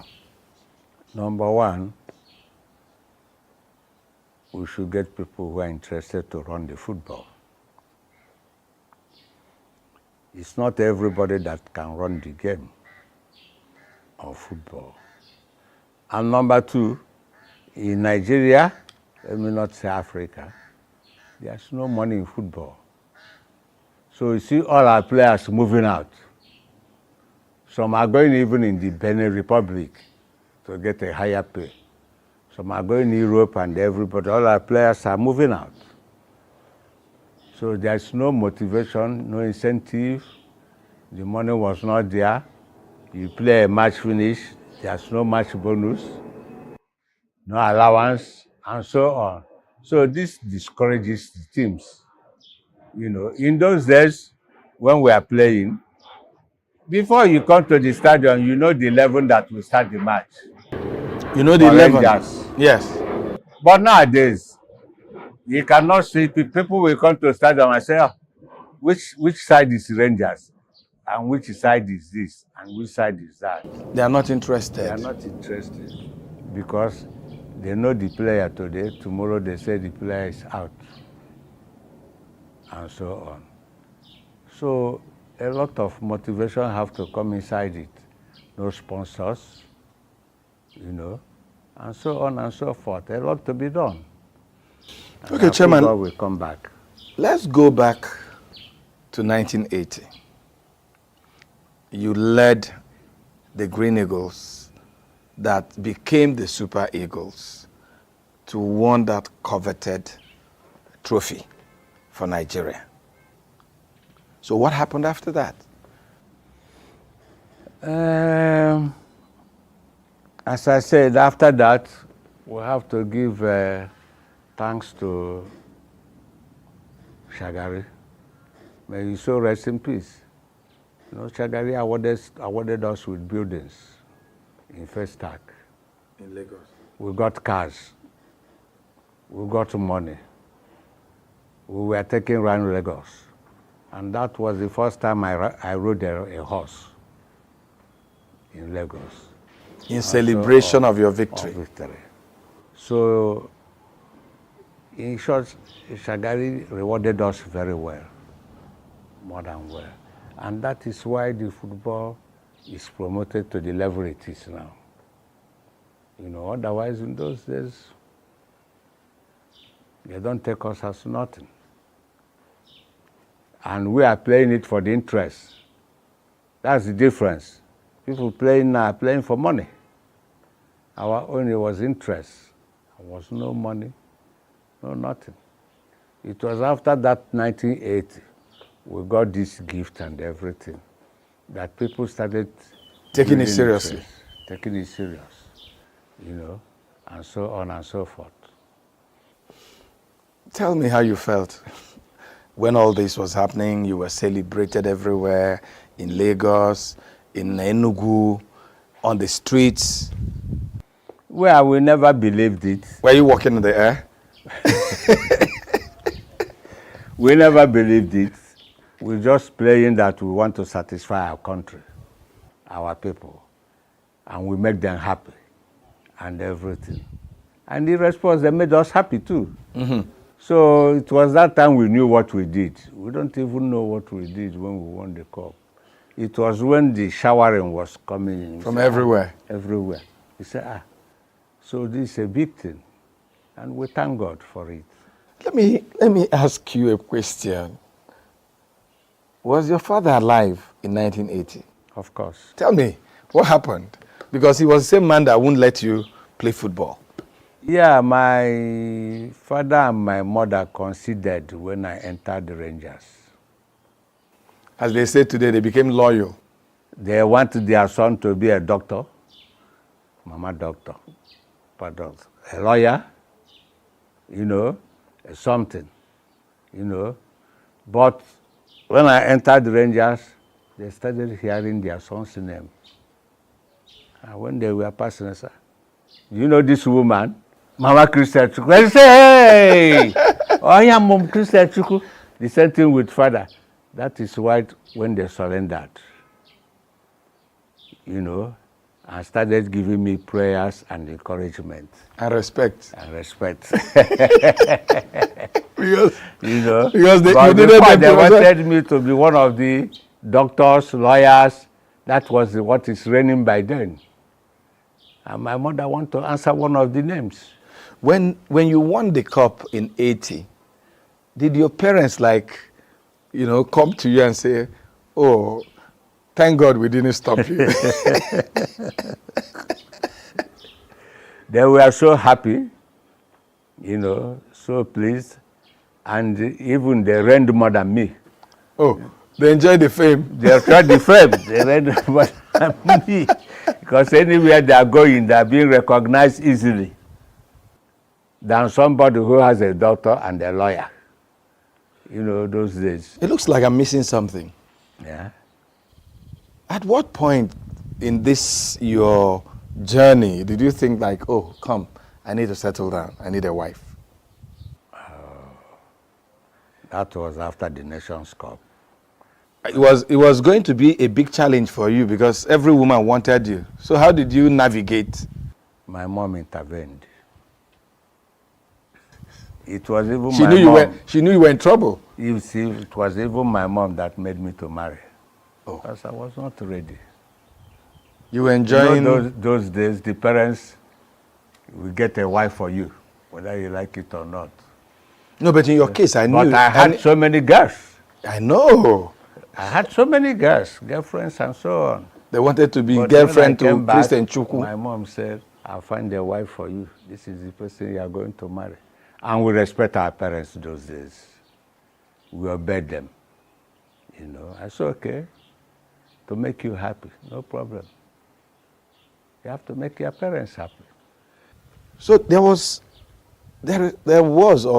no doubt that even when you got married, especially after the Nations Cup, you were still a very busy man. Of course, your career even got you busier than ever. How did you juggle your career in football and your family life?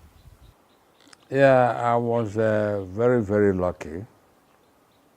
The person my mother chose for me that she brought, was very understanding. I married after 1980 and we wedded in 1981. And we had our first child in 1983. So she too understands my movement, my profession, So she was coping, to my movements, because after the 1980, 81, I coached Rangers briefly, before going to coach the first under-17 that won the cup for Nigeria with Sebastian Broderick. So from there, I was drafted to the national team. But from national team, I went to Kenya, become the Kenyan national team. I'm from Kenya, yeah. I'm from Kenya. When I came back, I went to Lebanon. As a coach too? As a coach too.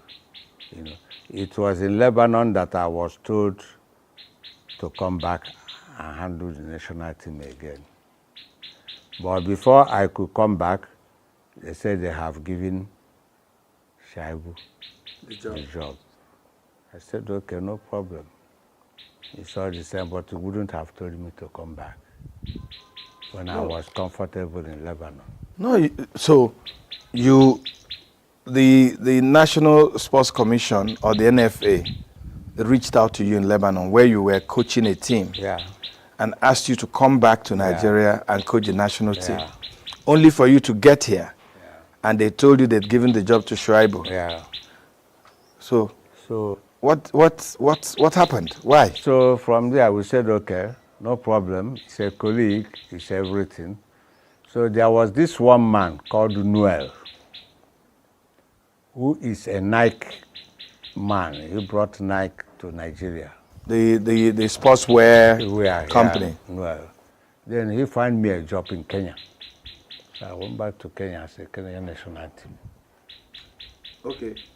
So you went to Kenya twice? No, once. I went to Lebanon first. Okay. It was Lebanon that I went first. When this thing happened, I came back. He said, no. He found me a job in Kenya. As the national team coach? That's how I went to Kenya. Tell me about Kenya and your career in Kenya. Yeah, when I went to Kenya, I found out that Kenya was so backwards. In football? Yeah, I went to Kenya. I have to build junior teams for them because I have coached under 17 in Nigeria. I built under 20 for them and so on. So they were enjoying it, and the senior team. So when I went there, those East African Nations Cup and they are playing and so on, Kenya was dominating, doing very well, which they have not done before, So they enjoyed my stay in Kenya, and they never want me to go.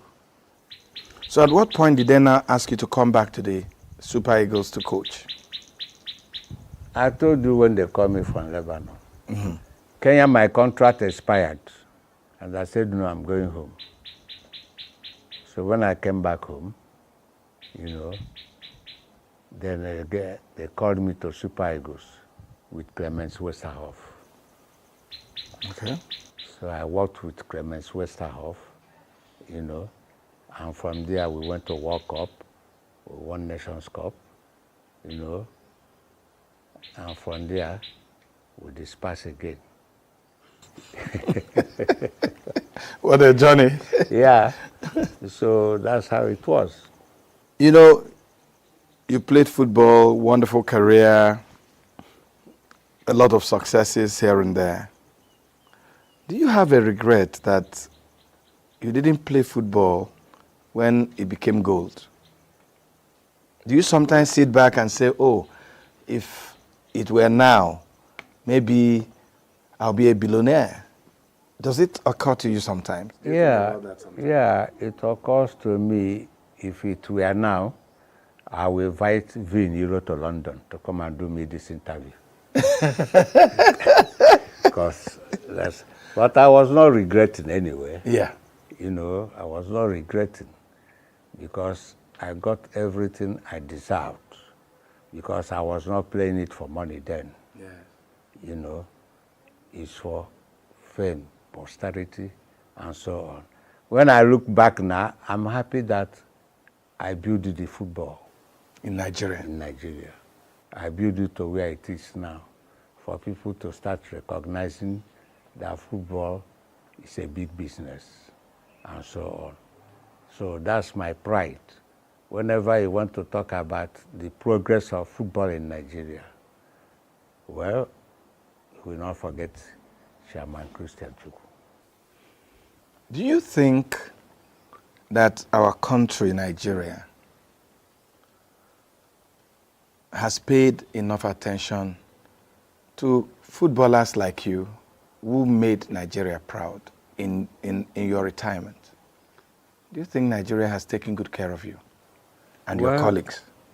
Well, that's a problem in Nigeria. Other countries are trying to build their footballers. You see in Cameroon, Eto'o is the chairman. You see Ivory Coast, Drogba. You see, they are starting to recognize footballers, But in Nigeria, we don't recognize footballers. People running our football, nowadays none of them played football. None of them knows what they are talking. They are businessmen. They are businessmen. They come. Otherwise, people like Kanumanko them, Okocha them, and all these people should not be lying low while football matters are being taken. You know, you leave the job for the footballers to run. You know, and you see the change. You know, it's affecting everything we are doing. A lot of you worked. For instance, you told me that as a Rangers player, you were a staff of the Sports Council. Do you get your pensions regularly, even now? Well, this is the state government problem. You know, I'm a pensioner, but anytime they pay, I get my own. When they pay? When they pay. Don't you think that for men like you, who have done so much, I mean, in their prime for this country, that maybe there should be a special package different from just you getting your pension? Is it something you think about sometimes? Well, I think if Martin is governor tomorrow, I will get all my entitlements and more, because when I come and say, Your Excellency, say, Chairman Chukwu, what are you doing now? I say, I'm sick, oh. I don't have anything, oh. You know, like when I was sick, the person that took care of me, so Tedola, you cannot imagine that. A Yoruba guy. Tedola, who was a small boy, his father was the governor of Lagos State by then, you know, and he was enjoying my game and everything. So when I became sick, he was the one that took me to London and made me to survive today. But we also heard that the state government had helped. They have helped. Help comes in different ways. But if it wasn't for Tedola? There was no time the state government wants to take me abroad. Help is that if you enter hospital here in Nigeria, maybe they shall offset your bill. But this singular man said no. Hey, prepare him, let him come over. And that's how. Had you known him before then? Is the father I know, who was the governor of Lagos State when we were playing. You see? And without him today, I don't know. It's only God knows. Whether he'll be alive today. Whether I'll be alive. So are you saying that even now that you're managing your health, that the state government is not reaching out to you? No. The only state government that is reaching out to us is Anambra. Anambra from P2B was giving us 2 pence to take care of ourselves. P2B started with 10,000 naira. Then this person came in, Obiano came in, and increased it to 15. 15,000 naira. A month? A month. And now Soludo came in. I said, no, 50,000 will not do anything for you. And increased it to 100,000 every month. You can imagine. And your state in Enugu does not pay you anything? Nothing. Oh. Chairman, wonderful journey, wonderful career, wonderful life, and of course, the greatest one, getting ill and getting well by somebody's magnanimity. What are your regrets in life? Well,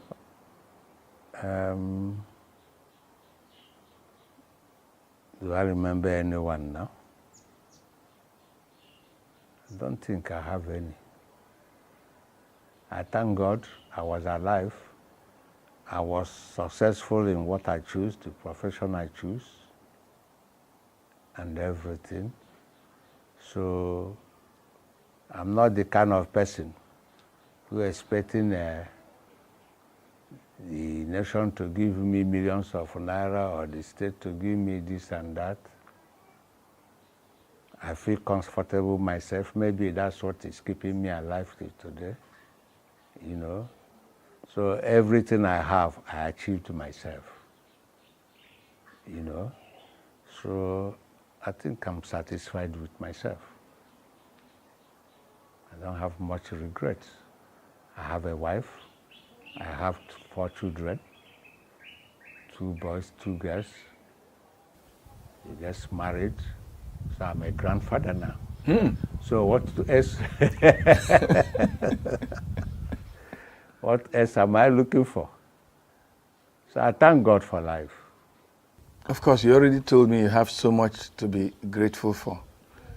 But in your very, very eventful life, what time can you look back and say, this was the height for me? Well, as a player, when we won the academicals, 2, when we won cup winners, Rangers, 3, when we won the Nations Cup. I think that was the highest for the first time. So anytime you want to talk about Nations Cup in Nigeria, you must look for people who won it first. And you find our names there. So that one is there forever. My last question. Successful footballer, great coach. Do you regret not playing in the World Cup? Well, it's part of my regret. You didn't remember that? Yeah, it's part of my regret, but because we nearly went to the World Cup until we lost to Tunisia here. When Odie headed the ball mistakenly inside our net, we lost 1-0. You know, because apart from that, we have been to the World Cup. It's part of my regret. Thank you for reminding me. Chairman Chukwu, I must thank you so much for your time. I know the back and forth for us to have this interview take place. I'm really grateful, sir. You're always welcome. Thank you. Thank you very much. And as you age gracefully as you are aging, I say congratulations. Thank you very much. It's a pleasure. You know my place now. You're always free. Yes. Thank you, sir. You're welcome. And that's the signature show. I am Vin Martin Obiora Ilo. Thanks for watching.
Signature TV, news in your pocket.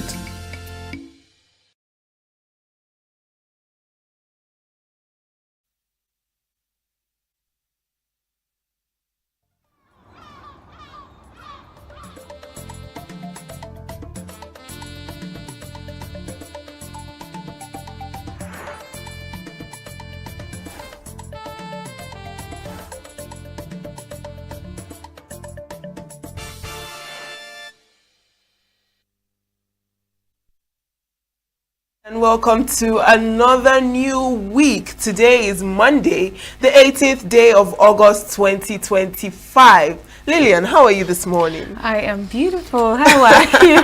How was your weekend? Very well. I hope you spent. Did you go out? Mm-mm. You didn't? I mean, and also this cold has been flying around. I hope the bug hasn't caught you too. Almost. It's almost catching me. I mean, everyone seems to be having a cold now. Well, there are a lot of things happening across the country. I mean, some of them don't sit right with me, particularly when it comes to our security situation. Okay. We're seeing this this notorious bandit leader, Tuji Bello. And reports are saying that, of course, we are hearing that the clerics, you know, had a meeting with him and he surrendered. But then the defense headquarters is saying that that is not true.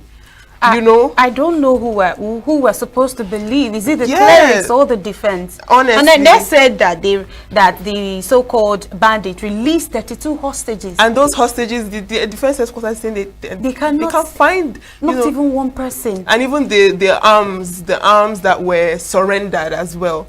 I mean, recently, the Amnesty International made a whole lot of allegations against the defense headquarters, saying that there has been a whole lot of judicial killings recently in the southeast that has not been recorded. About 1,844 persons that has gone missing, but the defense minister's media person has debunked it and said nothing like that happened, that is baseless, is unfounded, that there is nothing nobody can say about that is not true. I mean, I'm just starting to wonder, because I have a lot of questions, you know. First of all, from the Tuji Bello angle, I mean, why are we hearing two reports? Who is benefiting from these reports? And then when it comes to the Amnesty International, I'm also wondering, you know, why is it that we have to wait for international bodies to give us figures of people that are dying in our own communities and our own security personnel are doing nothing about it? They said they have proof, so we're waiting. Yes, and they wrote to the military for a reaction. There was no response from them. Yeah. So I mean, it's quite sad and it's quite worrisome as well. But well, that is not, you know, our main issue for today. Welcome to Signature Morning. I am Uchenna Chimdi Oluoha. Good morning, Nigeria. You're welcome to Signature Morning. I am Lilian Wali. All right, our newspaper headlines and review will be coming up in just a moment. Do stay with us.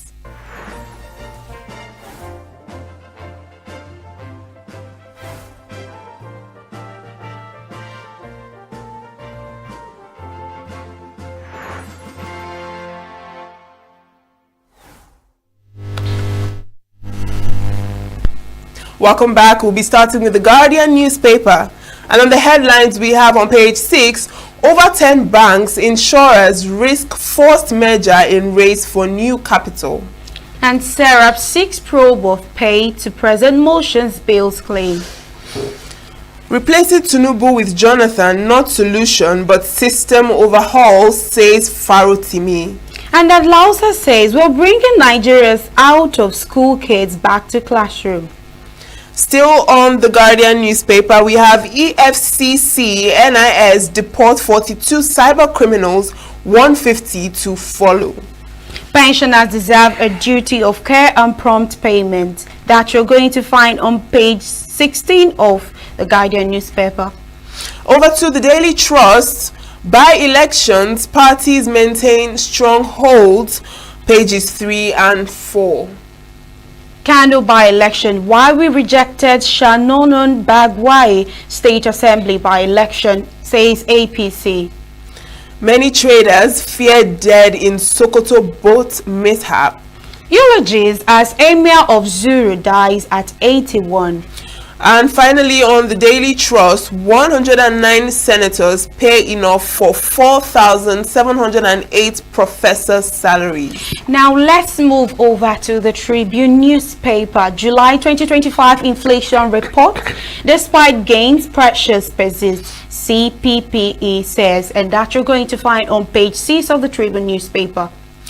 By elections, APC consolidates ahead of 2027 race with riders wins big in Kano, Adamawa. Soludo's Abga shows strength in Anambra. PDP wins Oyo rep seat first time in 18 years. ADC humbled in Anambra. APC, NNPP maintain rivalry in Kano. PDP in dire straits in Edo. Zamfara poll declared inconclusive.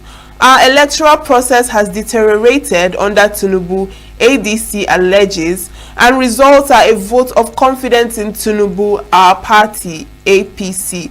pages 22 and 23. Also on the Tribune, cyber criminals EFCC immigration deport dozens of Chinese and Filipinos.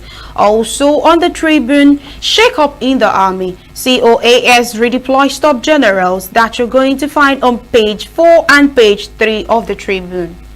Alright, and finally on health, we have caffeine can reduce effectiveness of certain antibiotics, study suggests. Now moving over to Blueprint newspaper, by-elections, APC's emphatic victory in 12 states, sign of the awarded capacity, says Tinubu. Party won more seats to seal 2 over 3 majority in Senate. ABGA increases to 2. Poll not yardstick for measuring coalition strength, says ADC, and that is on page 6 of Blueprint newspaper. NIMET forecasts 3-day rain, thunderstorms nationwide. 21 communities hit by floods in Potiskum, says NEMA. And on business news on Blueprint, UBA to empower female entrepreneurs, drive inclusion with 5 billion naira MSME fund, page 23. Now to the Punch newspaper. Workers' compensation, FG backtracks as NLC holds ground. NSITF moves to avert strike, says AGF will refund workers. NLC leaders meet. And 2 Nigerians die of suspected poisoning in Libya, page 4 and 5. And court orders full disclosure of 37 billion naira renovation by National Assembly. Alright, and finally on the Punch newspaper, Nigeria deports 42 convicted Chinese Philippine cyber criminals, on pages 4 and 5. Well, that's the much we can take on our newspaper headlines this morning, and it's time for our review. As always, we have Chris Maduka, the Oracle, in the studio this morning. Good morning, Chris. Good morning, Uche. Good morning, Lillian. Good morning, Chris. And good morning, the world. It's another day. And yes. Bright and early. We thank God for another opportunity to be alive in Nigeria with hardship and hunger and so many issues affecting our life. Yes. Every day counts in the life of Nigerians. And we are grateful to God. Yes. So let's move on. Let's move. From Guardian, so many things, but we quickly rush out of school kids back to school. Alausa, he said, Alausa is saying he's bringing out of school kids back to, it's wonderful. It's happening, but most of the times, in Nigeria, you find some good statements hidden under political being right. Yeah. I remember during the Goodluck Jonathan days, we had the Amajare schools were built. There was no continuity, so bringing out of school, and we know that in the north, we have increased number of out of school children. So bringing them with the mouth, bringing them back to school with mouth it's not making any sense. It's not making sense. So we want to see the schools, the action back to schools. Yes. How many schools? And these are targeted students. You don't just go to the street to bring people and dump them into a system. There must be a special school for them. Yes. Where are these schools? Who are trained teachers to take care of them? Yeah. You don't go into the bush and probably bring children who are following sheep and cattle and all those nomadics and dump them. There must be special training and special trained teachers to handle them. Good idea. If it's a dream, let it come true, we pray. Yes. Pharaoh Timi says replacing Tinubu with Jonathan is not a solution. He said it's a system overhaul.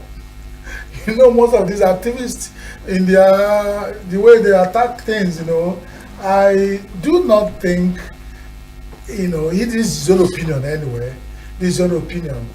But we know that most Nigerians would prefer a massive, great shift from the routine politicians to try some new ideas and new people.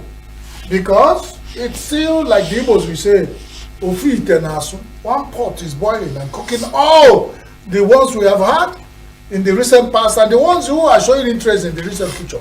So why not I think what to me is saying that why not let's try some new hands, new heads, see whether that will take us somewhere. No, I go with Farotimi. Yeah. Because if you try, one, it didn't work, try two, it didn't work, just try, probably leave off those things and go back to about number 10. Leave off following them in lines, because Nigerian politicians are really, really dangerous people. You don't know who to trust. When you are doing your intro, you are saying, you don't know who to believe. For me, I don't know which Nigerian politicians to believe. So they can go ahead and, this is their time. Yeah. And the sitting president said is Emilio Kor. All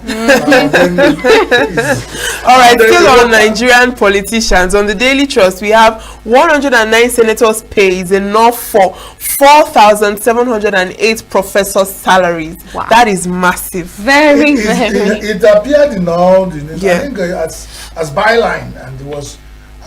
We cannot pretend we didn't hear that. And the professors, who most of them are meant the returning officers to elections, and they go there to rig elections, are they aware of this? So why are we bothering about them? When we were in school, I know how revered the professors are. Their words are, it's not on marbles. You don't talk about, when you see a professor, you better run, because if you do not handle professor very well, you are in trouble. But these days, what happened? The Bible says, where your wealth is where your mind is. The mind of Nigerians elite, these are where their minds are. So education and people who are the molders of the mind to take us to where we'll be. This is not how Nigeria will go to the moon or go to the Mars. When most of the countries of the world are already building another country in other planets. We are here killing those who will take us there. I told you, most of the professors, can you imagine, in a month, 4,708 professors' salaries, paying 109 persons, only in distinguished Senate chambers. We have not talked about the Federal House. That will tell you where. How can you can't tell somebody neck on the game in a leash. If somebody is eating his own thing, you say, look at your mouth. That's what Nigerians want. And they made their mouth that way. They will lie on it. Nigerians are docile. This is not Nigerians I was born into when we were growing up. Nigerians will see bad things and they will talk about it. Who did this to us? They're asking. Nigerians did this to themselves. We went into a program and some development workers came and said, Nigerians should begin to call their. Some Nigerians do not know the phone number of their local government chairman. They don't even know their ward councillors at the local government. Not to talk about their House of Assembly. Not to talk about their Federal House reps. Not to talk about their senators. They don't even know their name. They don't know how they exist. Some of them don't know the location of their local government. All of them are running to the cities where they go and do kidnapping. And Nigerians are not looking in to how they will solve this problem. They are creating these politicians because every climate, every country, every time and period create the kind of politician they want. This is the Nigerian politician, and they're dealing with us. Only 109 persons are earning salary in a month that can pay 4,708. And when you hear some of them, when they put you in a position of professor, you are like grounded. You can't go anywhere. They cannot jackpot because those are the ones we hear talking. The ones who can jackpot have gone. So if you want, pay yourself with all the money in Nigeria, and then when you get sick, you meet them in foreign hospitals. All right, let's move on to these by-elections. It's all over the newspapers today. We have APC, consolidates ahead of 2027 race. Blueprint has a different headline. It says APC's emphatic victory in 12 states, sign of Yowada's capacity. Well, I want to refuse. Why? When this by-election was starting, we had issues on this desk of where they said the opposition, and that even the ones that are coming up newly are battling APC and INEC. We are telling ourselves, right?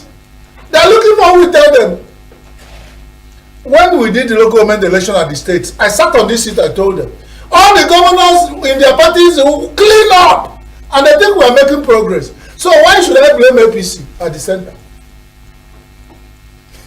When the big goat is chewing the cud, the little goats are watching. So this is what we want to do in Nigeria. The winner takes it all, and we pretend that we are running democracy. There is more. You can see it in body language.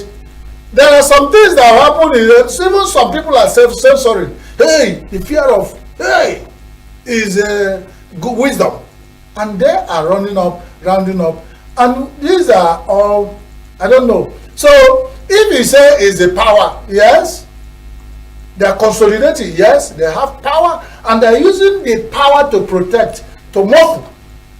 That's it. And they want to win it all. We say good luck to them. After the race, we will count the miles. That's it. Because nobody in the world will look at Nigeria to come and do this. This is how we want it. Greed, selfishness, I, every time. You don't look at the bigger picture and how it benefits everybody. That is why Nigerians need to sit up. When some people don't know what to say, they say they want the revolution. I'm not calling for revolution because one joke came up. He said Che Guevara, when he was doing revolution, and then the opposition wanted to take on him. He ran into the bush with all the money he made. And then a hunter saw where he was hiding, went and informed the opposition to come. And when they asked the hunter, why did you sabotage this man who was fighting for him? He said the war that the man was making was frightening his sheep. That's what concerns him. So you can see why even the people of Nigeria, what is more important to them now, that poverty has been so much weaponized. They don't care, they don't even want to think about tomorrow. They only think about how can he get Bado and what they call it, and for this time and now, let the future take care of it. But we are selfish. Is this how the future we are living for these in the young Nigerians who are growing up? Of course, even in education, JAMB and WAEC have destroyed that. Politicians, so nothing is left for the future. They are living for here and now. But one day, the God of future will hunt everybody who has made sure Nigeria does not have future.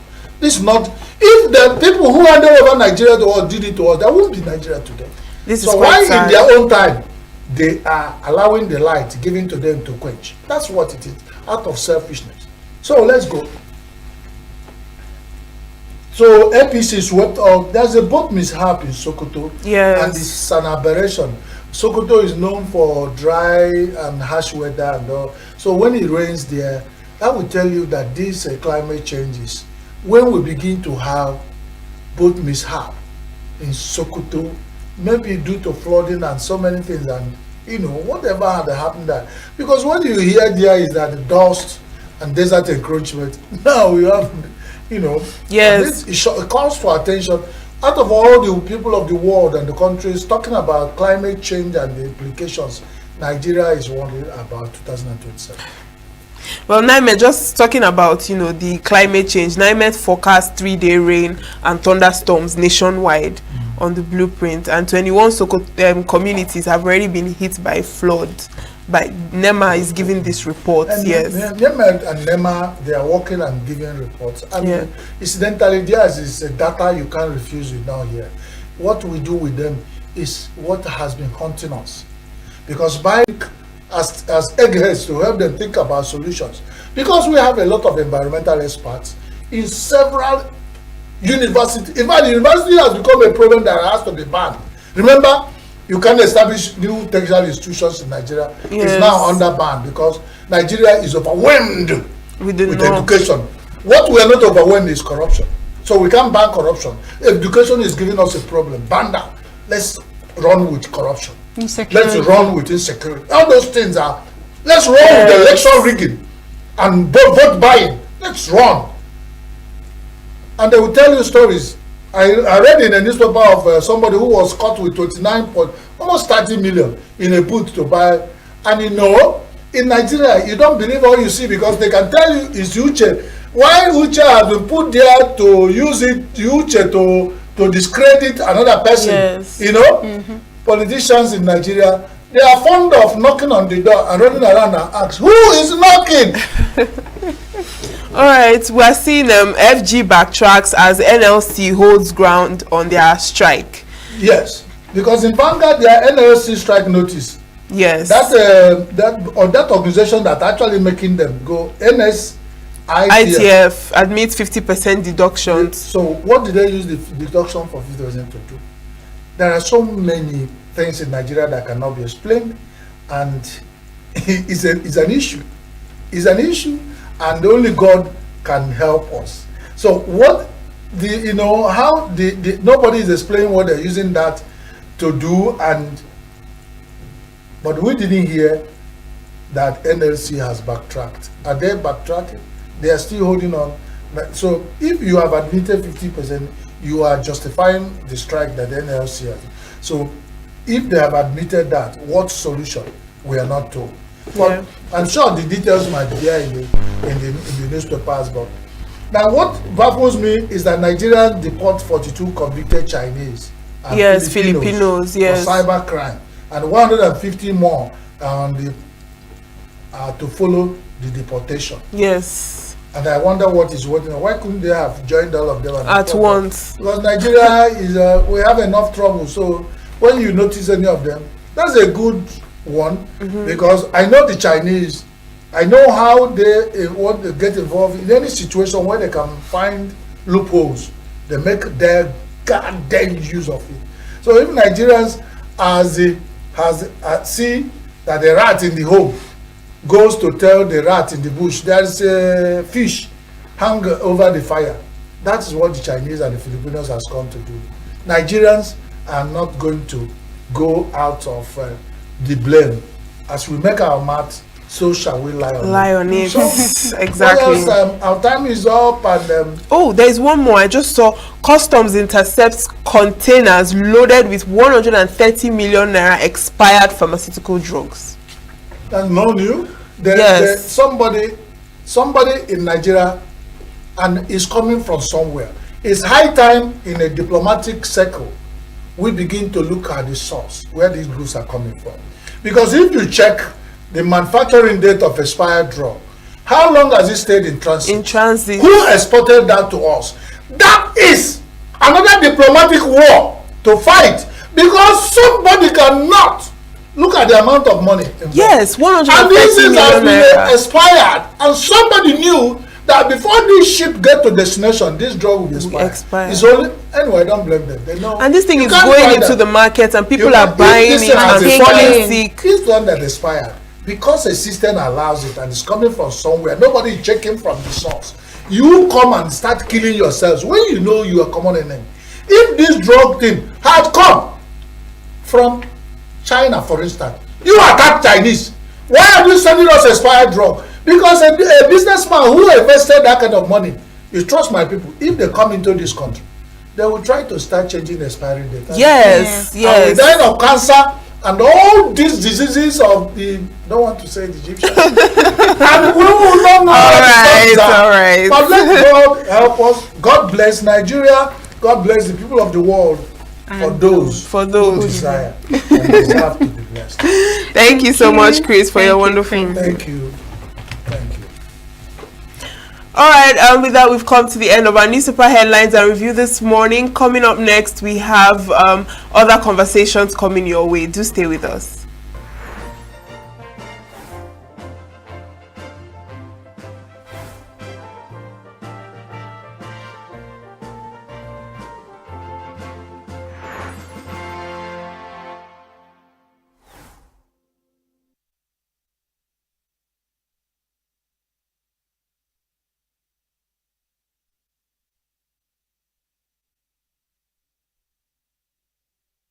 Every second, every minute, every day, news is breaking, events occur, and there are new developments. At Signature TV, we follow these stories objectively, bringing all sides without bias, explaining the complex issues, breaking down the numbers, and investigating the issues behind the news. Anywhere and everywhere, near or far, wherever the news is, we will be there. Signature TV. News in your pocket. Get plugged into the heartbeat of entertainment on The Hub, your ultimate show on eVibes.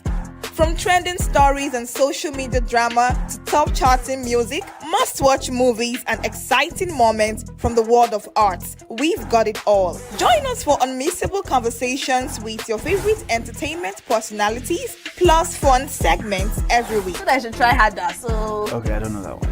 outfit of the day. Oh, I don't do that. That's some Gen Z stuff. Oh, now you say it's a Gen Z stuff. It's everything you love about entertainment served fresh every week at 1 p.m. with weekend repeats just in case you missed it. The Hub's on eVibes, where the vibes never stop. Only on Signature TV.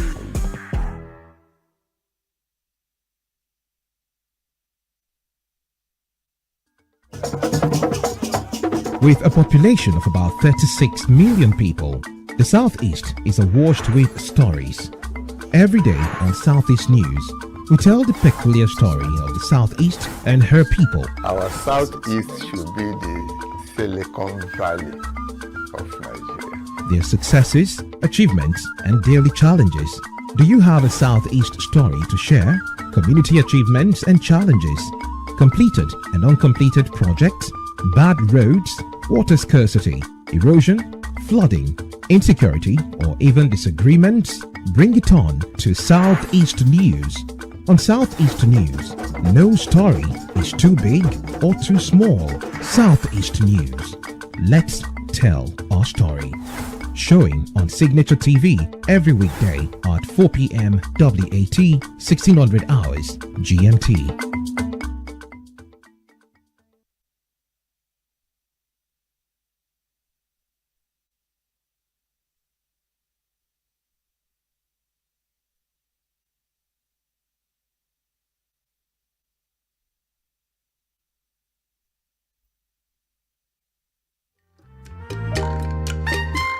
The way we see the world shapes the way we change it. Gender isn't just a checkbox, it's a lens. One that helps us understand the world more deeply and act more fairly. Gender Perspectives, a program for those ready to see more, do more, and be more. Designed to challenge assumptions, ignite conversations, and build inclusive solutions across every sector of society. We are not, fighting the men. We are not saying we are equal in terms of rights. We're only asking they should recognize our existence. Join us on Gender Perspectives, showing every Saturday by 4 p.m. Repeat every Wednesdays by 5 p.m. and Thursdays by 3 p.m. Change begins with perspective. Let's widen yours.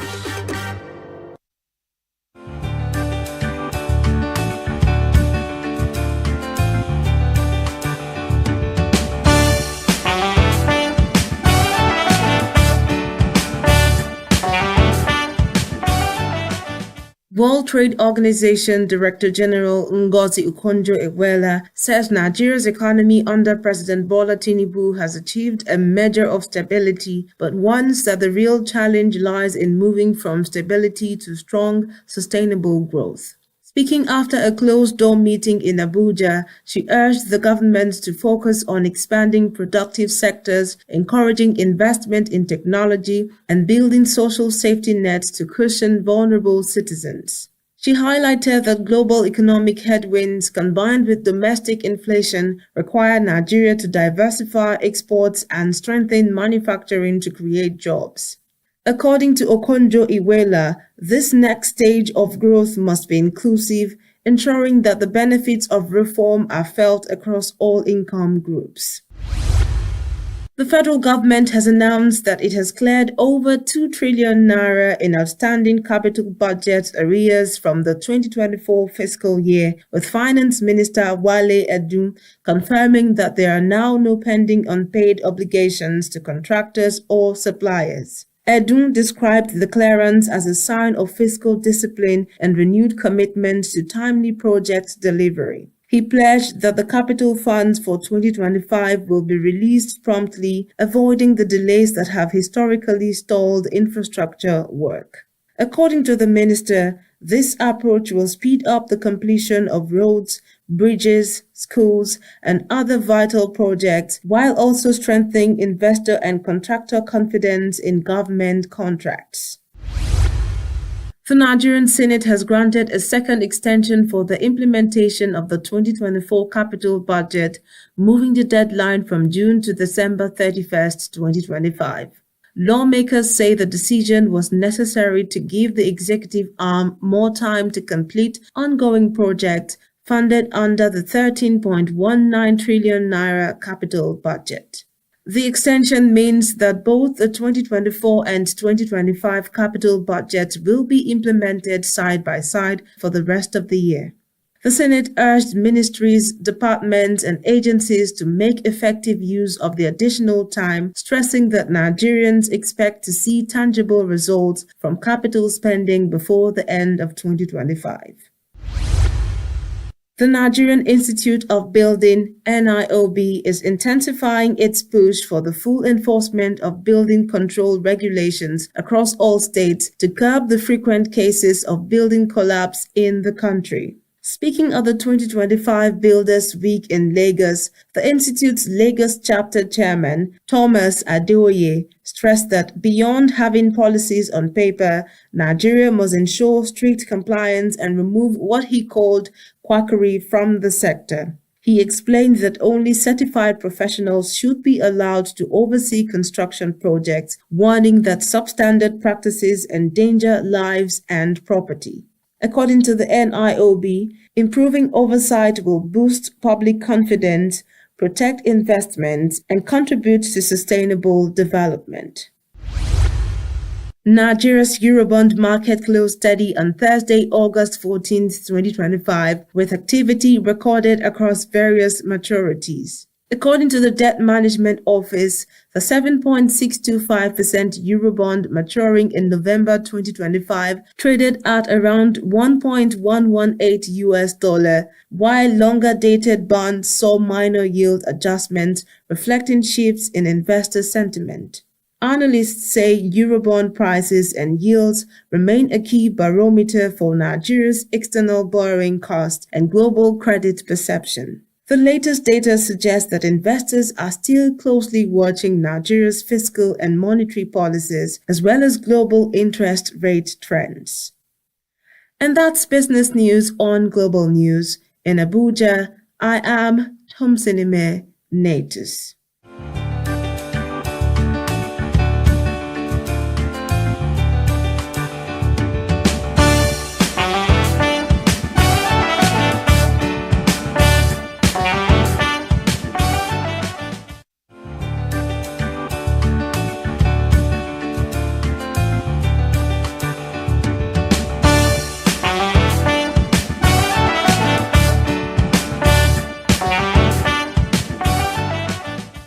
At the close of the last weekday's trading on the Nigerian exchange on Friday, August 15th, investors exchanged a total of 1.37 billion shares worth 13.92 billion naira in 32,057 deals. This represents a 44% drop in volume, 37% fall in turnover, and 27% decline in deals compared to the previous trading session. The market capitalization settled at 91.5 trillion naira. Out of 129 equities that participated in Friday's trading, 30 closed in the green while 39 declined. Mutual Benefits Assurance led the gainers with a 10% rise to 3 naira 85 kobo per share, followed by Ikeja Hotel with a 9.95% increase, closing at 22 naira 65 kobo, Wema Bank with a 9.9% increase, closing at 22 naira 75 kobo, and Deep Capital Management and Trust with a 9.52% increase, closing at 1 naira 61 kobo per share. On the losing side, Lasako Assurance led the losers with a 10% drop, closing at 4 naira 5 kobo, followed by Linkage Assurance also with a 10% drop, closing at 2 naira 43 kobo per share. The NGX All-Share Index fell by 671.81 points, that's 0.46%, to close at 144,628.20. This marks a weekly loss of 0.77%, a 4-week gain of 9.91%, and a year-to-date growth of 40.52%. Despite the day's decline, the market has maintained strong long-term performance in 2025.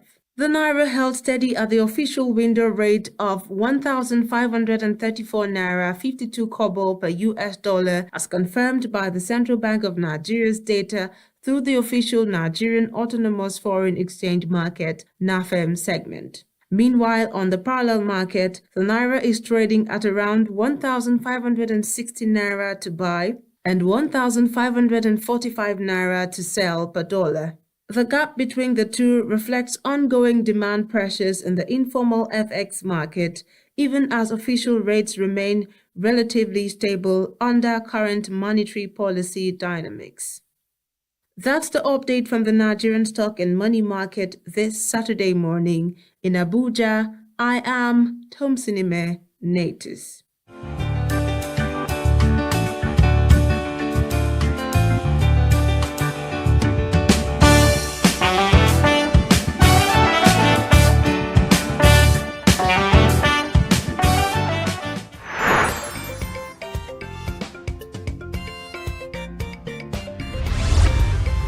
Signature TV, news in your pocket.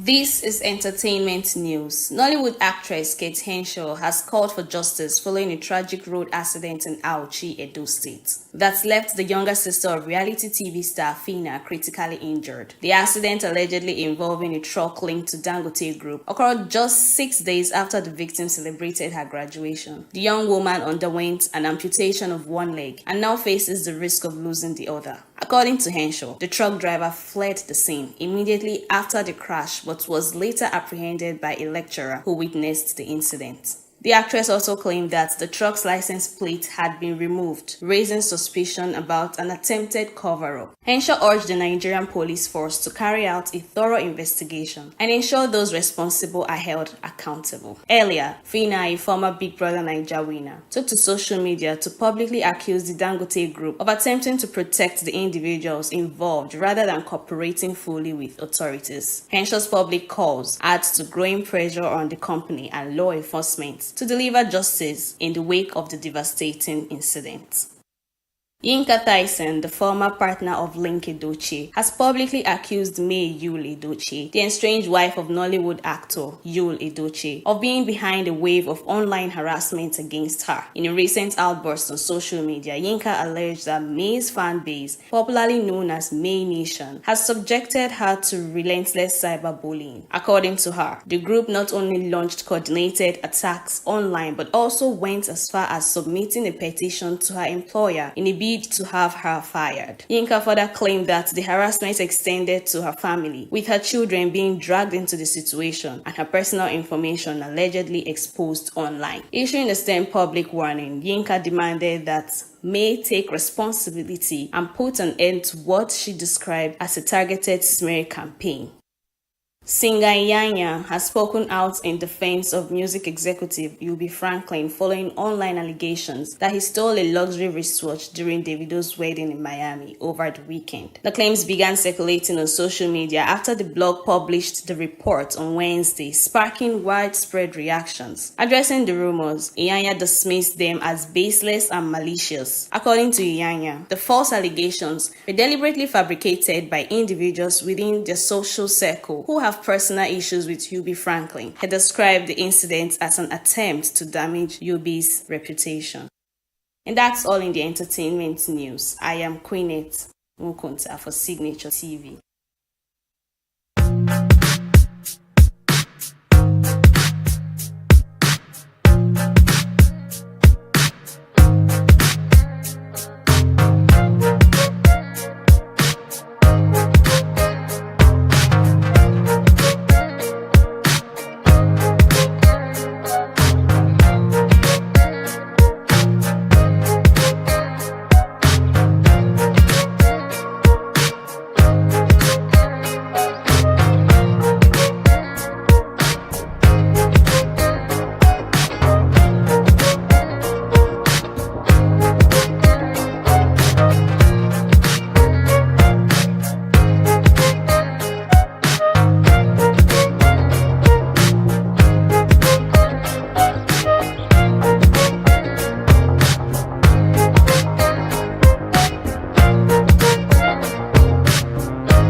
lot of vehicle owners have withdrawn their vehicles on the road for lack of fuel, you know, to or rather lack of purchasing power to fuel their vehicles. So it's a very, very tough period.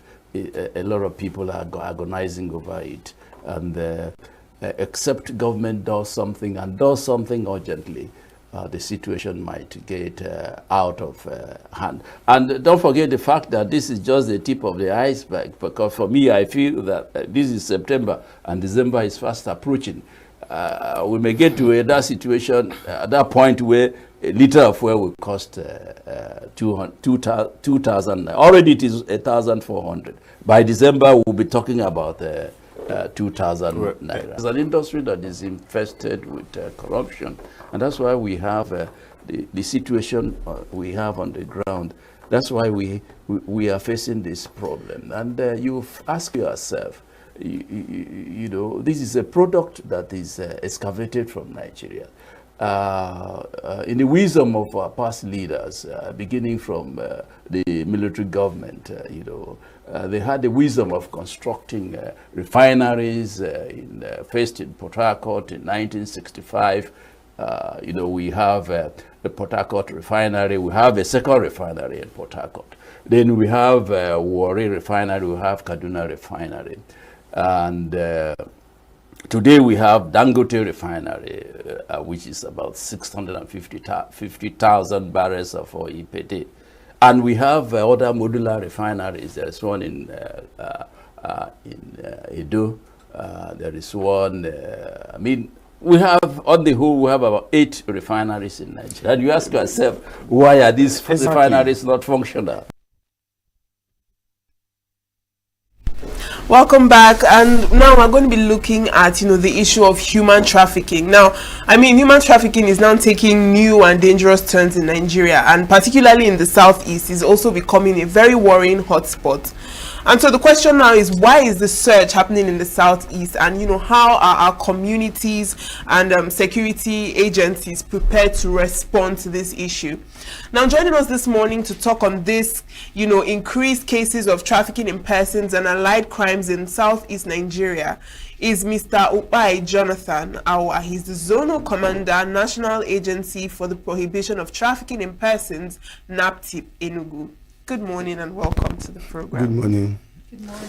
Thank you for joining us. Good morning, Nigerians. Good morning, ENUGU. Good morning, Nigeria.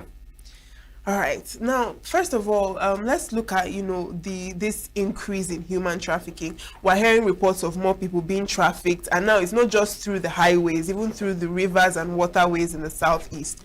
So I would like to know, first of all, how would you say, you know, trafficking in persons, how is the situation looking like in the southeast? Well, trafficking in persons, human trafficking can be used interchangeably. We cannot really say that it's different from what is happening in other states, in other geopolitical zones. It's almost the same thing, but the fact is that it depends on the states.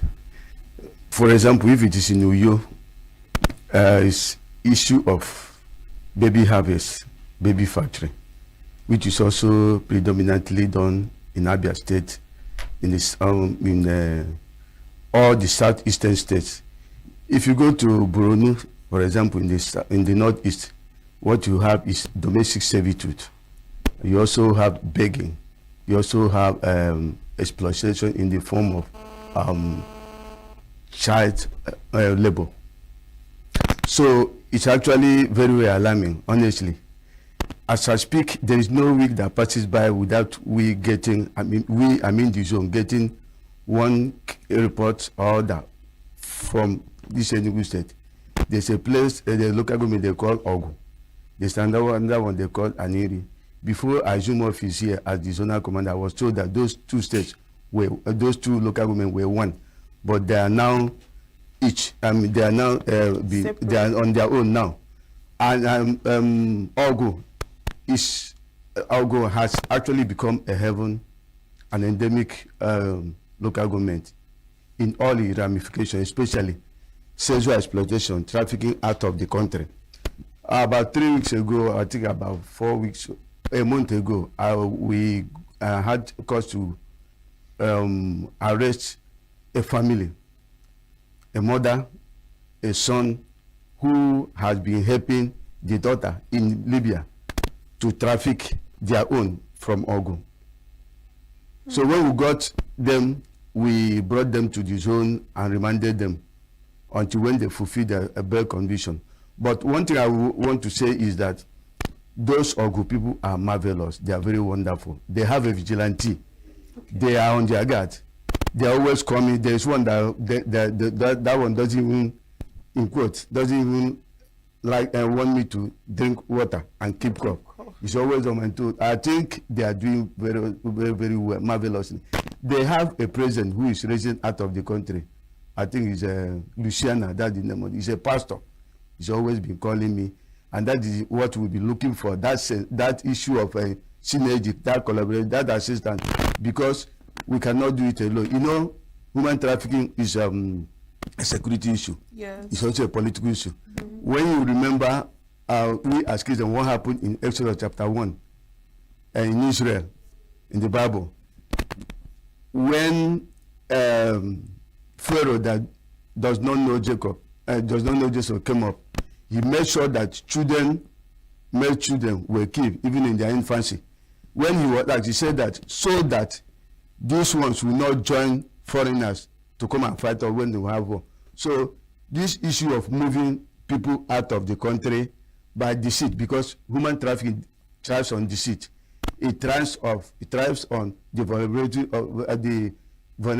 of the victim. It thrives on coercion. It thrives of means of deception. So when you have this kind of issues, you know that you are in for a fight. You know, like I said, they are doing marvelously for us. They are just like our voice. We are the hand. Yes. So you can safely say the hand of Jacob, the hand of Esau, and the voice of Jacob. So they are doing very well. So in totality, human trafficking has spread everywhere. And remember, one of the factors is poverty. That's what people say. Yeah. But if somebody comes to you with a deceptive tricks or deceptive offer, and you say you are hungry or you are poor, we want to ask, is it poverty of the mind or physical poverty? Because when you look at somebody and there are certain things, there are indicators that you bring it forward to you, you should be able to say no. That is the more reason why there is need for sensation, there is need for advocacy, there is need for education and public enlightenment. And what I have come here to do is one of it, education, public enlightenment, and partnership with your TV, so that we know how to fight this. Let me stop so far. All right. Okay, so I know that everyday citizens, some people witness all this trafficking going on at night, during the day, and what have you. What are the ways, like what should I do if I or one of the viewers have witnessed this and they are seeing it? What can I do in the next 10 minutes that I'm seeing this? Which agency should I call? What steps can I take? Will I be under witness protection? What are the ways in which we can call in or do better to try to stop this trafficking in person? Okay, we have indicators of human trafficking. We can also call them red flags.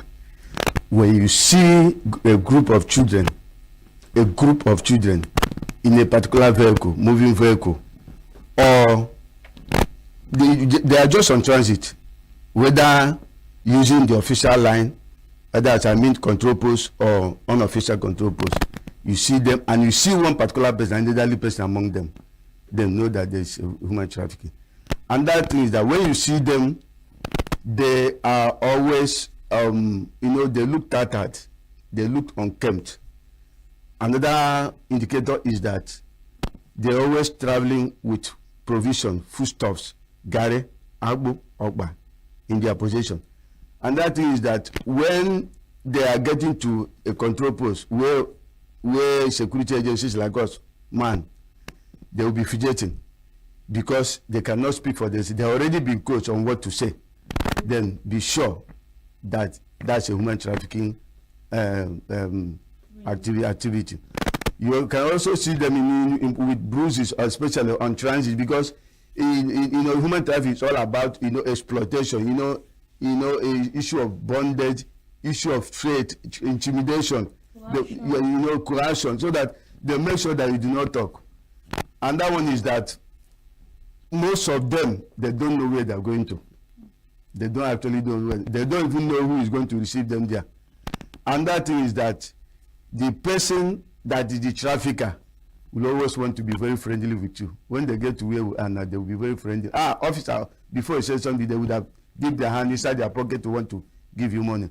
On the other side, a trafficker is somebody. Okay, before I go to who a trafficker is now, the victims don't have papers. They don't have visas. They don't have international passports. If they do, they are faked. If they do, it will be taken away from them.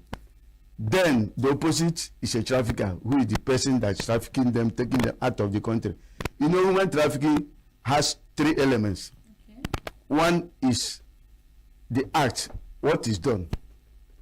The means, how it is done. The third is exploitation. The act starts from the recruitment, transportation, transfer, harboring, and receipt of persons. The means, the use of force, coercion, adoption, and the position of vulnerability. Then the trafficker is the one that has so many international passport and visas. He also is very friendly. And at that time, he'll be very, very aggressive when he refuses to play by the rules. He's also somebody that is, involved. I mean, recruits, like a full soldier. And when he does this, he do it on behalf of another person. Let me stop there. So, but if let me take the second part of your question. If you want to, once you see this scenario play out, please make sure you do not start muzzling up, showing your shoulder that you can handle this issue, because first thing is that you have to secure yourself. You can, if you start shouting there, they can lynch you, they can deal with you. So what you are going to do is that you now move a little where people are, that you are secured. Then you shout. Or you can call us on our 627, it's a toll-free line. 627. Then 627, then we come to your rescue. Another thing is that these people are very dangerous. They are very, very dangerous.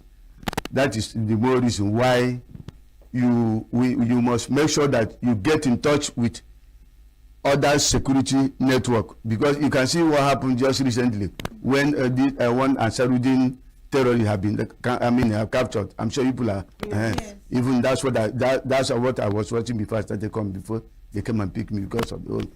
There is nothing like synergy, there's nothing like collaboration within your vicinity, within your small corner. Talk to people about humanitarian. Just tell them these indicators, because that is what really matters. If you do not know, you don't know. If you can only fight a crime when you know how it exists, how it happens. So that is what we are. In short, about 2 months ago, we had a program we call STEEP. STEEP is an acronym for School Anti-Trafficking Education Advocacy Project. It was actually sponsored by the Kingdom of Netherlands and being implemented by NAPTIP and ICMPD. We actually had in mind 50 schools within ENUGU state. We want to be taking it 10 like that, but we are already taking 10. The next one is going to be 15. We are targeting the children, and targeting of children, what it means, because of the peer group influence, because of the peer group, and we want to talk to them about human trafficking. We actually, after each school, we now inaugurate a vanguard. We call it active vanguard, anti-trafficking in persons and violence against vanguard in schools. We have about 30 of the students, and we have 2 coordinators. These are the ones, like I told you, the hand of Esau and the voice of, they are the ones speaking for us, because they have a manual that speaks to what they should be doing, how that manual, that's the same place you now find these indicators I told you and how to go about it. So they are also interacting with other schools. Like I told you, I've done 10 schools. We started with city school, British government girls secondary school, the one at ENUGU, and so many of them. So we are actually trying to target them because family, they say, charity, they say, begins at home. All right. Now, you've mentioned, earlier on when you were speaking, you mentioned the buying and selling of babies as one of, and you've also mentioned the thing you're doing for the children in schools due to peer pressure. Now, I'd like to know who are the people that are most at risk when it comes to these which groups are traffickers targeting the most? Will you say it's teenage girls or children that are out of school or young people looking for work? Or who are the people that are being targeted the most? Everybody's at risk. Everybody, but like you asked, especially children, peer group influence, peer group pressure, they are. Everybody's at risk. But the trafficking in person protocol, supplementing United Nations transnational against crime that I heard in Parliament 2000, said that trafficking in persons is especially targeted at women and children. They call it trafficking protocol to prevent, to suppress, and to punish trafficking, especially in women and children. You may ask, why women and children? Because of their vulnerability. Look at what is happening. What have been happening in this northeast. This war, this terrorism, and even in our closest state here, Benue, when you look at the video clips, you now find out that it was mostly women and children and the young boys and girls that are at risk because somebody like you and I, we have left the villages to cities. So it is mostly women, children, because of their vulnerability. If you go to that northeast, you find out that it's a ghost of its own, because that is because everybody has gone to city. So we are targeting women, children, and the vulnerable. And vulnerability means that if somebody comes to you to make the fictitious offer of women trafficking, you don't have that buffer, so you don't have the social because you're already at risk because of the condition you find yourself. Meanwhile, there are factors that trigger this human trafficking. One is poverty, greed, unemployment, instability. There is also large family size. And here I want to talk about large family size. Please, viewers and listeners, make sure that when you go home and somebody is your neighbor, tell that person, that woman or that family that they should be able to rear or give birth to the number of children that they can be able to take. No counselor, no teacher, none of your brother, none of your we should be able to take care of your children. We should not be leaving a responsibility to people. Then on the other side, this one I talked about is push factors. As the name implies, these are the factors that make you to travel out of your country. The other one is pull factors. One is stability, just instability, stability. Let me also add that what might be a push factor here could be a push factor on the other side that you are going to, because those people will also be coming. You will also be, and that thing is that perceive better opportunities elsewhere. That is the place. But factors are always greener when it is on somebody's garden. Until you get there. Yes, until when you get there, because we know, as you speak, I am as old as NAPTIF, as I am a pioneer staff of NAPTIF. I worked in many departments, almost all the departments. I worked in some zones. I was even I was one of the staff that started this zone here in 2007. So what I'm telling you is not what they said, it's what I passed through. And as I was the head of operation here, I worked in counseling and rehabilitation, I worked in public enlightenment, I worked in training and manpower development, I also worked in research and program development. So I know what I'm talking about. Okay, so what are the anti-trafficking policies that Nigeria has implemented? And I believe that with the raids that so many people has been arrested and all that, how many has progressed into conviction? I wouldn't want to say anything off heart because I don't, and we are also not allowed to just quote. Okay. And you know what you mean. But the policies we have in place are 5. We call it 5 P-prong approach. One is just like you mean the policy. We have manuals, books that document what each state actor should do. So another one is prevention, just like what me and you are doing now, just like what you called me to, because as when I live here, many people would have learned so much. They would have learned so much. So that prevention is making sure that we use instrument of this sensitization. I'm sure you must have been hearing that we go to churches, we go to markets, we go to parks, motor parks. Just 3 days ago, 6 days ago, we went to see, we went on advocacy visit to Igwe Ogedagidi, the chairman of ENUGU State Traditional Rulers.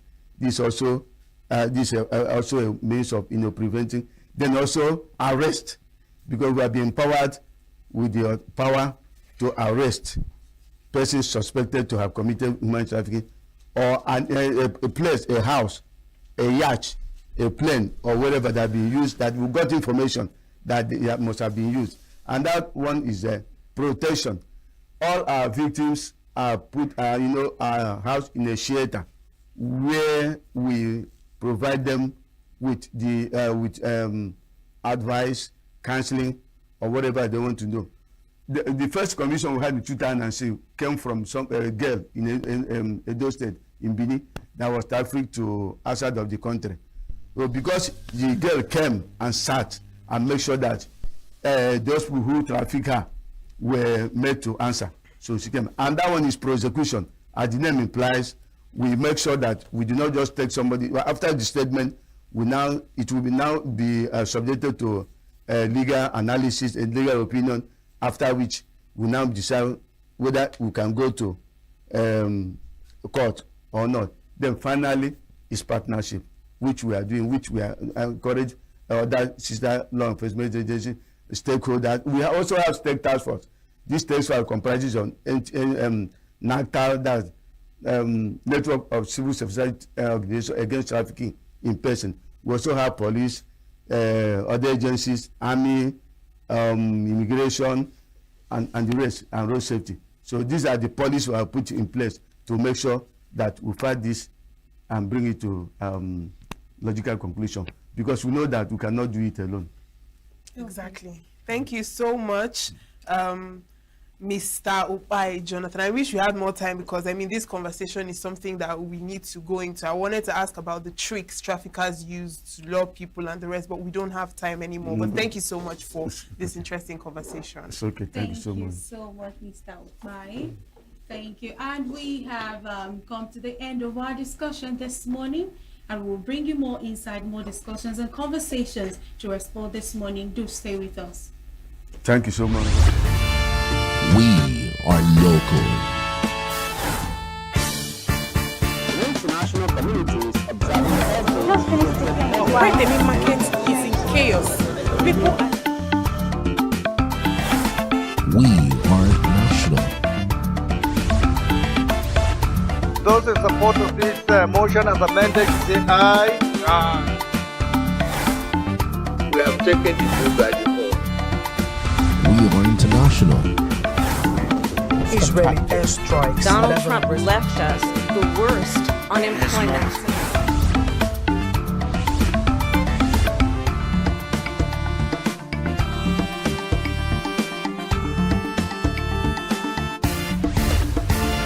Signature TV, news in your pocket.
Welcome back. Now, when you ask the average Nigerian, today how the economy feels, I mean, the answer often comes down to just one word, which is tough. We are seeing that the food prices are climbing, the naira keeps losing value, families are struggling to keep afloat. A lot of things seem to be going on when it comes to, Nigerians being able to survive in their own country. And so, the big question now is, how stable exactly is the Nigerian economy? Now, this morning, joining us to unpack this discussion is Nick Agule. He's a global economic analyst joining us via Zoom. Good morning and welcome to the program. Thank you for joining us. Morning, and thank you for welcoming me on your show. All right. Now, first of all, I'd like to, know, millions of citizens are struggling with poverty and inflation and the likes, increased food prices. From your opinion, how would you describe Nigeria's current economic situation or position? I think the Director General of the World Trade Organization, Dr. Ngozi Okonjo-Iweala, gave an accurate description of Nigeria's economy as it stands today. Unfortunately, a lot of Nigerians perhaps misread her message and went about thinking that she was all praise for the President Tinubu's government handling of the economy. But I think Mrs. Okonjo-Iweala was very correct, and this is where I'm coming from. First of all, she said two things. So the first thing she said is, Nigeria's economy has been stabilized. That's the first thing she said, and it's true. And the second thing that she said, which perhaps a lot of people did not take time to listen to, given that they heard the word stabilize, is that she said the economy now needs growth, because it is growth that is now going to bring the jobs, to put money in the pockets of Nigerians. And she said, in addition, there needs to be a social safety net, meaning people who are being pushed to the margins of society, who are being made poorer as a result of the efforts to stabilize the economy, should be able to find some succor so that their lives will take on some meaning. And let me, I'm actually doing a paper on this, which I published later this morning. So let me share some of the ideas that I have in the paper with our viewers. So our viewers are getting this paper well ahead of the public who will read it later. I made an analogy, and the analogy I made was, if you go to the accident and emergency unit of a hospital, assuming a patient comes into that hospital, the patient is rushed in, the patient is losing a lot of blood, and if that situation continues, the patient is going to die in no time. What the doctors will do immediately is to stop the bleeding. And once they are able to stop the bleeding, in medical terms, that's what you call, they have stabilized the patient. They've taken the patient away from the path of sure death. They've stabilized the patient. Stabilizing the patient doesn't mean the patient is now okay to walk out and start going home. No, they just took the patient away from danger to a point where they can now begin to examine the patient and find out what is the cause of the bleeding, and so that they can fix it. And that second process of fixing the cause of that bleeding can take a few hours, can take days, can take weeks, can take months, can take years, depending on the nature of the condition. So if President Tinubu is a doctor, what has he done? He has effectively stopped the patient from bleeding. But this patient is not well yet. So what then needs to happen is for this doctor to now begin to fix the fundamentals that cause the illness. So Mrs. Okonjo-Iweala was correct in the sense that we give pass marks to President Tinubu for stabilizing the economy. President Tinubu is failing on the second part, which is to bring growth. I can give you an example just to break it down for our viewers. Let's take fuel subsidy. Before President Tinubu came in, we always had the news out there that Nigeria is spending X trillions of naira on fuel subsidy. And we know that this fuel subsidy was full of criminality. So here was Nigeria bleeding. Nigeria was being bled. There was hemorrhaging going on, where some people who sat in privileged positions were draining money out of Nigeria in the name of fuel subsidy. So what did President Tinubu do? President Tinubu just stopped it, stopped that bleeding. So there's no more talk about fuel subsidy. So it's gone, right? What has the president now done to solve the real cost of the fuel subsidy? He hasn't done anything. How do I mean? The cost of the fuel subsidy was because Nigeria's 4 refineries with a combined capacity of 445,000 barrels were down. And because the refineries were down, that is how we started going to import petroleum products. And because petroleum products were being imported at high prices, that's why the government needed to step in with subsidy. What has President Tinubu now done in the past 2 years to fix Nigeria's refineries? Absolutely nothing.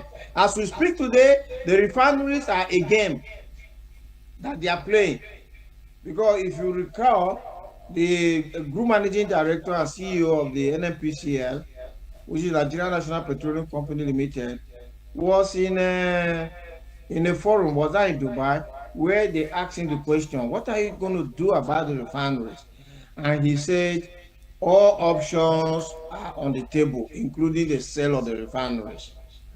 Before that CEO will arrive back in Nigeria, the cabal had already ambushed him, to the point that that CEO used his own mouth to say, no, refineries are not on the table for sale. Sale is not an option. Can you see what is happening? And President Tinubu is there looking at these shenanigans. And why should he do something? The reason why he should do something is that in the process of stabilizing the fuel price sector, the fuel price jumps from under 200 naira to nearly 1,000 naira today. So that's put a lot of hardship on Nigeria. Yes, you have removed the criminality from the subsidy, but Nigerians are now groaning under high transportation costs, which is translating into high inflation. And the president has not moved with the same speed with which he moved to remove the subsidy in fixing the refineries. And this is what Mrs. Okonjo-Iweala was talking about.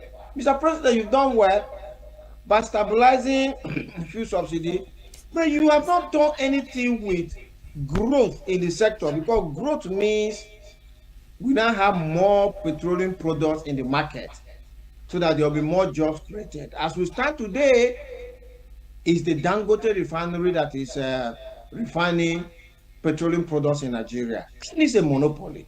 And I can assure you that a monopoly will never give us fair pricing unless they face competition. We could be buying petrol at 500 naira, 600 naira today, but Dangote will not sell it to us at that price because there's nothing that will push him into doing that. The only thing that will push him into doing that is if he sees other petroleum products in the market that are selling cheaper than his own price. So, I mean, we can analyze all of President Tinubu's policies on this premise of yes, you have stabilized it, but no, you have not dealt with the growth. Okay, so thank you, sir. You said that the economy is stabilizing, and what the World Trade Organization director said is very correct, that we are stabilizing, but we need growth. That is quite understandable. But why is food, why is food inflation still at 27%? Why is our economic growth still at 3%? Why is there no increment? Why are we stuck at that point? What is happening with our economy? What is happening to the economy and why food prices remain high is because there's lack of growth. So let me give you a second example. The second of President Tinubu's flagship policies is the unification of the exchange market, or the foreign exchange market. So before President Tinubu came, there was several markets, and the official market, the so-called official market, people sold dollars at far cheaper than the unofficial market. For instance, I can give Nigerians the details. As at 29th of May 2023, when President Tinubu came into office, the official market was selling a dollar at 460 naira. The unofficial market was selling dollar at 750 naira. What that meant is that somebody who was privileged to lay his hands on dollars in the official market would just carry the dollars to the unofficial market and sell it there and make humongous profit.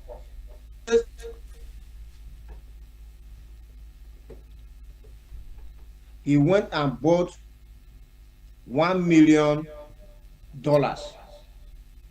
from the central bank. They will debit his account with 460 million naira and give him $1 million. He immediately takes the $1 million into the parallel market and sells it for 750 million naira. This man has made 390 million naira profit without lifting a finger, without doing anything. He only used Nigerian dollars to go and make more money. That is what was happening. And that is what I mean by this patient has arrived at the hospital bleeding. They were bleeding Nigeria of money through that process. What did President Tinubu do? President Tinubu stopped the bleeding. So he unified the market. No more official market, no more parallel market. And those who were bleeding Nigeria, they had to stop. So that is okay. We stabilize the patient. What has the president now done to solve the problem of a weak naira? Because by attempting to stabilize the bleeding, the naira now rose from that 460 official or 750 unofficial to 1,500, 1,600 naira today. And because we are still importing everything, including food, what that then meant is that something that we used to import for $1, if it was officially would have been 460 naira, or unofficially would have been 750 naira, is today still $1, but costing us 1,500 naira or 1,600 naira. That's where the inflation is coming from. That's where the high food prices is coming from, because we're still importing food. So what has President Tinubu now done for growth in the food sector? Nothing. Instead, we have bandits that are still sending farmers away from their farms in addition to what was happening before. If President Tinubu by now has succeeded in rescuing some of the farming communities, driving away the bandits, and today we are producing a lot more food, then the food inflation will be curtailed. Food inflation will be curtailed, and we'll begin to see a fall in food prices. Mr. Agule, yes. Mr. Agule, because of time, I know that this is a conversation that needs to be elaborate about. We need more conversations on this, but because of time, we're back to cut you short now. Thank you so much, Nick Agule, for joining us this morning on Signature Morning on Signature TV. Thank you so much. It's always a pleasure having you, Mr. Agule. Thank you for joining us. Yeah, thank you so very much, and have a nice day. Do have a nice day. So coming up next is Political Circle by Luke Mbo. Do stay with us. Get plugged into the heartbeat of entertainment on The Hub, your ultimate show on eVibes. From trending stories and social media drama to top charting music, must-watch movies and exciting moments from the world of arts, we've got it all. Join us for unmissable conversations with your favorite entertainment personalities, plus fun segments every week. So that I should try harder. So Okay, I don't know that one. outfit of the day. Oh, I don't do that. No. That's some Gen Z stuff. Oh, now you say it's a Gen Z stuff. It's everything you love about entertainment, served fresh every week at 1 p.m.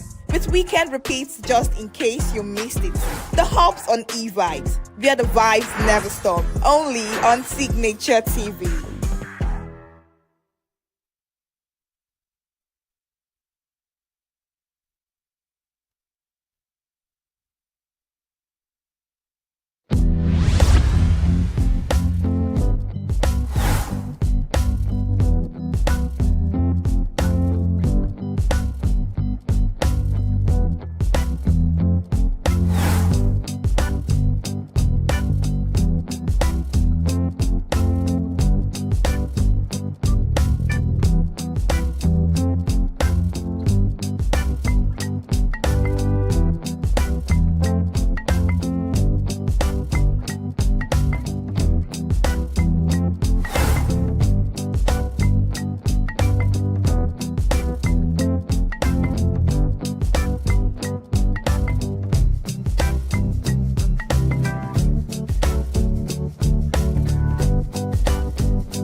The way we see the world shapes the way we change it.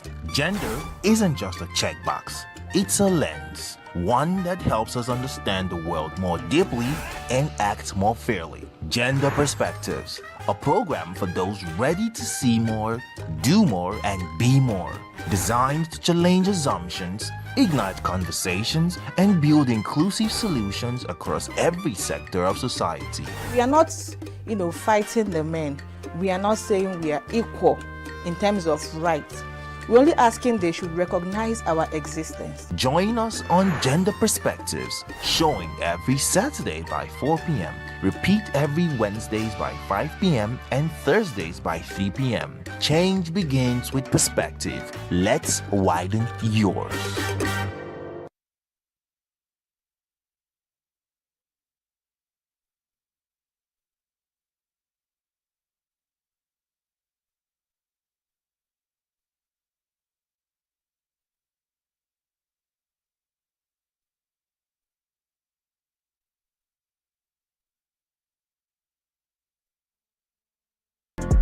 Get plugged into the heartbeat of entertainment on The Hub, your ultimate show on eVibes. From trending stories and social media drama to top charting music, must-watch movies and exciting moments from the world of arts, we've got it all. Join us for unmissable conversations with your favorite entertainment personalities, plus fun segments every week. So I should try harder. So Okay, I don't know that one. outfit of the day. Oh, I don't do that. That's some Gen Z stuff. Oh, now you say it's a Gen Z stuff. It's everything you love about entertainment served fresh every week at 1 p.m. with weekend repeats just in case you missed it. The Hubs on E-Vibes, where the vibes never stop. Only on Signature TV.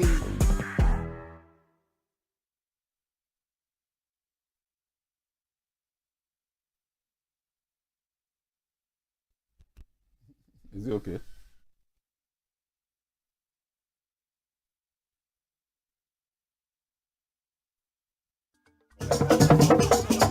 With a population of about 36 million people, the Southeast is awash with stories. Every day on Southeast News, we tell the peculiar story of the Southeast and her people. Our Southeast should be the Silicon Valley of Nigeria. Their successes, achievements, and daily challenges. Do you have a Southeast story to share? Community achievements and challenges, completed and uncompleted projects, bad roads, water scarcity, erosion, flooding, insecurity, or even disagreements? Bring it on to Southeast News. On Southeast News, no story is too big or too small. Southeast News. Let's tell our story. Showing on Signature TV every weekday at 4 p.m. WAT, 1600 hours GMT.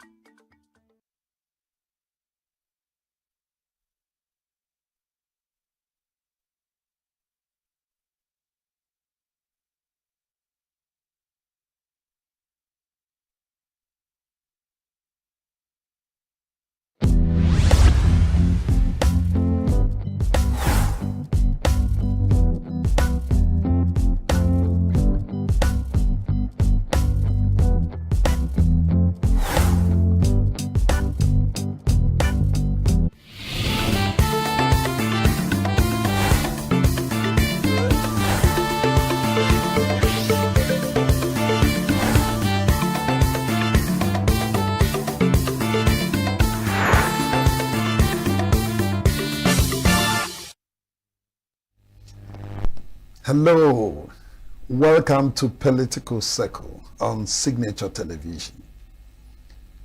The Constitution of the Federal Republic of Nigeria begins with "We the people." However, the people have since argued that they were not part of the making of the Constitution. Rather, it was foisted on them.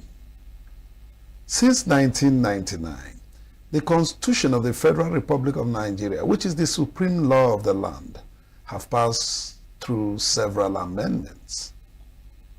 In continuation of the amendments, the National Assembly just concluded the zonal public hearings on the amendment of the 1999 Constitution in all the 6 geopolitical zones in the country. Also, a group of eminent Nigerians called the Patriots are gearing up for another conference on the amendment of the Constitution.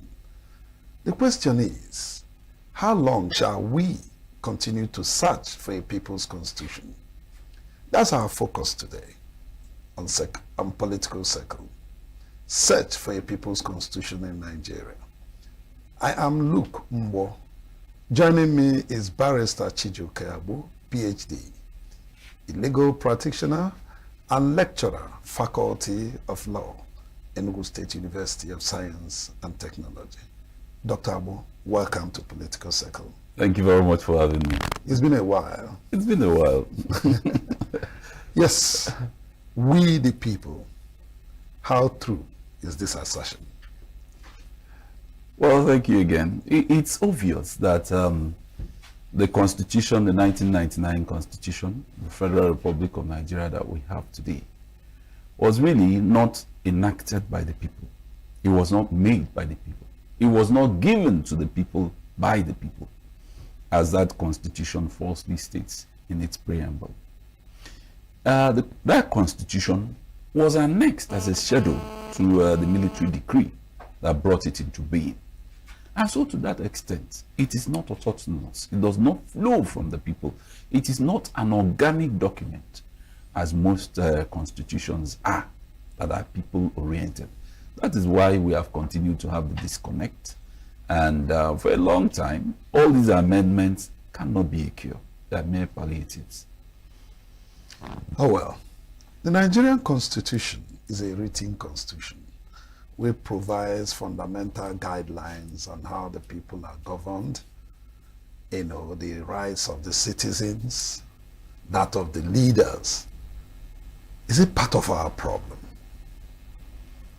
Well, part of the problem is that a constitution, as I said, is supposed to be an organic document that resonates with the people. The power, the sovereignty belongs to the people, and that power is given from bottom up. It is not given from top bottom.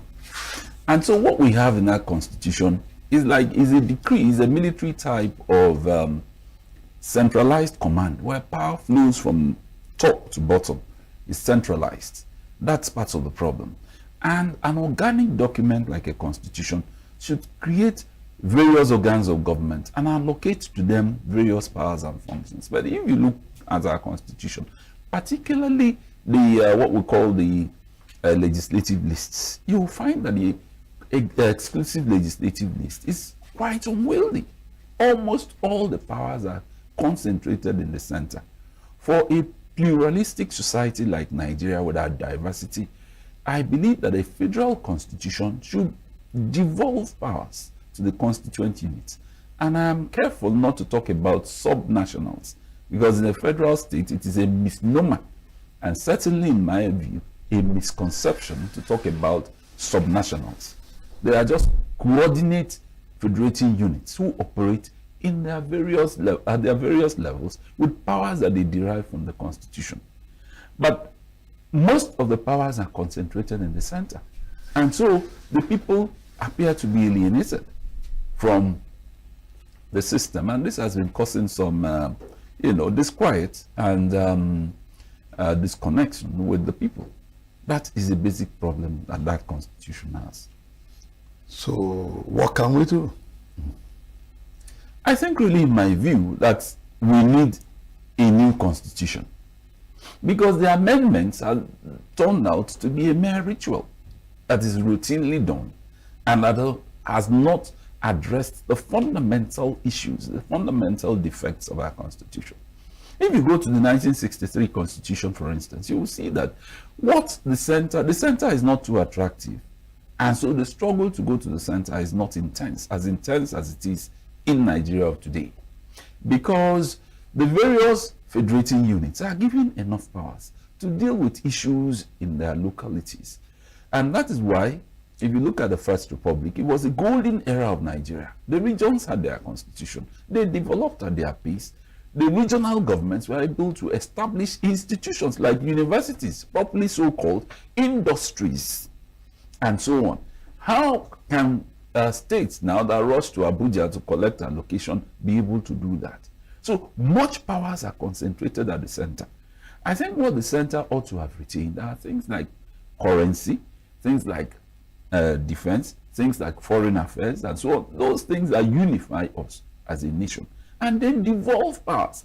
Why, for instance, should the Constitution provide that we have a centralized police force in a federal state, such that a governor cannot give a directive to a commissioner of police and it will be obeyed without a reference to Abuja, to the minister in charge of police affairs, or even to the IG for clearance? And security matters take time. Maybe before that decision comes, a lot of harm would have been done to the interest of the people and the society. So that is just one example.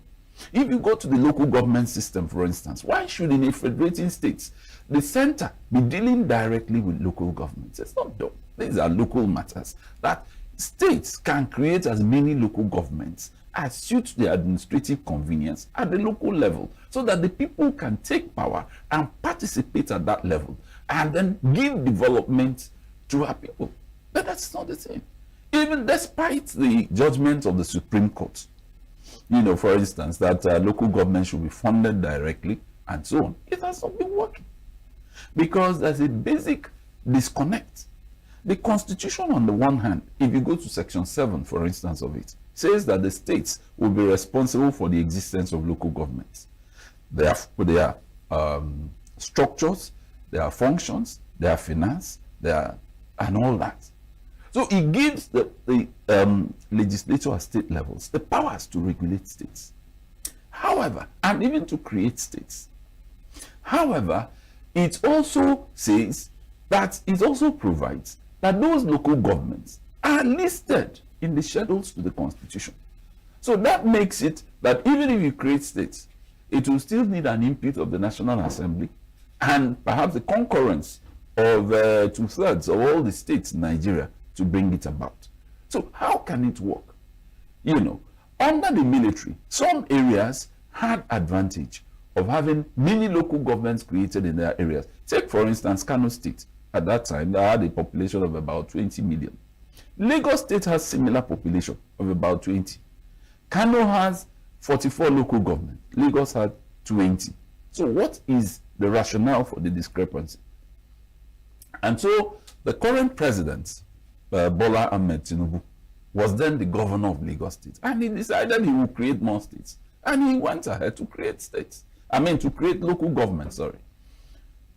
Then he created 37 more local governments. Then the Obasanjo federal government refused to release money due to local government in Lagos State, to the Lagos State government, in accordance with the provisions of Section 162 of the Constitution.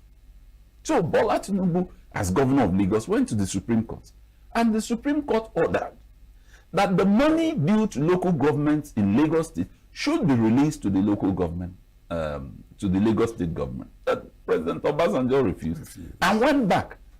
And the Supreme Court told him that the Supreme Court does not speak Latin, and that what it has said is release that money to the local governments. So it becomes a bit startling that the same man who fought for federalism will now want a unitarization, kind of, by wanting the federal government to fund and deal with local governments directly in a federation. It's not done. And then the man is not even talking about creation of more local governments so that states can be at liberty to create as many as they want.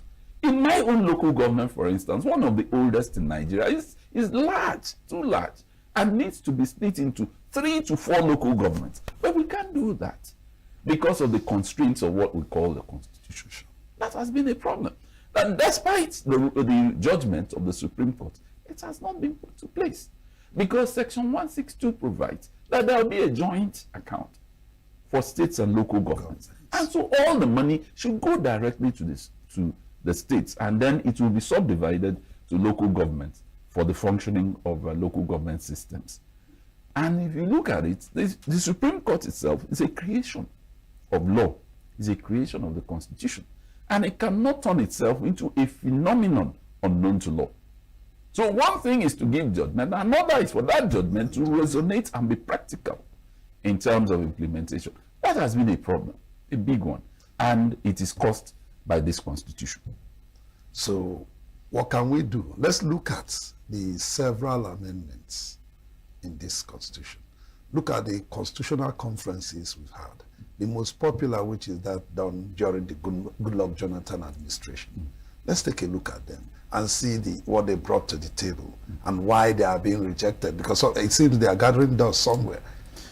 Yes, I think it's really the lack of political will.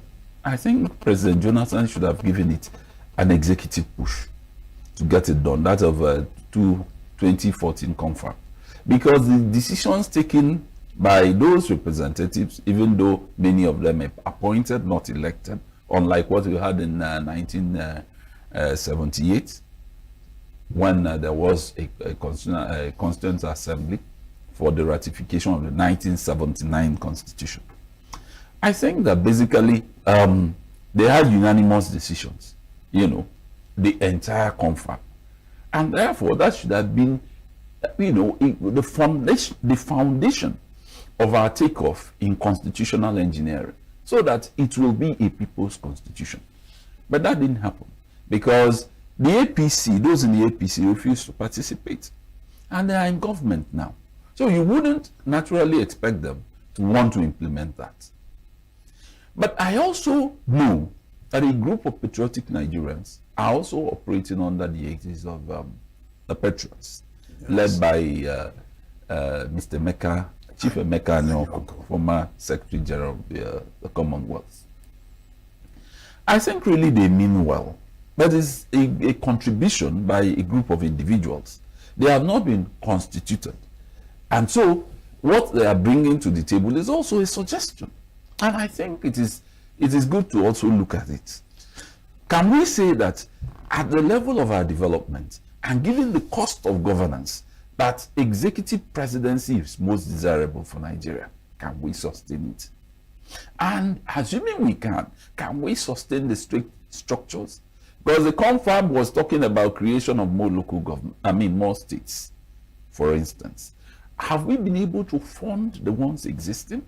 Would it not make sense at least to bring the Southeast to have 6 states to be at par with other states, and perhaps we'll discuss what we'll do with the Northwest? And then can we really sustain the kind of National Assembly that we have that has 2 chambers? Is unicameral legislature not a better alternative?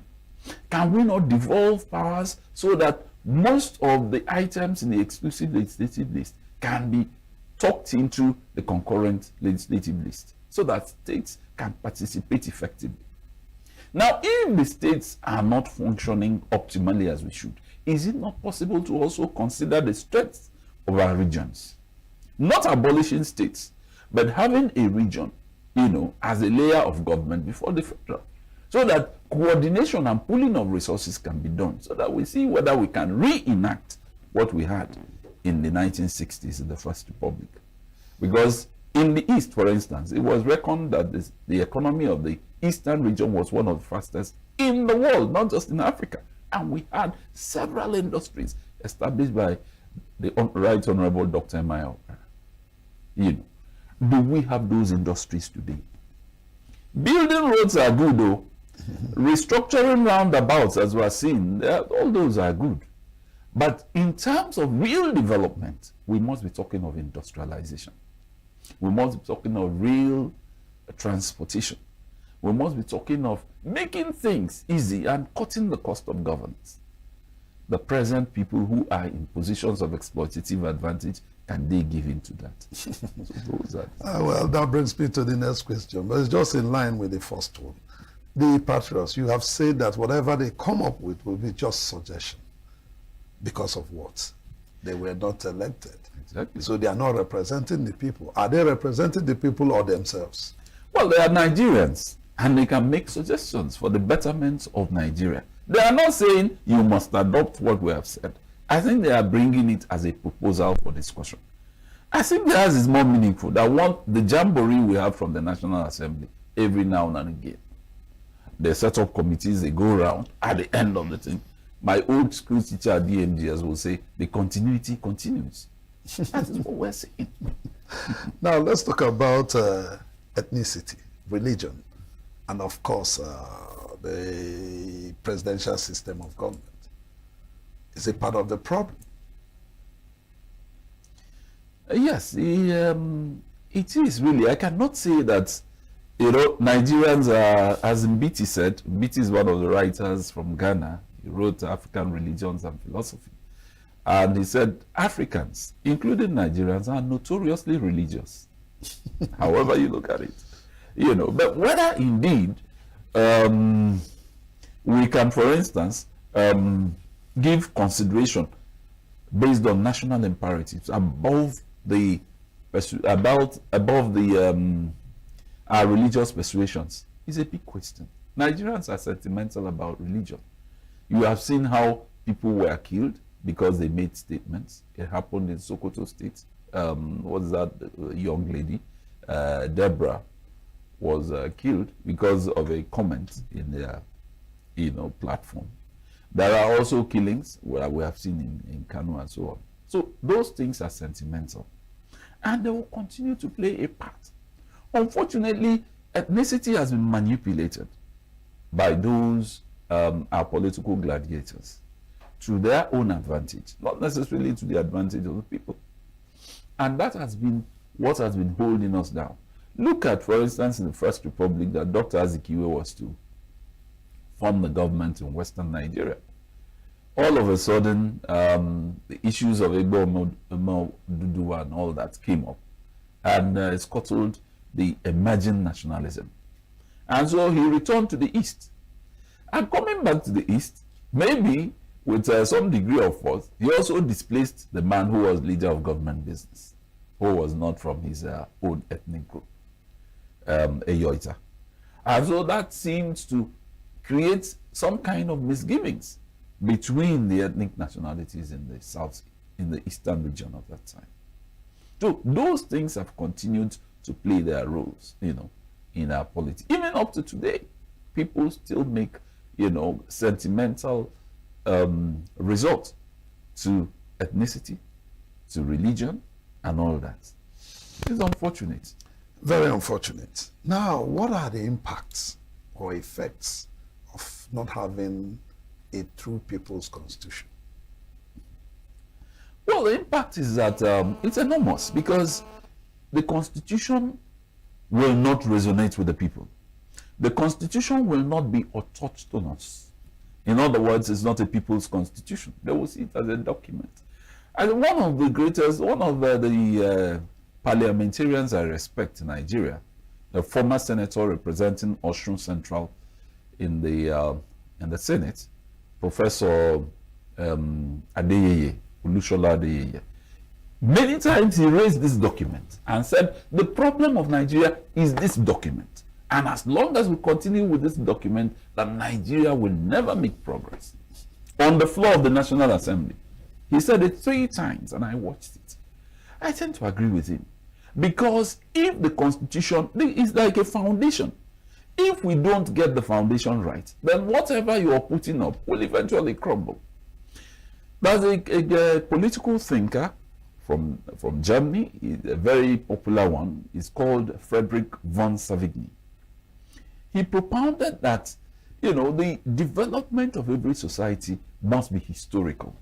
It must reflect their culture, it must reflect their morals, it must reflect their experience, what he called the national spirit, the Volksgeist. And so unless it resonates with the people, and he likens it to a kind of human organism that is born, that grows, that matures, and dies. So at what stage are we? We have a constitution, yes. Does it resonate with the people? No. Is it a people's constitution? No. Can it effectively govern the people without their consent? I don't think so.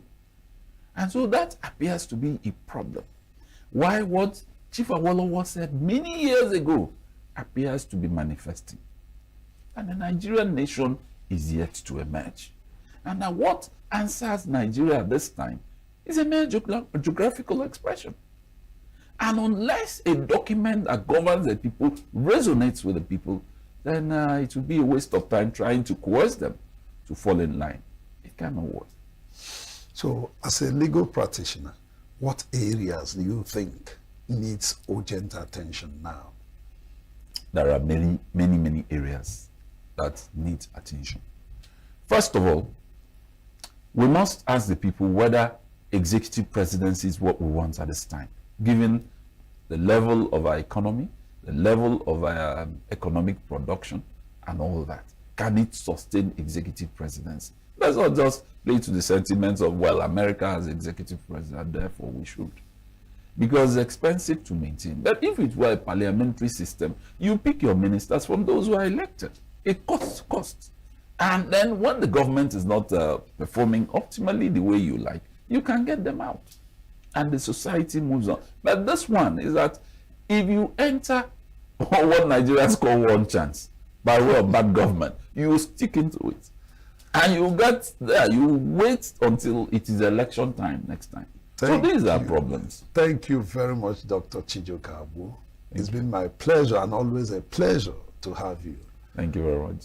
My pleasure. Well, that's our show for today. On this very note, I'd like to thank you for being part of Political Circle today.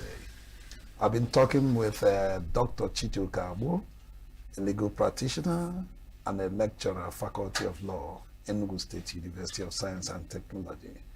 My name is Luke Mbo. Nigeria, we hail thee.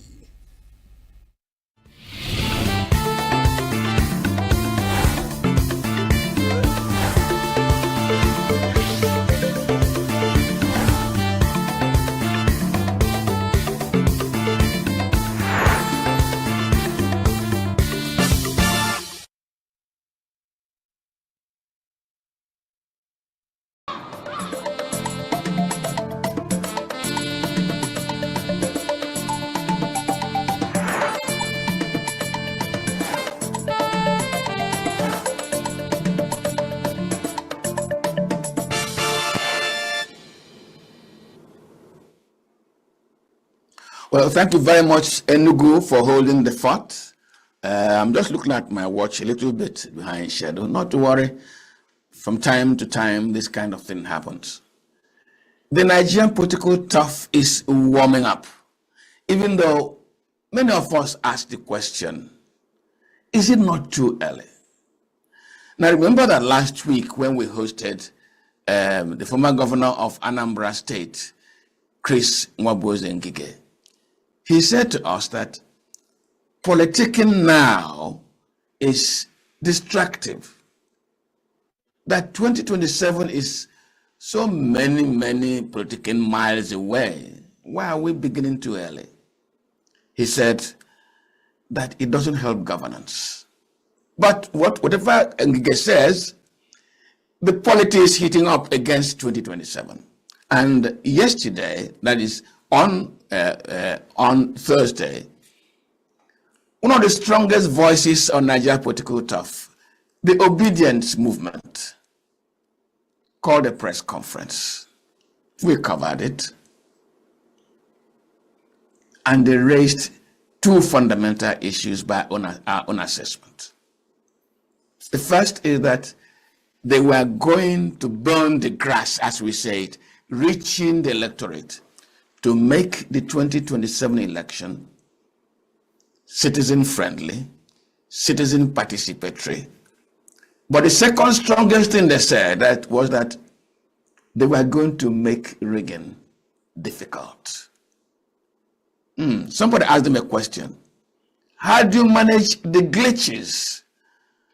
And they said to us, we have a remedy for glitches. In other words, they have glitch arresting soldiers. Those are my own words. But what did the coordinator, national coordinator of the obedience movement say? This morning we have him in the studio. Let me start by accusing him first. No, let me welcome him first. Tanko, you're welcome. Thank you very much, sir. Thank you very much for having me. Can I now accuse you? Yeah, go ahead, sir. First, second, they say, first is happenstance. Second is coincidence. Third is enemy action. If you had failed us today because we had tried to approach you once, twice, you were slippery as eel. And if you failed today, we have called it enemy action. Are you our enemy? No, at all. Because I was actually part of the building block. I was in Enugu when this station was actually conscribed and inaugurated. So you see, I'm part of the initial movement. So then I can never be an enemy. Rather, I'll be a builder. Thank you very much. Thank you for coming to the program. Thank you very much for having me. On Thursday, yes, sir, you addressed the media and you said that you are launching what was called Go Mad. Yes. Is it Go Mad? No, or Go Mad. Go Mad. Please help us. What is Go Mad? What we are saying is that we are having an acronym for a movement. And then the idea was that go get your PVC membership, prepare and get to deliver to the people exactly what you want to deliver to the people as in terms of your electoral reforms, and making sure that you vote clearly and ensure that you make rigging very difficult. Making rigging very difficult. Yes, of course. And it's a target because it has been established over time. In all of our electioneering period, there's always, for the criminally minded persons, always devising a means on how to rig election. Humanly, physically, electronically. So every period, we all have understood that the time we used to have snatch and go, they snatch the ballot box and take it away. The second time, they had an idea of manipulating the voters' numbers at the coalition center. Abracadabra. What you see, what you vote is not what is being recorded. And at the same time, they now advance beyond that level to even go scientifically and technologically. That at every point in time when you're supposed to have your results being placed at real time, they now take it up to a level in which you will not even see the result. I mean, how can you explain to everybody? Me and you are contesting election on the same day, the same time. The ballot is being dotted at the same time.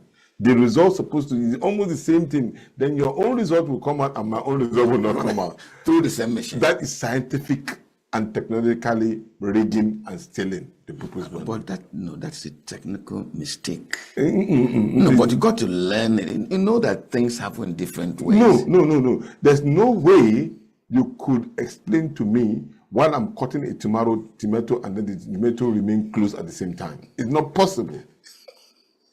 Okay, yes. So the merge is a movement. Yes. To be able to address that kind of development. Exactly.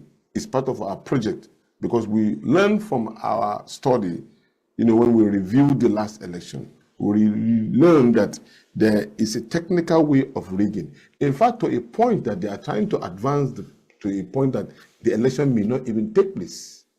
Because to them it's a do or die affair, irrespective of how the people feel. So, but then we are saying now, the younger generation who are part of the creators of some of the areas in which they used to read, they use the younger ones to snatch boxes, ballot boxes, and run away with it. They use them to carry guns. But the young ones are saying we are not going to be part of it. And then we are the ones that actually are technologically savvy. So we know the antidote in which to deal with what you are trying to create. And that is the reason why we are involving technology and human capital resources to ensure that this particular rigging doesn't be.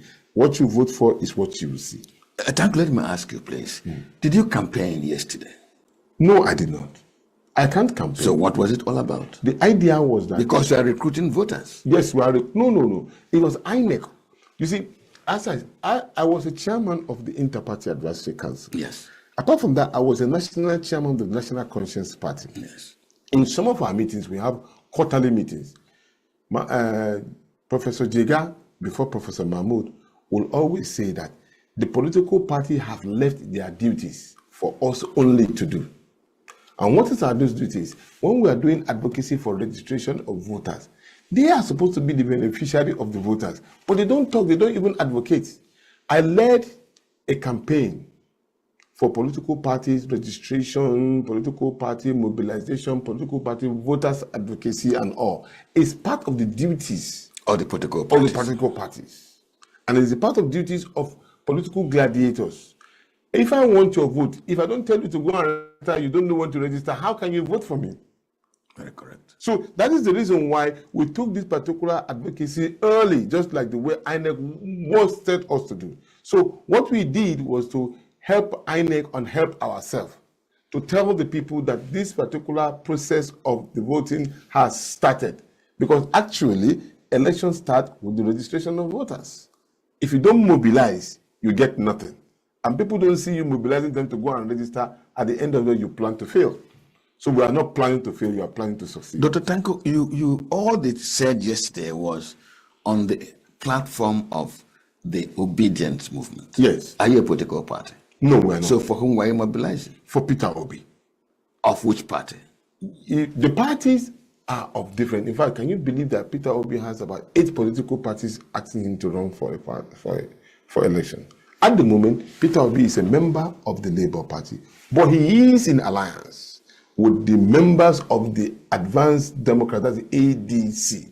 And this particular alliance started with individuals who believe that Nigeria should be or must be kind of emancipated from the shackle of poverty.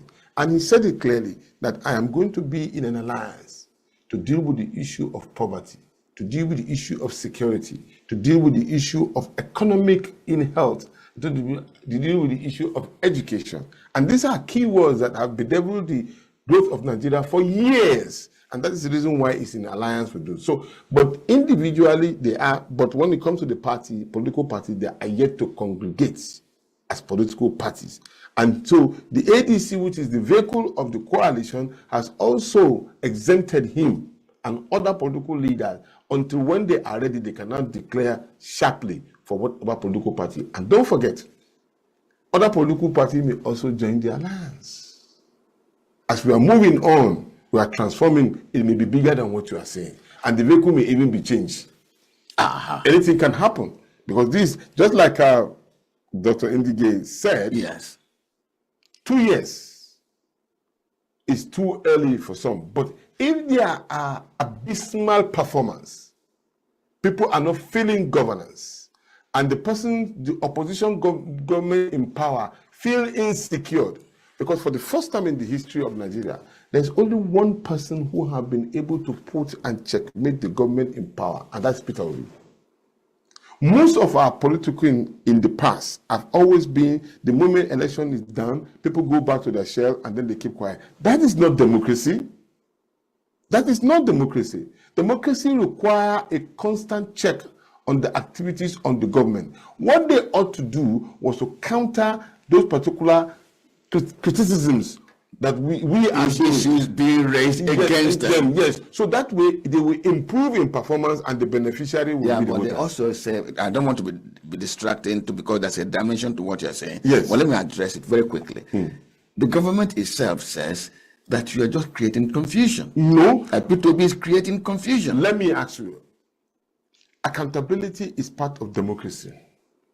Credibility is part of democracy. When you have a government that continuously to borrow money in the name of the electorate and is not accounted for, and nobody is saying that's conspiracy against the people. The duty, as what Mr. Peter Obi has been able to do, was bring out facts and figures of what the government is doing that is anti-people. And so the government on its own now will come out and say, no, Mr. Peter Obi, I borrowed this particular cup to provide drinking water for the people, and these are what I have done with it, A, B, C, D. Where the government failed to provide that particular answer, then you know that the government has failed as government for the people. And that is exactly the duty of a democracy and the opposition. So now we are seeing something new that we are not used to seeing. And then it becomes an issue for you. You are used to seeing people keeping quiet and being docile. This particular leadership of Mr. Peter Obi of the Obedient Movement will not keep quiet. They will not keep quiet, just like Fayose has said, that even when you see you've already manipulated and offshoot Peter Obi, be ready for the battle because they will not keep quiet. So the government has an opportunity now to show on the other side, to prove us wrong. I have a very big worry about this line of presentation because there are those who say that you, the Obedience, and P2B are coming from very limited, if not outright, economics competence. And let me tell you something. The present Minister of National Planning has said to this program that one of the challenges the Nigerian government has faced over time is under borrowing. That you cannot borrow 5,000 naira for a challenge of 2 million naira. You are incurring debt and you are wasting public time. And you're wasting your own time, and you will not solve the problem. So what the Nigerian government needs to do is to borrow substantially enough to be able to tackle the challenges we are facing. And it's using World Bank and IMF statistics of what amount of money Nigeria needs to resolve some of its infrastructure problems. And when the Tinubu administration, from point of economics competence, is borrowing, you folks sit back and rush to ignorant criticism. Ignorant criticism. Have you ever thought that a government can be wrong without borrowing anything? Do you also know that Peter Obi did that in Anambra? then you want to ask for somebody who has that particular economic experience. He was the head of the economic team, a part of the economic team of President Goodluck Jonathan. And at the same time, when he was governor, he did not borrow one shishi. Yet he left 75 billion naira in the coffers of Anambarians. Do you want to take another person when you have somebody who has given you an experience of how he can take a state from the lowest ebb to the highest ebb without borrowing anything? You should be learning from him. So maybe the government should be taking money and then consulting Peter Obi to tell them how not to borrow money. What economic indices? When somebody has already particularized it and done it on the interest of his own people, building roads, collecting roads, taking the children from poverty level to prosperity level, showing them how you can learn from WAEC when you are 26 to number 1, putting economic roads into putting industry in, yet not borrowing any money. You want to find out how did he do it? Because it's prudency in spending, prudency in shutting down all excesses. How do you explain to me when the President of the Federal Republic of Nigeria is borrowing money to go and build a house for the Vice President of the Federal Republic of Nigeria? How do you explain to me that the wife of the President is spending billions of naira? Where is she getting? For what company is she running? How do you explain to me you want to build a phantom road from Calabar to Lagos when the existing roads are dead? The economic road that can help you in growth are dead. How do you explain to me? How do you explain to me that even in Abuja here, the nurses, there's a school, there's a what do you call it? A clinic there. They have only one nurse, and you want to have productive people. They are sick. You cannot take care of them from the rural areas. How do you explain to me the northern part, which is producing most of the things that we consume in this country, is completely down economically? They cannot even go to their farm because of insecurity. Because you did not do the due diligence of taking care of the things that can help your economy to grow. We are a consumer nation. We are not producing anything. How do you grow? So you consume to chew out of the membranes and the brain of the particular borrowing? No. If you want to borrow for productive purposes, not for consumption. There is no economic indices that teach you in your house and in your own home to continue borrowing and be consuming, and then you expect your people to see you with dignity and respect outside. No, it can't happen. You have to be productive to take care of the people, so that then the economic hula balloon can be able to be effective. But at this point in time, we are not growing, and that is the truth about it. So they can use economic terminology to convince the people, not people like us. Nigeria is not a poor nation. Well, Dr. Tanko, you have almost answered my next question. Let me allow us to cool down. Because the fact of the matter is Peter Obi promised in the 2023 election campaign that he would remove subsidy. Yeah. He promised that he will converge the Naira. He did promise. And these are the two fundamental things that Tinubu has done. So where's the new magic your principal is going to bring in? Because the same promises Tinubu made and which he has implemented, what people are saying are creating headache, is the very promise that Peter Obi made. Let me give you an example. Please do. I want to build a three-story building home. I can decide to build it with a sawdust bricks.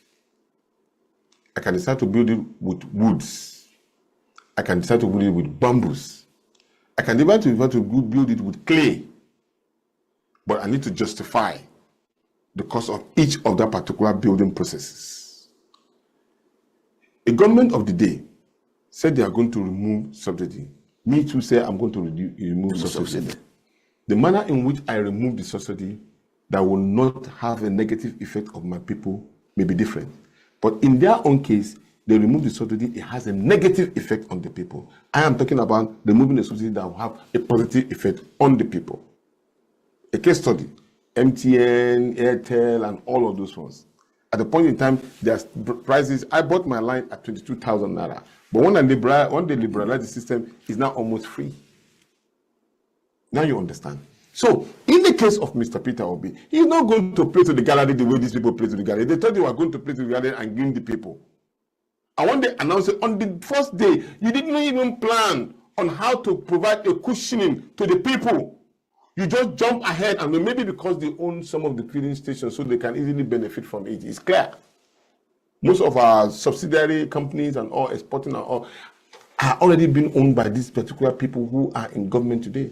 So they actually cleared road for themselves, not for the people. Our target is simple. Mr. Peter will be talking about removing the subsidy, building what they call the modular refineries and all. There will be a stopgap, quick situation before the refinery can be repaired. Okay, if they cannot be repaired, then probably we think of another alternative. Either sell them or break them into pieces so that they can be more economically advantage to the people. For us, the people are the targets, not the profit that they are making at the expense of the people. And now they couldn't find solution to it. They are even paying the subsidy through the back door. So Mr. Peter Obi will not do that. Don't forget, Mr. Peter Obi is a trader. He knows how to make money for the people, for himself and for the people. Because when he was the trader as a person, he made a lot of money. He's not a poor person. So he learned from that. And that's when he wants to bring prosperity to the people. Just like Kano people said. They saw his cap and they said they turned it into prosperity cap. Now I'm wearing one too because me, I want to be prosperous through Peter Obi. You understand? So the people should take that as a cue, as an opportunity. Peter Obi was not trying to put pain and pang on the people when he said he was going to remove. He was looking for a way to bring succor to the people. Building a three-story building with even a clay or even bamboo that is yet going to be very effective. So there are things that are different. We could be saying the same thing, but they administer it differently. I mean, I'm sure he wouldn't have even gone to the public to declare that he's going to remove subsidy on day one. No. He wouldn't have done it. He would have provided an alternative of how the people will survive before he makes this particular. Dr. Tanko, even though he had broached the next issue a little tangentially when he opened, and that is this coalition matter, can I take it that if the coalition succeeds and a new party emerges, that P2B could then join that party and leave Labour Party? The thing is this.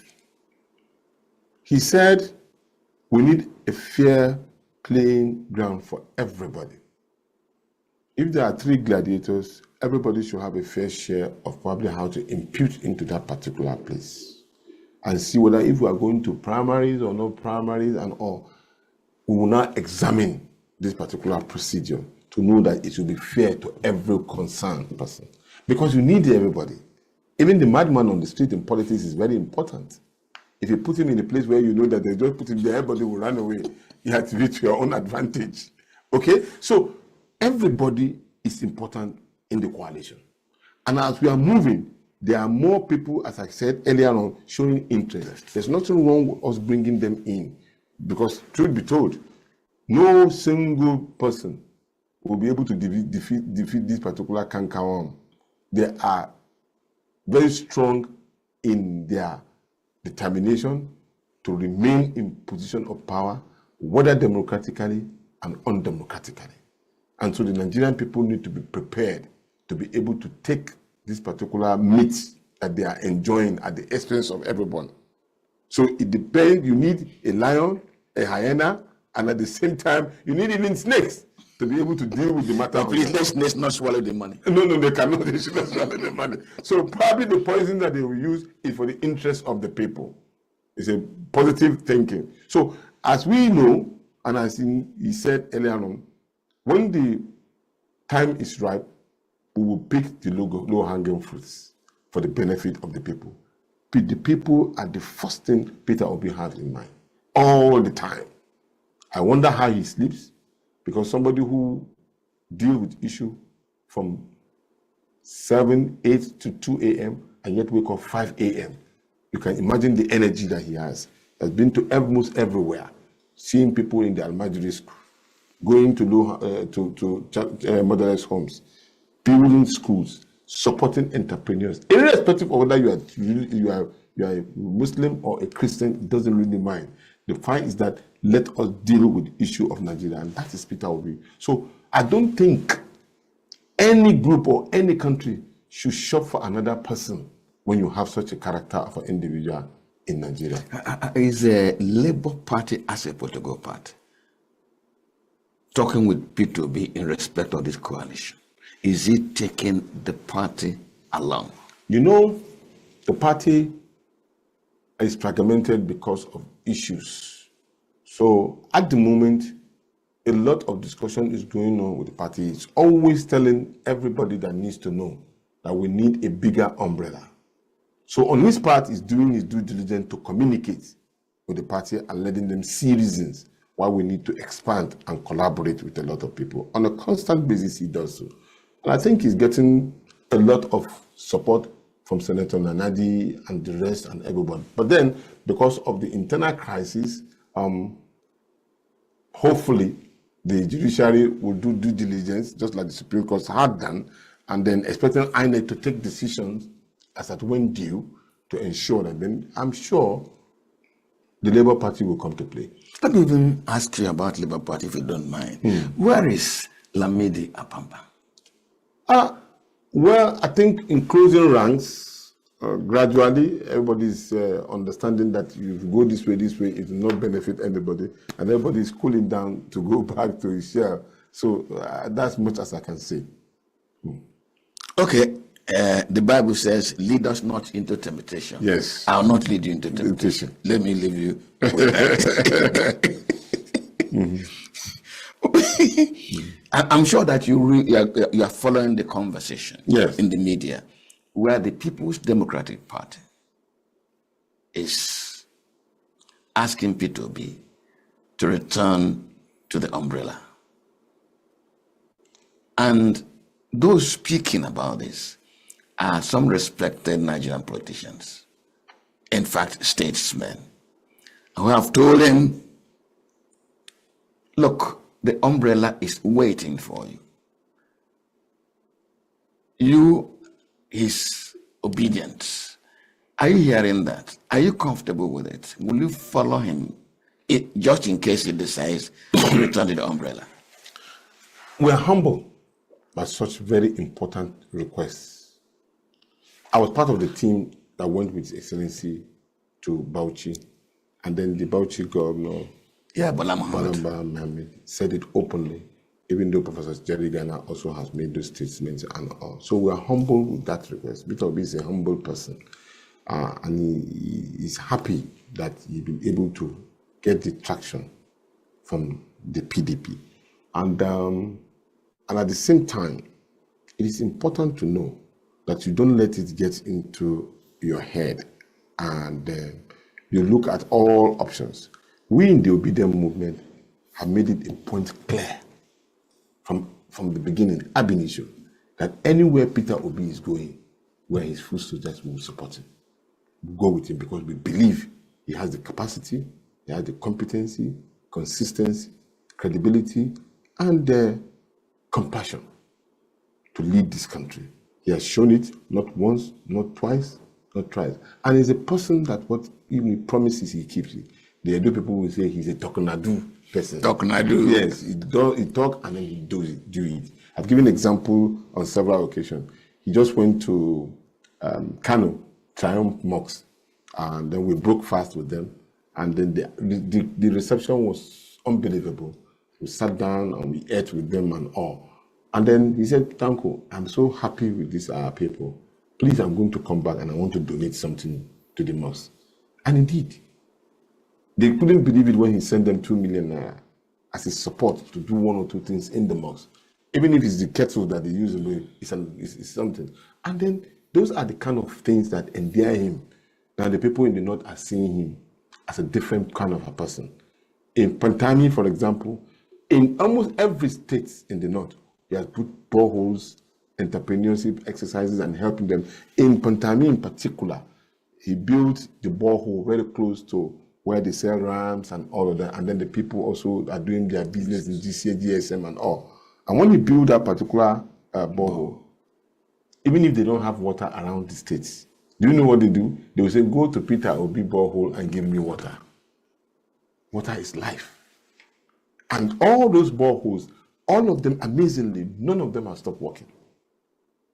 The one we had challenges in Zaria, very close to the Emir's Palace, it has been redone and is giving them water on a daily basis. These are small things that people ignore. but it brings succor to the people. He who brings water brings life. And that is exactly what Peter Obi has represented in Nigeria. And that's how they see him everywhere in the country. So for PDP and all other political parties showing interest, it gives us room to say, yes, we can congregate with everyone and say, let's work together to get Nigeria going. Let me just ask, we just spoken about PDP and all that. If Peter Obi decides to join PDP and the full soldiers follow him, will all of you not be going to join a terrorist organization? Terrorists? Why? Have you followed the ruling by a Canadian court that the PDP and APC are terrorist organizations?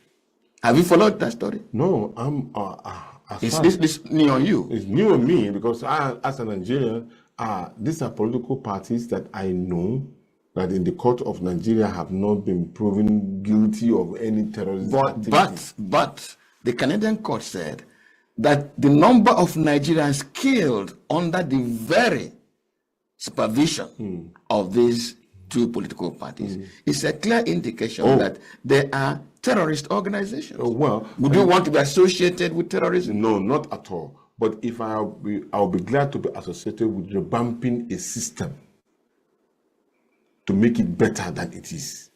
If you called me a terrorist, that's why you have correctional center. Somebody can go into the prison and then came out to be a pastor or an imam because he has learned. So if I'm going to be part of that particular change agent, I'll be glad to do so. I may come in and change the system and make it a better society, maybe a better political party, because I have what it takes to turn around the situation. We've had several political parties in the world who have run riot on the people, but today they're some of the best of them. So the change agent is in me, and that is what I'm bringing into any system. If not, why would Peter Obi want to run for presidency? He would have been enjoying what God has given to him in Bahamas and all. But he said, no, I want to help my people. I want to change their lives. I want to improve their educational sector. I want to improve their poverty level. I want to change and give them employment. That is the reason why he's running for presidency. Nothing more, nothing less. So would you come and call the whole Nigerian states a terrorist nation? Well, Dr. Tanko says, even if those parties are, they will turn things around. They turn the super tanker around. Go mad. That is what the obedient movement is saying. Go organize, make election rigging difficult. Go mad. I'm here in the studio with Dr. Tanko Yunusa, the national coordinator of the obedient movement. We take a short break and return shortly. Please stay with us.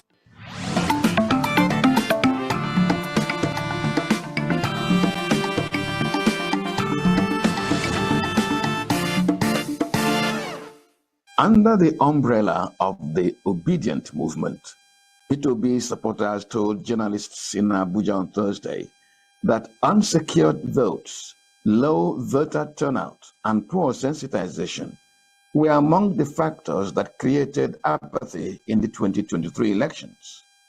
National coordinator of the obedient movement, Tanko Yunusa, who addressed the press, said to reverse the 2023 situation, the movement has launched what he called Go Mad, an acronym for Get Organized, Make Election Rigging Difficult.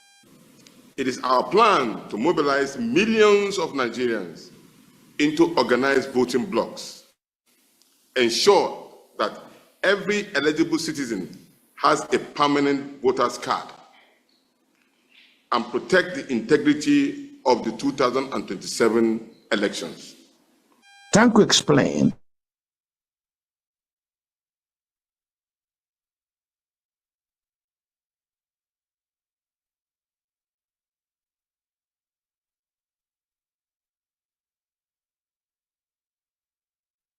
in 2027, we will turn our people en masse to vote out bad leaders, those who cannot give us good governance, defend the process with 1 million trained vote protectors, and use technology at real-time reporting, no more glitches, and proactive measures resist to make rigging very unattractive and dangerous to politicians and institutions, with delight in thwarting the people's mandate, just like we saw in the 2023 general elections.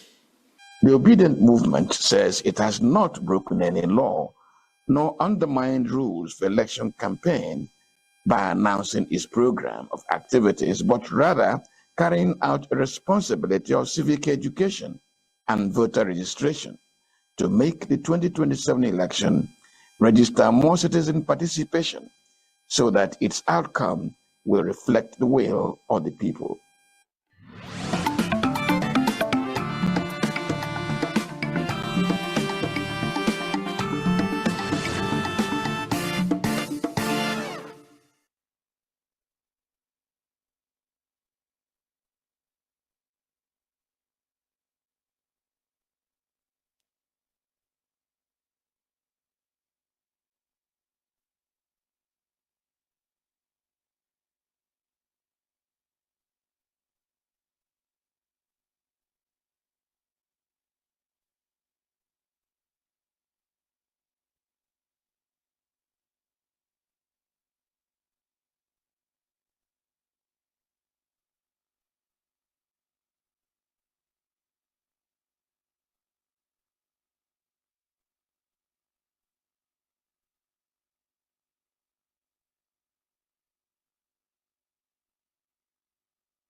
Well, I'm still in the studio with the national coordinator of the Obedient Movement, Dr. Tanko Unisa. Dr. Tanko, can you permit me to go a little closer to your principal? He's made a promise that he will serve only one term. And the governor of Anambra State, Prosoludo, says that comment made by Obi requires him to be examined psychologically. And I want to please be on the side of Soludo this morning, because the challenges confronting Nigeria are humongous and they are massive. If Obi wants to make an enduring impact, mark my words, not superficial populism, enduring impact. Do you think, in all honesty, it is feasible in 4 years? Or is it just political grandstanding? Luckily for the governor of Anambra, he made retraction and saying that it was not Obi that he was directing his statement to, but he was directing it to another person within the government of his own cabinet and all. But be as it may, it is good that we take it in the general context. Yes. Only men of integrity are associated with promises of that nature and still keep it and still succeed. I give you an example. Abraham Lincoln, 4 years. Madeba, Nelson Mandela, 1 time. And what was their legacy? Even the United States of America, where we borrowed democracy from, are still standing tall on the achievement, a monumental achievement of Abraham Lincoln. And the same thing too in South Africa. So we want to be clearly stated as such persons. In 4 years, it's enough for you to stand tall and be a man of integrity by keeping to your promise. Let's take the issue of power as a case study. Electricity. Exactly. To Egypt, to study how we're able to generate such humongous source of power supply and what we. What we lack in this country, honest persons, honest leaders. I'm going to be 1 year in September 5th or 4th as a leader of the Obedient Movement. You could assess me. if I leave on that September, I'm okay. I've left a foundation for growth.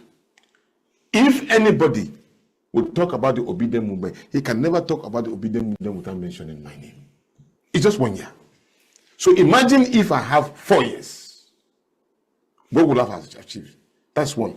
Within 1 year, His Excellency Mr. Peter Obi can show the roadmap to building strong electronics consumption to the people. We're just running about 3,000 and all. He can improve it to about 10,000 within 1 year. Because we have the expertise, Nigerians have the expertise to put those mechanisms in place. Just 1 year. Because there is due diligence and sincerity in whatever you are doing. Nigerians are producing some of the best ideas on how to generate electricity all over the world. So why can't we do it at home? Because we have leaders who have already triumphed in criminality. Can you believe that is one of his conversations with individuals? Someone telling him that, Mr. Peter Obi, you are talking so much against corruption. You're talking about how to bring prosperity. You are talking to those young ones, the poor people. Those are the people that you're talking to. You're not talking to us. Because they are the people who control the corruption tendencies. He's not shutting them, but he's trying to tell them that, look, there's another way you can survive and enjoy whatever you are enjoying. But let's give to Caesar what belongs to Caesar. So in 1 year, it's enough for you to put, because so much decay in the system, just even getting the road, seeing the equipment alone being put in place, getting the right engineers, putting them in place, is enough to give hope to the Nigerian people. It's a success on its own. Because we have been depending so much on Kenji Dam for years. Have you seen any innovation? None. The one that they did and stole the money was in Mambila Plateau. When BBC did an investigation, they went and found that there's nothing on that particular ground.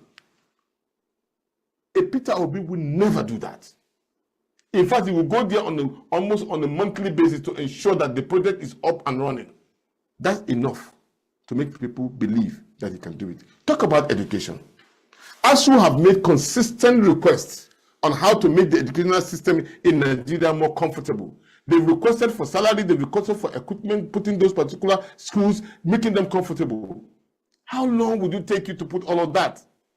If Mr. Peter Obi granted most of the things that ASU required to make these universities more great and improving the educational system, just like he did in Anambra, what are you expecting? It's a success of even that 1 year.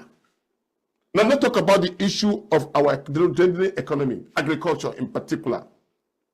We have arable land, which we talk about on a constant basis, and it's domiciled in the north, where we have major population.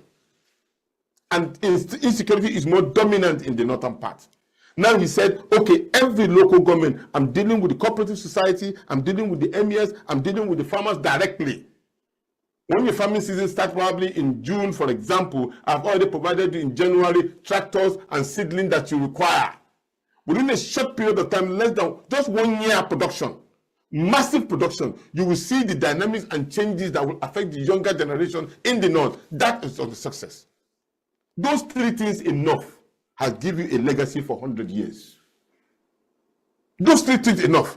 But because we are used to padding budgets, denying the people their salary, making sure that the youth do not have job, except if you know somebody who knows somebody, when you can be independently managing your business. Nigerians are not weak and they are not docile. To just meet the enabling ground, and Mr. Peter Obi will provide it. He doesn't need anything from the government. You remember when he left the governors of Anambra State, none of them he doesn't have a land in Anambra. Neither did he collect any gratuity and pension from the Anambra. Never did they give him only pure water after he has left. Because he's self-sustainable, he's independently minded economically. So these are three things that you can achieve in less than 2 to 3 years. And then when you leave with your head high. Even when they're calling you, say, thank you, I don't do my own. Another person should come and do it. These are promises that are visible and they are doable. But because we are not used to seeing it happening, so people feel it's not endurable, it's cannot. Even in the 8 years, if you do not want to do, you cannot achieve it. Give me 16 years. If you're not prudent, you will never achieve anything. We've seen it now. The last president before he died, what do we have? What did we get from him? What did we get for the 8 years? Just tell me tangible things that we got from the 8 years. if not for the completion of some of the projects that Mr. Jonathan did at that time. So this way we are here already 2 years, nothing to show for it. Nothing. So when people talk about whether 4 years is because we are always denying ourselves that we can achieve something within a short period of time. It is doable, very much doable. We only need to work together as a team. Look, if Mr. Peter Obi decide as the President of the Federal Republic of Nigeria, I will not be self-serving now. Do you know, with all due respect, there is no single road in Nigeria that has been given as a contract and completed and handed over to the federal government? Not one. Go and check your records. Even the Benin Road, Lagos Ibadan Road, Maiduguri Kano Road, Kaduna Abuja Road, all of them, even those ones, they have not completed. Even when they completed that you are seeing in them moving, like Lokoja to Benin, they have not been completed. Neither have they been handed over to the federal government because they use it as a conduit part to continue to steal the people's money. So let's even assume that Mr. Peter Obi complete the road network just like he did in Anambra in Nigeria. Existing ones. Yeah, if you see the road that he did at those times, the one that the Benin to Abuja is terrible. Go through the road. Many people cannot fly. They go through by Kano to Kaduna. The only road that links us from the northern part to the southern part is this Kaduna Abuja road. It is in a deplorable state. Go and check it right now. Not talk about Maiduguri, not talk about Lagos, Ibadan, not talk about Benin and all. These are major roads that help economically empower the people. It has not been completed. So even that one alone, you share the contract. Beggar, complete this road for me from there. CCECC, complete this one. Mothercard, complete this one. You turn the country into a road network within 1 year. It is achievable. Within 1 year. And you know the interesting part, you can put the employment of Nigerian youth to work with those particular companies. They will earn something. You don't need to create, our local engineers who can work together with them, and then so the money that you spend on all of this stuff will still come back to you, and people will still do trading, chain of trading around that road when they are building. So it's an investment for production and not for consumption. It is doable, my brother. You look at Enugu to Onitsha road that have been there for almost how many years? It has not been completed. And you are looking for a Ponton project anywhere? Just put your helmet and be working every day. You have something to do for the Nigerian people. It will be a legacy. Just like I just told you, it was only a borehole that Peter Obi built in Pantani. And when people are looking for water, they go to Peter Obi's borehole. I can assure you that when the time comes, they will believe that this was done by Peter Obi in the north. This was done by Peter Obi in the west. This was done by... It's a legacy for life. Okay, just a little earlier, I said, I will not lead you into temptation. Yes. Just suppose that Peter Obi delivers the way, becomes a president and delivers the way you just painting. And the people are so impressed by his performance and asking, seeing the law allows you to, please do another term. Would you support him? To do another term? Yes. No, I will not. Because he's a man of integrity and I want him to maintain that integrity. Because he said he would do, like I said to you, he's a talk-na-do person. He has told Nigerians, this is what you will do. And that doesn't mean he can only serve Nigeria only as a president. Is he a president before he's serving Nigeria today? No. Mr. Obi is not a president, but he's doing what another president cannot even do. He's done it. And so therefore, when he finishes, he can still serve Nigeria in other positions, because when he gets that name, the man of integrity and the man of splendor, and then the international community will root in that they want to do in Nigeria through Mr. Peter Obi, and they are sure that it will be executed. Don't look for phantom leader. Do you know why he's wearing this particular kind of cap? Let me tell you the story. He went to Indonesia and he met those people, the former president, who transformed Indonesia. So he now said, how do you do this? He said, I left the government, I did this. Where I was eating Don't know when I was, even before I was president, this is where I go to a restaurant. My house is still the same bamboo house that you know. This is my car. I don't park my house in the parking space that just like you would do. This is where I am. And this is exactly, you know, I said, okay. And then you look at this guy, he said, this is what I've been wearing for just to signify progressiveness. And that's why he too married in bringing prosperity to the Nigerian people. So that is a Peter Obi. A Peter Obi is a person of integrity who promise and do not fail. Okay, talk Nadu.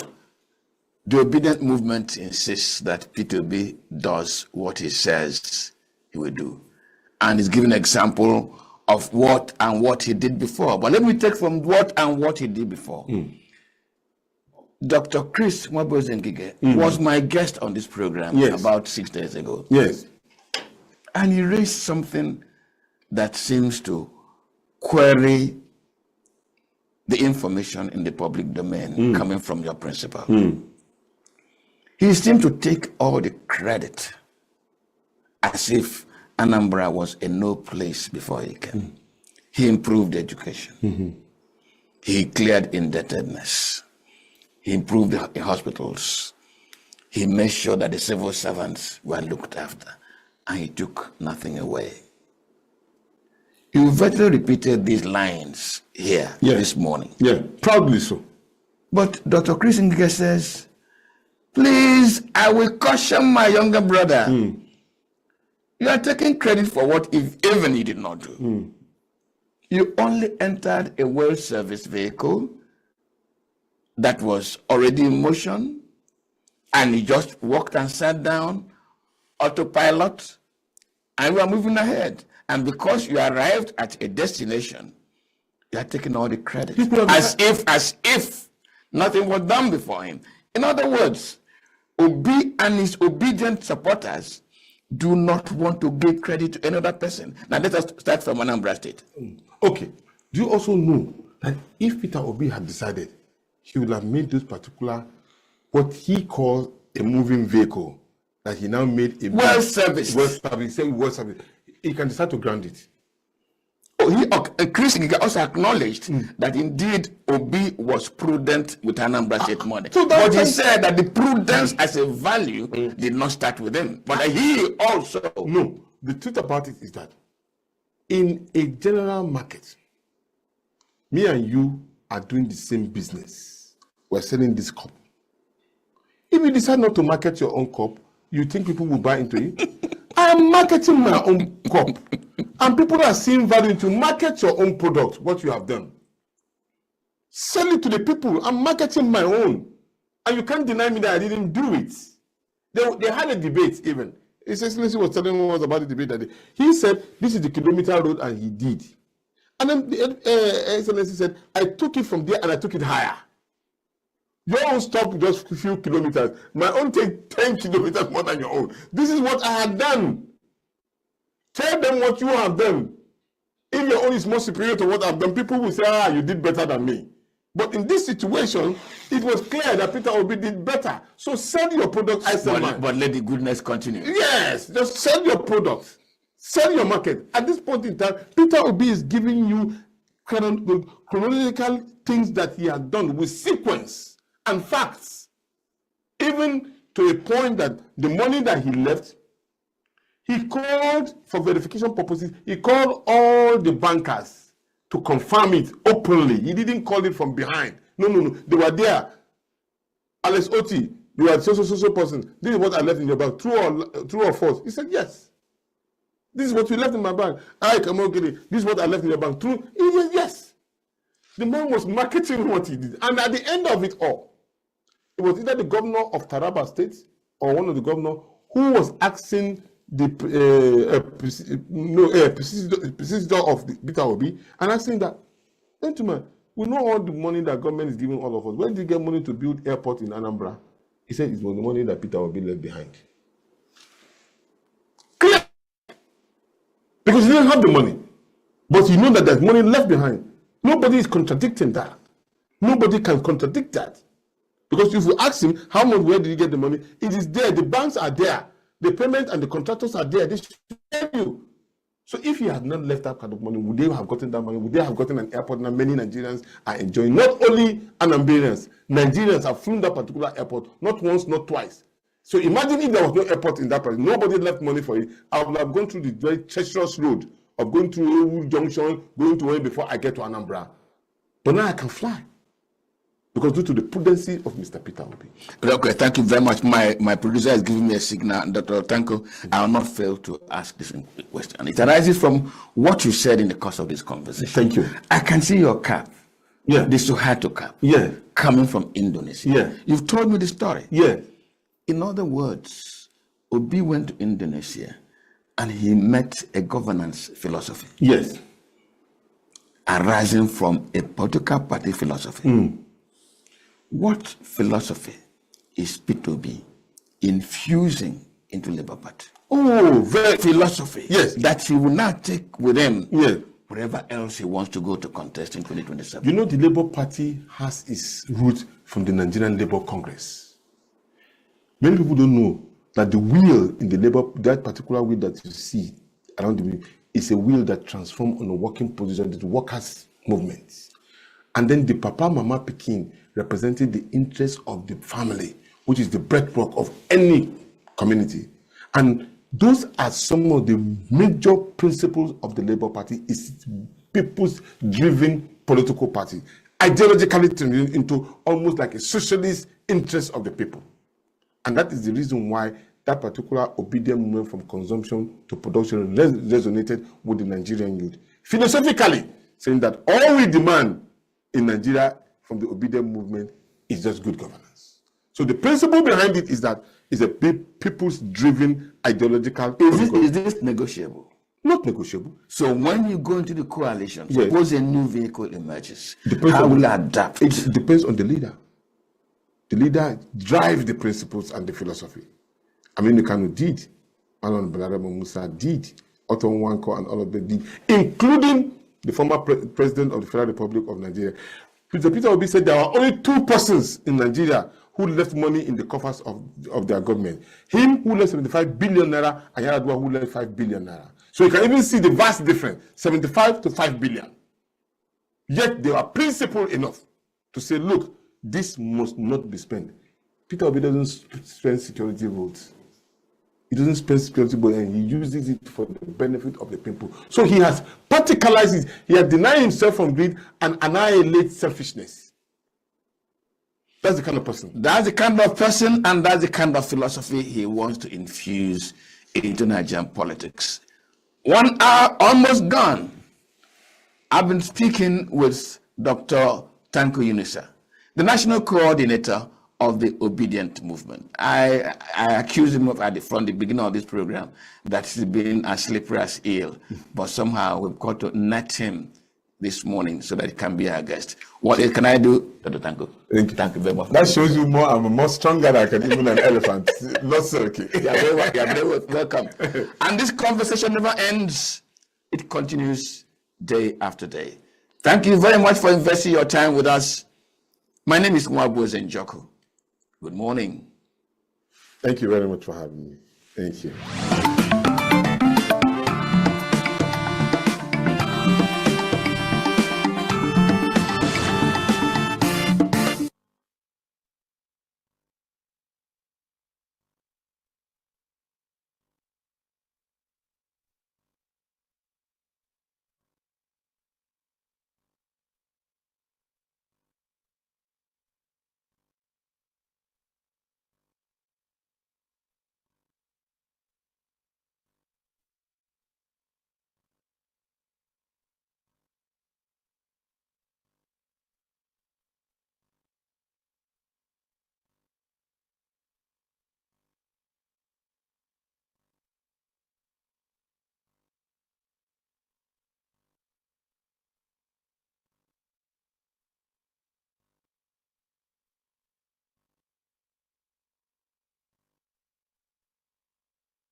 The way we see the world shapes the way we change it. Gender isn't just a checkbox, it's a lens. One that helps us understand the world more deeply and act more fairly. Gender Perspectives, a program for those ready to see more, do more, and be more.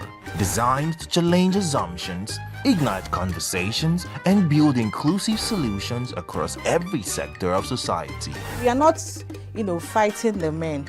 We are not saying we are equal in terms of rights. We're only asking they should recognize our existence. Join us on Gender Perspectives, showing every Saturday by 4 p.m. Repeat every Wednesdays by 5 p.m. and Thursdays by 3 p.m. Change begins with perspective. Let's widen yours.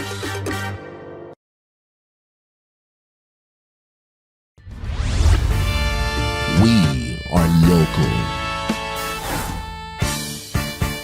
International communities observing every Why the main market is in chaos. People are We are national. Those in support of this motion as amended, say aye. Aye. We have taken the vote by default. We are international. Israeli airstrikes. Donald Trump left us the worst unemployment.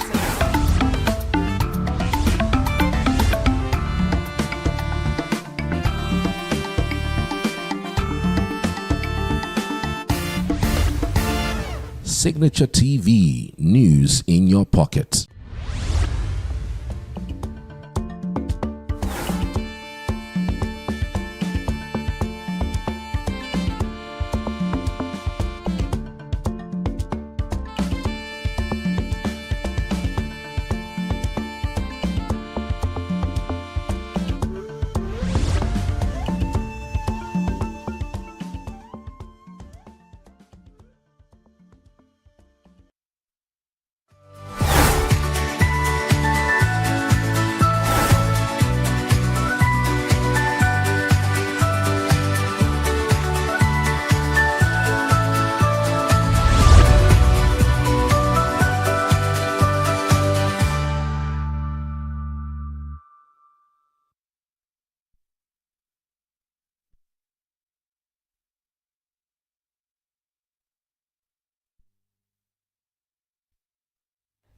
Hello, good evening. Welcome to Signature Evening on Signature Television. My name is Christopher Lele, and tonight we've got a couple of interesting things that we shall be looking into tonight. We've got our guest, on standby, waiting for us to start the conversation, and also we've got other angles that, trust me, you don't want to miss. And I'm not here alone. I've got Kristen. Kristen, how are you? I'm fine, Christopher. How are you doing? Very, very much okay. It's just one of those exciting days of the week. Good evening and thank you for joining us tonight. I am Quinsley Roland. In the highlights, Nigeria's election system strengths and weaknesses. We are going to have a conversation around this. Our guest is already in the studio to join us on this conversation. And also we shall be looking at the dangers of investigative journalism, the risk behind the scene. And after all of these, we'll jump into news and events. Of course, we've got the political circle lurking and waiting for us to jump into as well. All of these we shall be discussing and of course, watching today on the show. Don't forget to follow us on all our social handles, and on, of course, SLTV. If you are not watching on SLTV, you should check us out on there. That is channel 265. We'll be right back. Please don't go nowhere. We are local. International communities observing every why the main market is in chaos. People are We are national. Those in support of this motion as amended, say aye. Aye. We have taken the vote by default. We are international. Israeli airstrikes. Donald Trump left us the worst unemployment.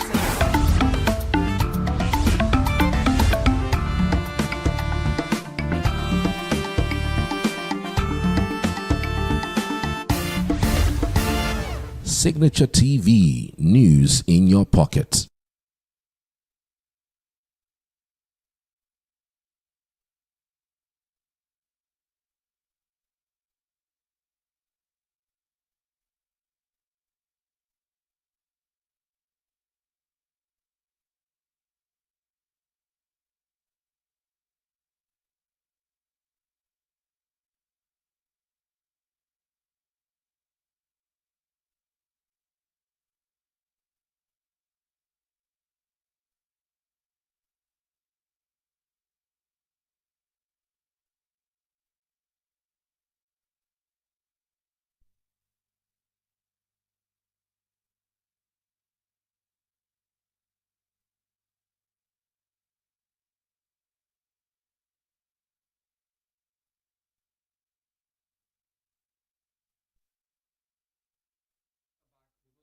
Our quote for the day: elections belong to the people. It's their decision. This is coming from Abraham Lincoln. Nigeria's election system has evolved significantly over the years, reflecting both progress and persistent challenges. As Africa's most populous nation and largest democracy, the integrity of Nigeria's electoral process is crucial, not just for its domestic or stability, but also for its influence across the continent. The introduction of the Electoral Act Amendment Bill in 2016 marked a pivotal step in reforming Nigeria's electoral landscape. This legislation sought to streamline the electoral process by reducing the time frame for voter registration and implementing stricter penalties for electoral offences by increasing fines and prison terms for acts such as vote buying and ballot stuffing. The law underscored the government's commitment to curbing malpractice. Today on the show, we shall be discussing Nigeria's election system, strengths and weaknesses. We shall be doing this with our guest on the show, Quinsley. Okay, good evening. Of course, our guest is in the studio and has joined us to start this conversation on Nigeria's election system, the strengths and the weaknesses. Chime Emmanuel is a public affairs analyst, and he is in the studio tonight with us. Good evening, Chime. Thank you very much. Guys, good evening. Thank you very much. Thank you. Thank you. I feel quite obliged here. We are looking at an obvious problem in Nigeria currently, whereby elections happen, the people come out in their numbers to vote, and then it seems like they are being robbed in broad daylight, and this has been a problem in Nigeria. I think it was just the other election that was recognized as the true, free and fair election that ever happened in Nigeria. And so how effective, we have the body that organizes the election, which is INEC. How effective is INEC in conducting electoral practices, and how independent is this body exactly? The truth is that we don't have an independent electoral commission. What we have is just a set of electoral umpire that takes side with the ruling party, all right, most of the time. And so results have shown, including observers, international observers have also, give us that same report from their own side, So somehow, how would we say that we have an electoral umpire, that is devoid of bias, and they will hear a contestant, they will hear a political presidential candidate who rightly made an international statement saying that the supposed election or electoral contest in view that was prior to 2023 election wasn't going to be that of you vote and you go by what the vote counts. That is going to be you snatch it, you steal it, you grab it, and you run with it. And so after hearing that, and so the authorities in Nigeria still allowed such candidates to arrive Nigeria safe and sound, and allow such candidate to actually implemented the same that he said. And so should we say that we have an independent electoral umpire? No, we did not have.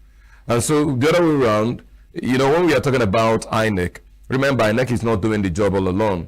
Police is involved, NSCDC is involved, DSS is involved, including ICPC, what's their name again? EFCC. All of them are involved. Then in most cases, they will even deploy the armies.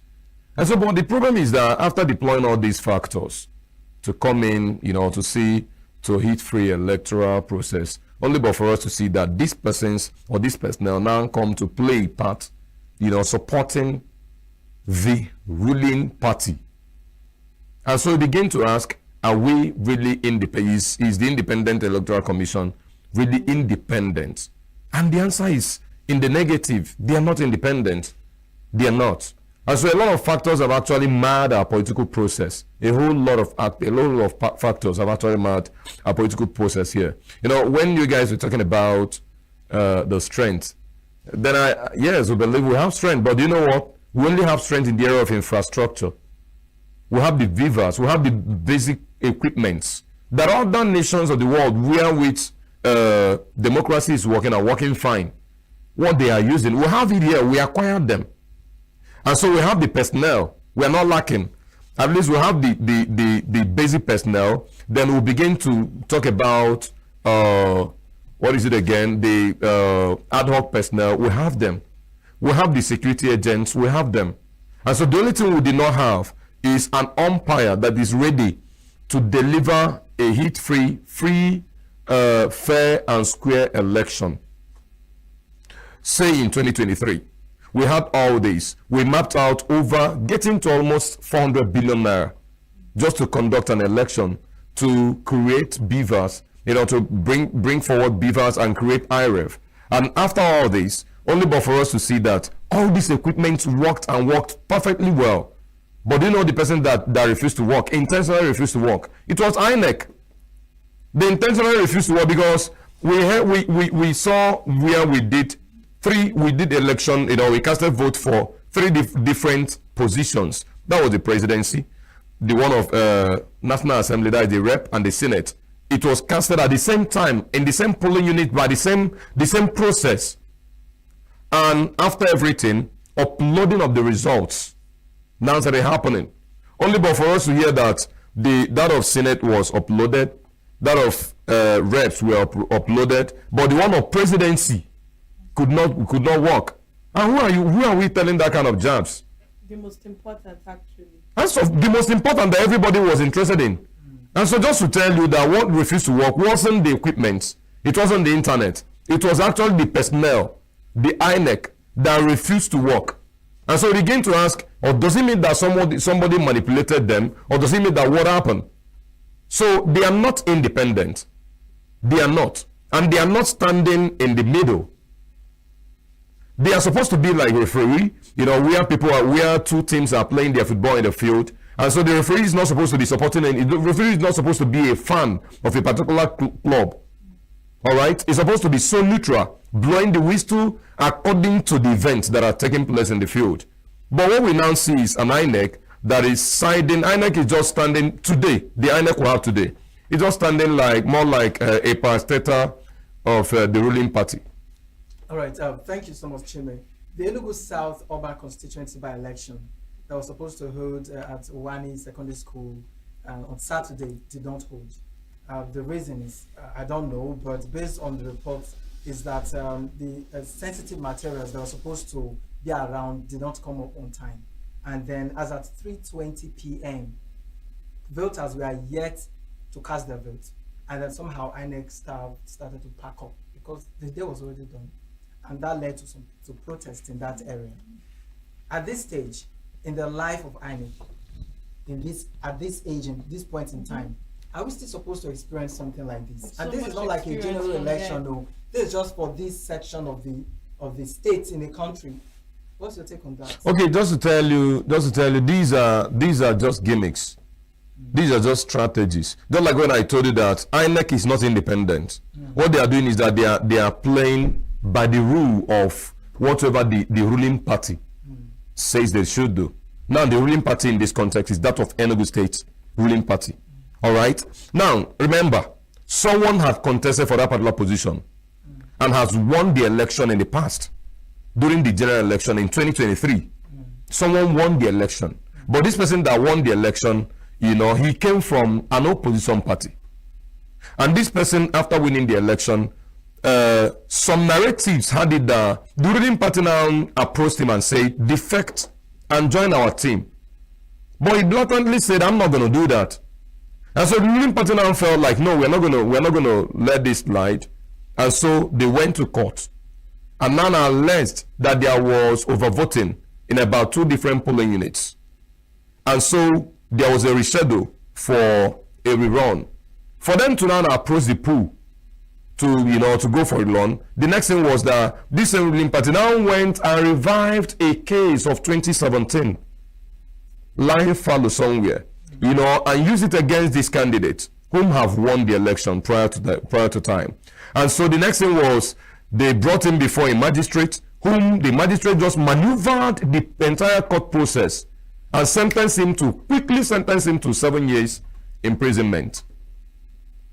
And so this guy went to prison. He was yet being approached there that we will release you from here, but you will defect to us. Join our team. And the guy said, no, I'm not going to do that. He said, leave me here. They now went ahead, rescheduled for another rerun. They went for the rerun. The guy were here reading, even in prison. They scheduled another one. He couldn't hold because they were seeing the premonitions that this guy was going to steal, even in absentia. It couldn't hold. And so the one that happened last Saturday. Now the question would have been, if election was supposed to take place in just 2 polling units, not about the entire state, not about the entire nation, just 2 polling units, and a whole INEC. Remember, the 2 polling units we are talking about is not even at the outermost part of ENUGU. It's not at Ogurute. It's not at one far part of Nsukka. You were talking about maybe it's at ENUGU Ezike. No. It's within ENUGU. See INEC office. See the place that the election is supposed to take place. And so they are telling the rhetorics. Remember, they never addressed the electorates and told them that we have issues with material or that whatever happened. And of course, why would they have issues with material? This preparation has been long overdue. It's not something that just happened last weekend or last month end or last 3 months end. No, it's something that has been there for a long time. And you tell us you don't have the sensitive material. What are the sensitive material that you don't have? Now, this same area, this same polling unit have experienced 4 times attempts, to carry out these by-elections that have been failing. Yes. The first one was sometime in February 3rd. We have February 14th and June 8th. Yes. All in 2024. Yes. Now, the accusation now is that there are some public figures, influential figures, that are interfering with this process. Influential personalities in the society that are trying to interfere is nobody but the ruling class. I'm talking about the ruling party in the state. If you want to know the truth, it's not about rhetorics that are flying up and down. Anybody can just. Do you have any facts? We have a lot of facts here. Because why I'm asking this is that regardless the party is currently in administration, we believe that INEC is an independent body. Okay. So if INEC has set a date for election, okay, there should be some police personnel or military, whatever that you take for this election to be carried out well. Yes. Are we supposed to be looking at these influential powers, personalities, or we should be looking at INEC being at the forefront and making sure that this is carried out once and for all? I think you should have, if you are talking about the police and the army, of course, institutions, all right, that are supposed to play a part, just like we say, the electoral system. It's not supposed to be like a particular office or institution. The electoral system consists of, including the courts. Police play their part, and some other person or some other stakeholders in the society. Now, when you talk about the police, in Nigeria, we don't have strong institutions. What we have in Nigeria is strong individuals. We don't have strong institutions. We have succeeded in building very strong individuals and not strong institutions.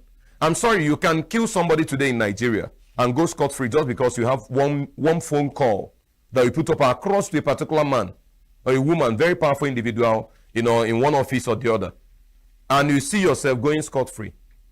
But you can now see someone that's told, was it not in Nigeria that we saw a judge handing life sentence to a guy whom they alleged that he stole fowl?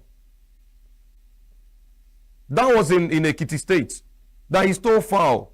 And the judge have to sentence him to, the most extreme for stealing fowl. But in this same country, we will see where we have the likes of Yaya Bello. The EFCC told us that he stole over 110 billion naira from Kogi State as the former governor. And yet he's still moving around. In fact, he's even acquiring one of the most powerful, most sophisticated cars and making use of it and moving with security agency that are protecting him. The same security agents that are supposed to hold him under lock and key.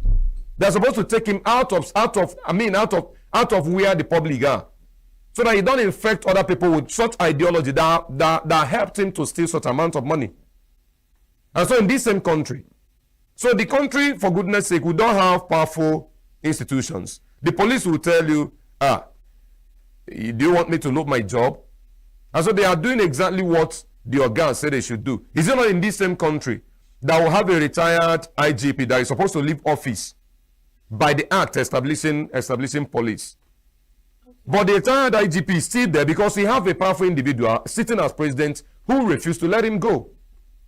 And because of the person that is supposed to take over from him is coming from a particular region of the country that is not supposed to produce the next IGP.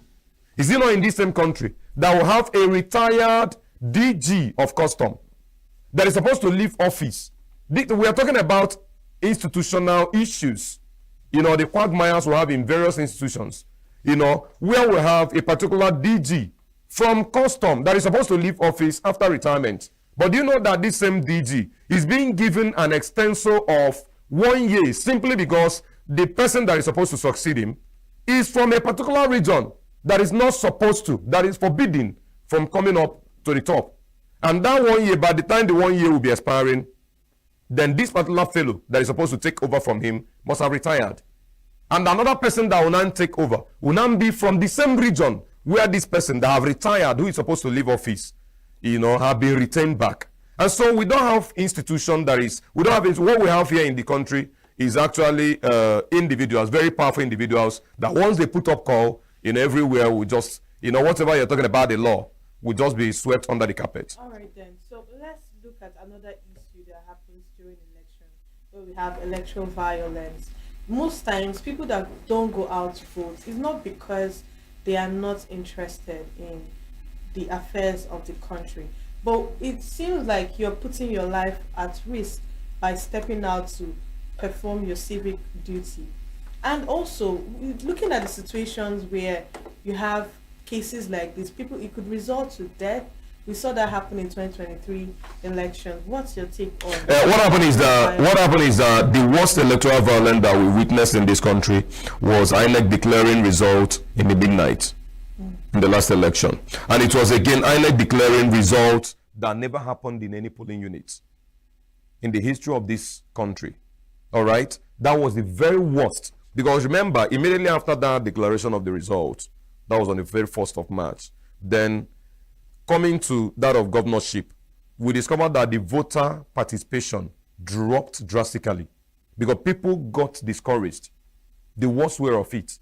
Remember, it was one man that made people to actually felt, that encouraged to come out and vote. He gave them hope. He explained everything to them. He killed the ambiguity that had been surrounding, the entire process. He killed it and provided understanding for the people. And so the people now decided, okay, we are going to participate in this process. And so for the people to now gather to participate, only but for INEC to do what they know how to do best, just to favor the person they so wish to favor. All right? Now we started having the issue of, when you're talking about the violence. For instance, we got the one of, when I told you we don't have powerful institutions, but powerful individuals. We are MC Oluomo, in black and white, he was out there on the streets of Lagos threatening the Igbos that they shouldn't participate in the election.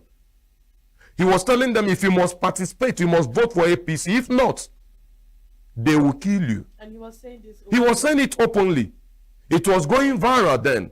And these guys that were receiving the threat, they went to police and complained. Do you know what the police said?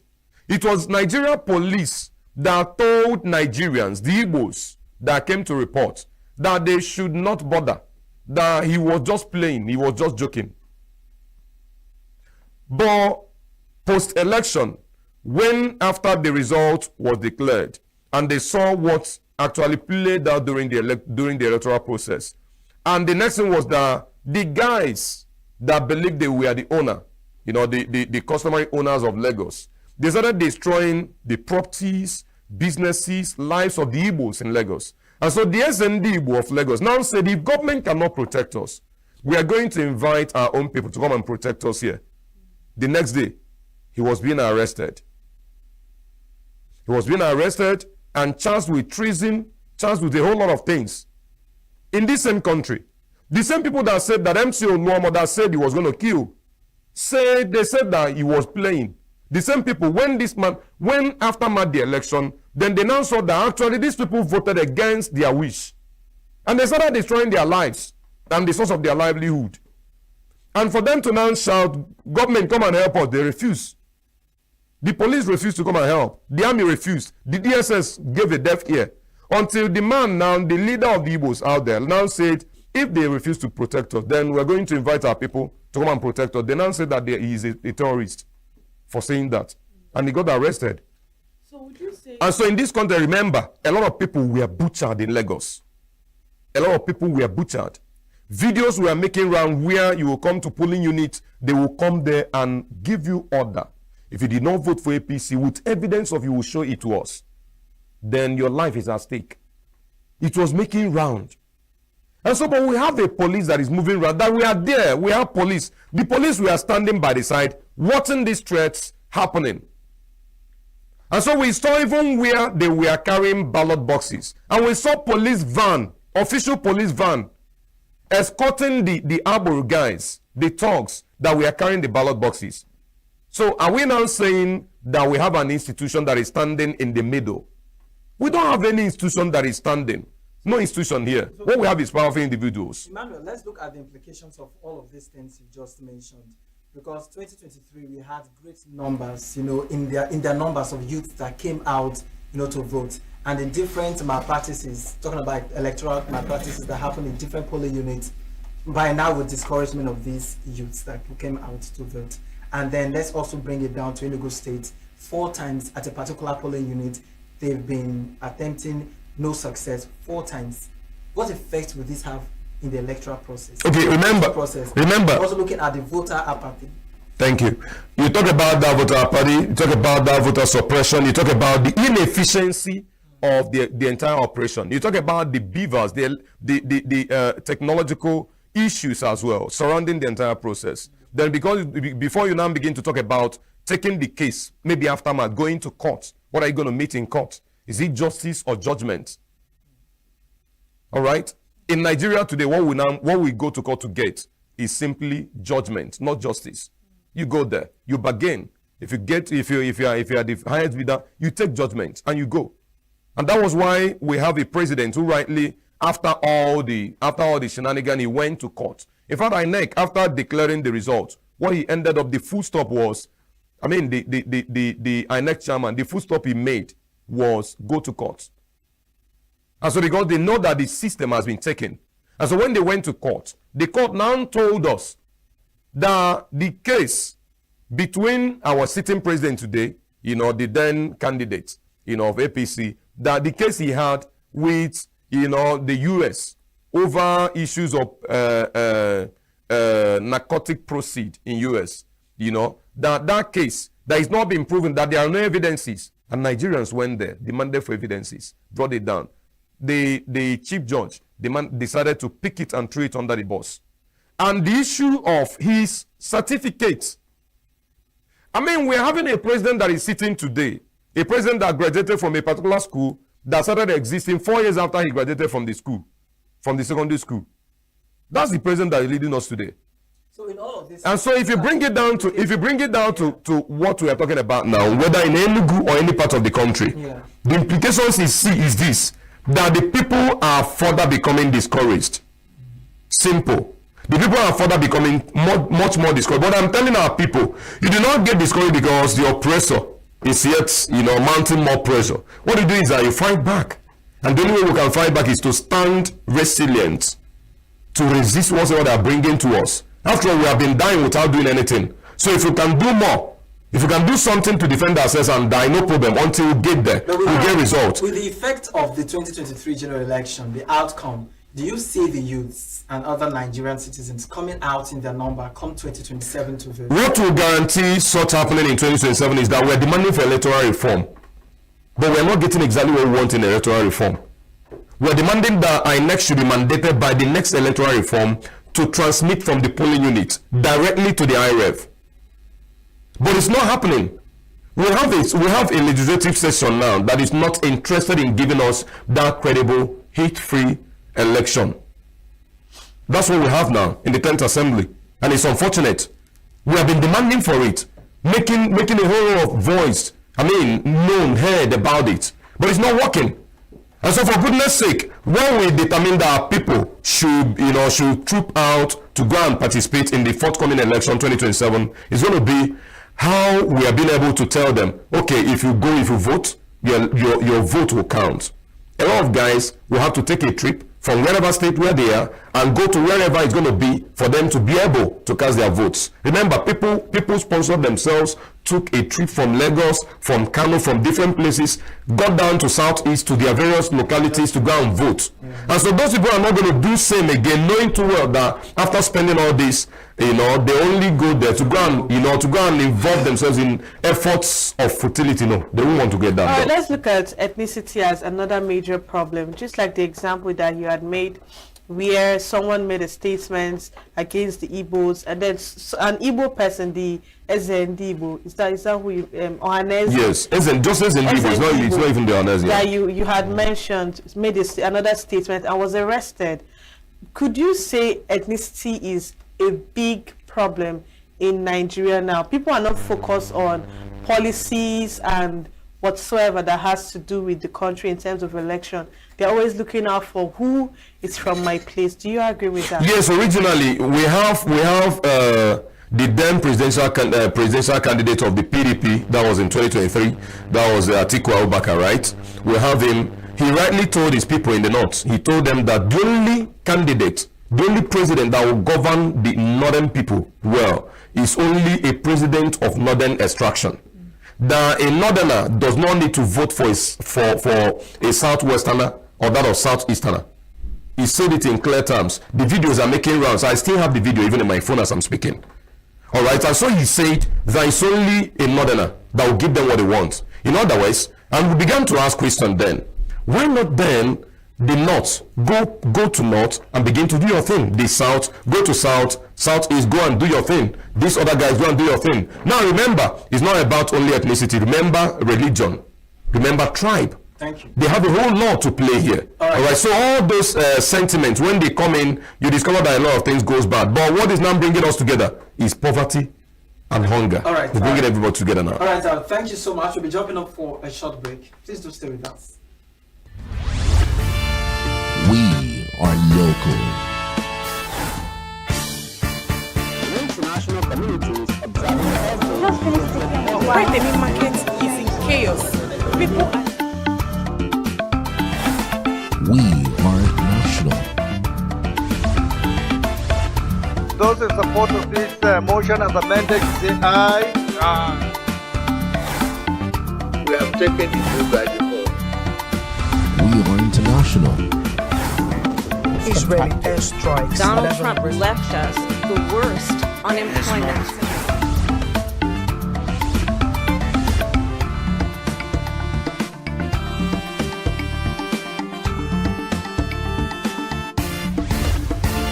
Signature TV, news in your pocket.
You're still listening to Signature Evening. You're still watching rather Signature Evening, where we're discussing Nigeria's election system, strength and weaknesses. We've got with us Chime Emmanuel, the public affairs analyst, discussing the story so far.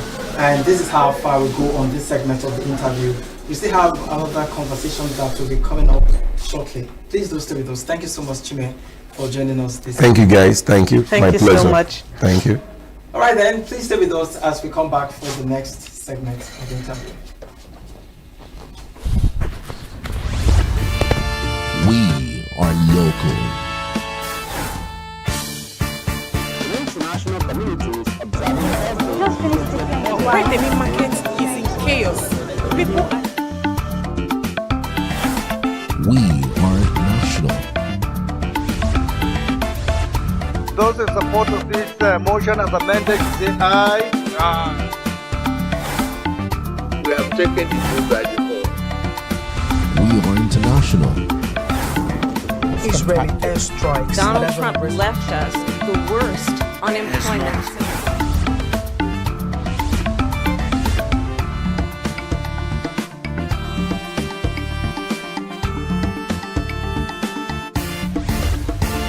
Signature TV, news in your pocket.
Get plugged into the heartbeat of entertainment on The Hub, your ultimate show on e-vibes.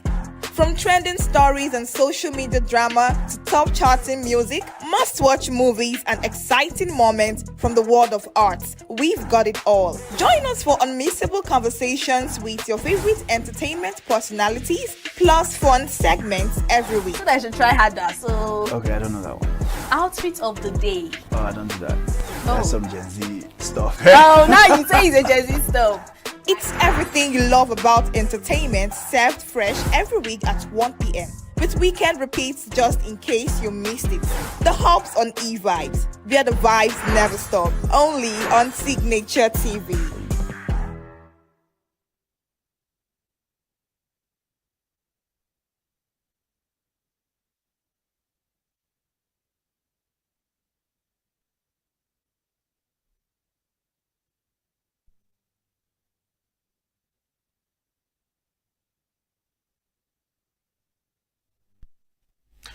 Hello, welcome back.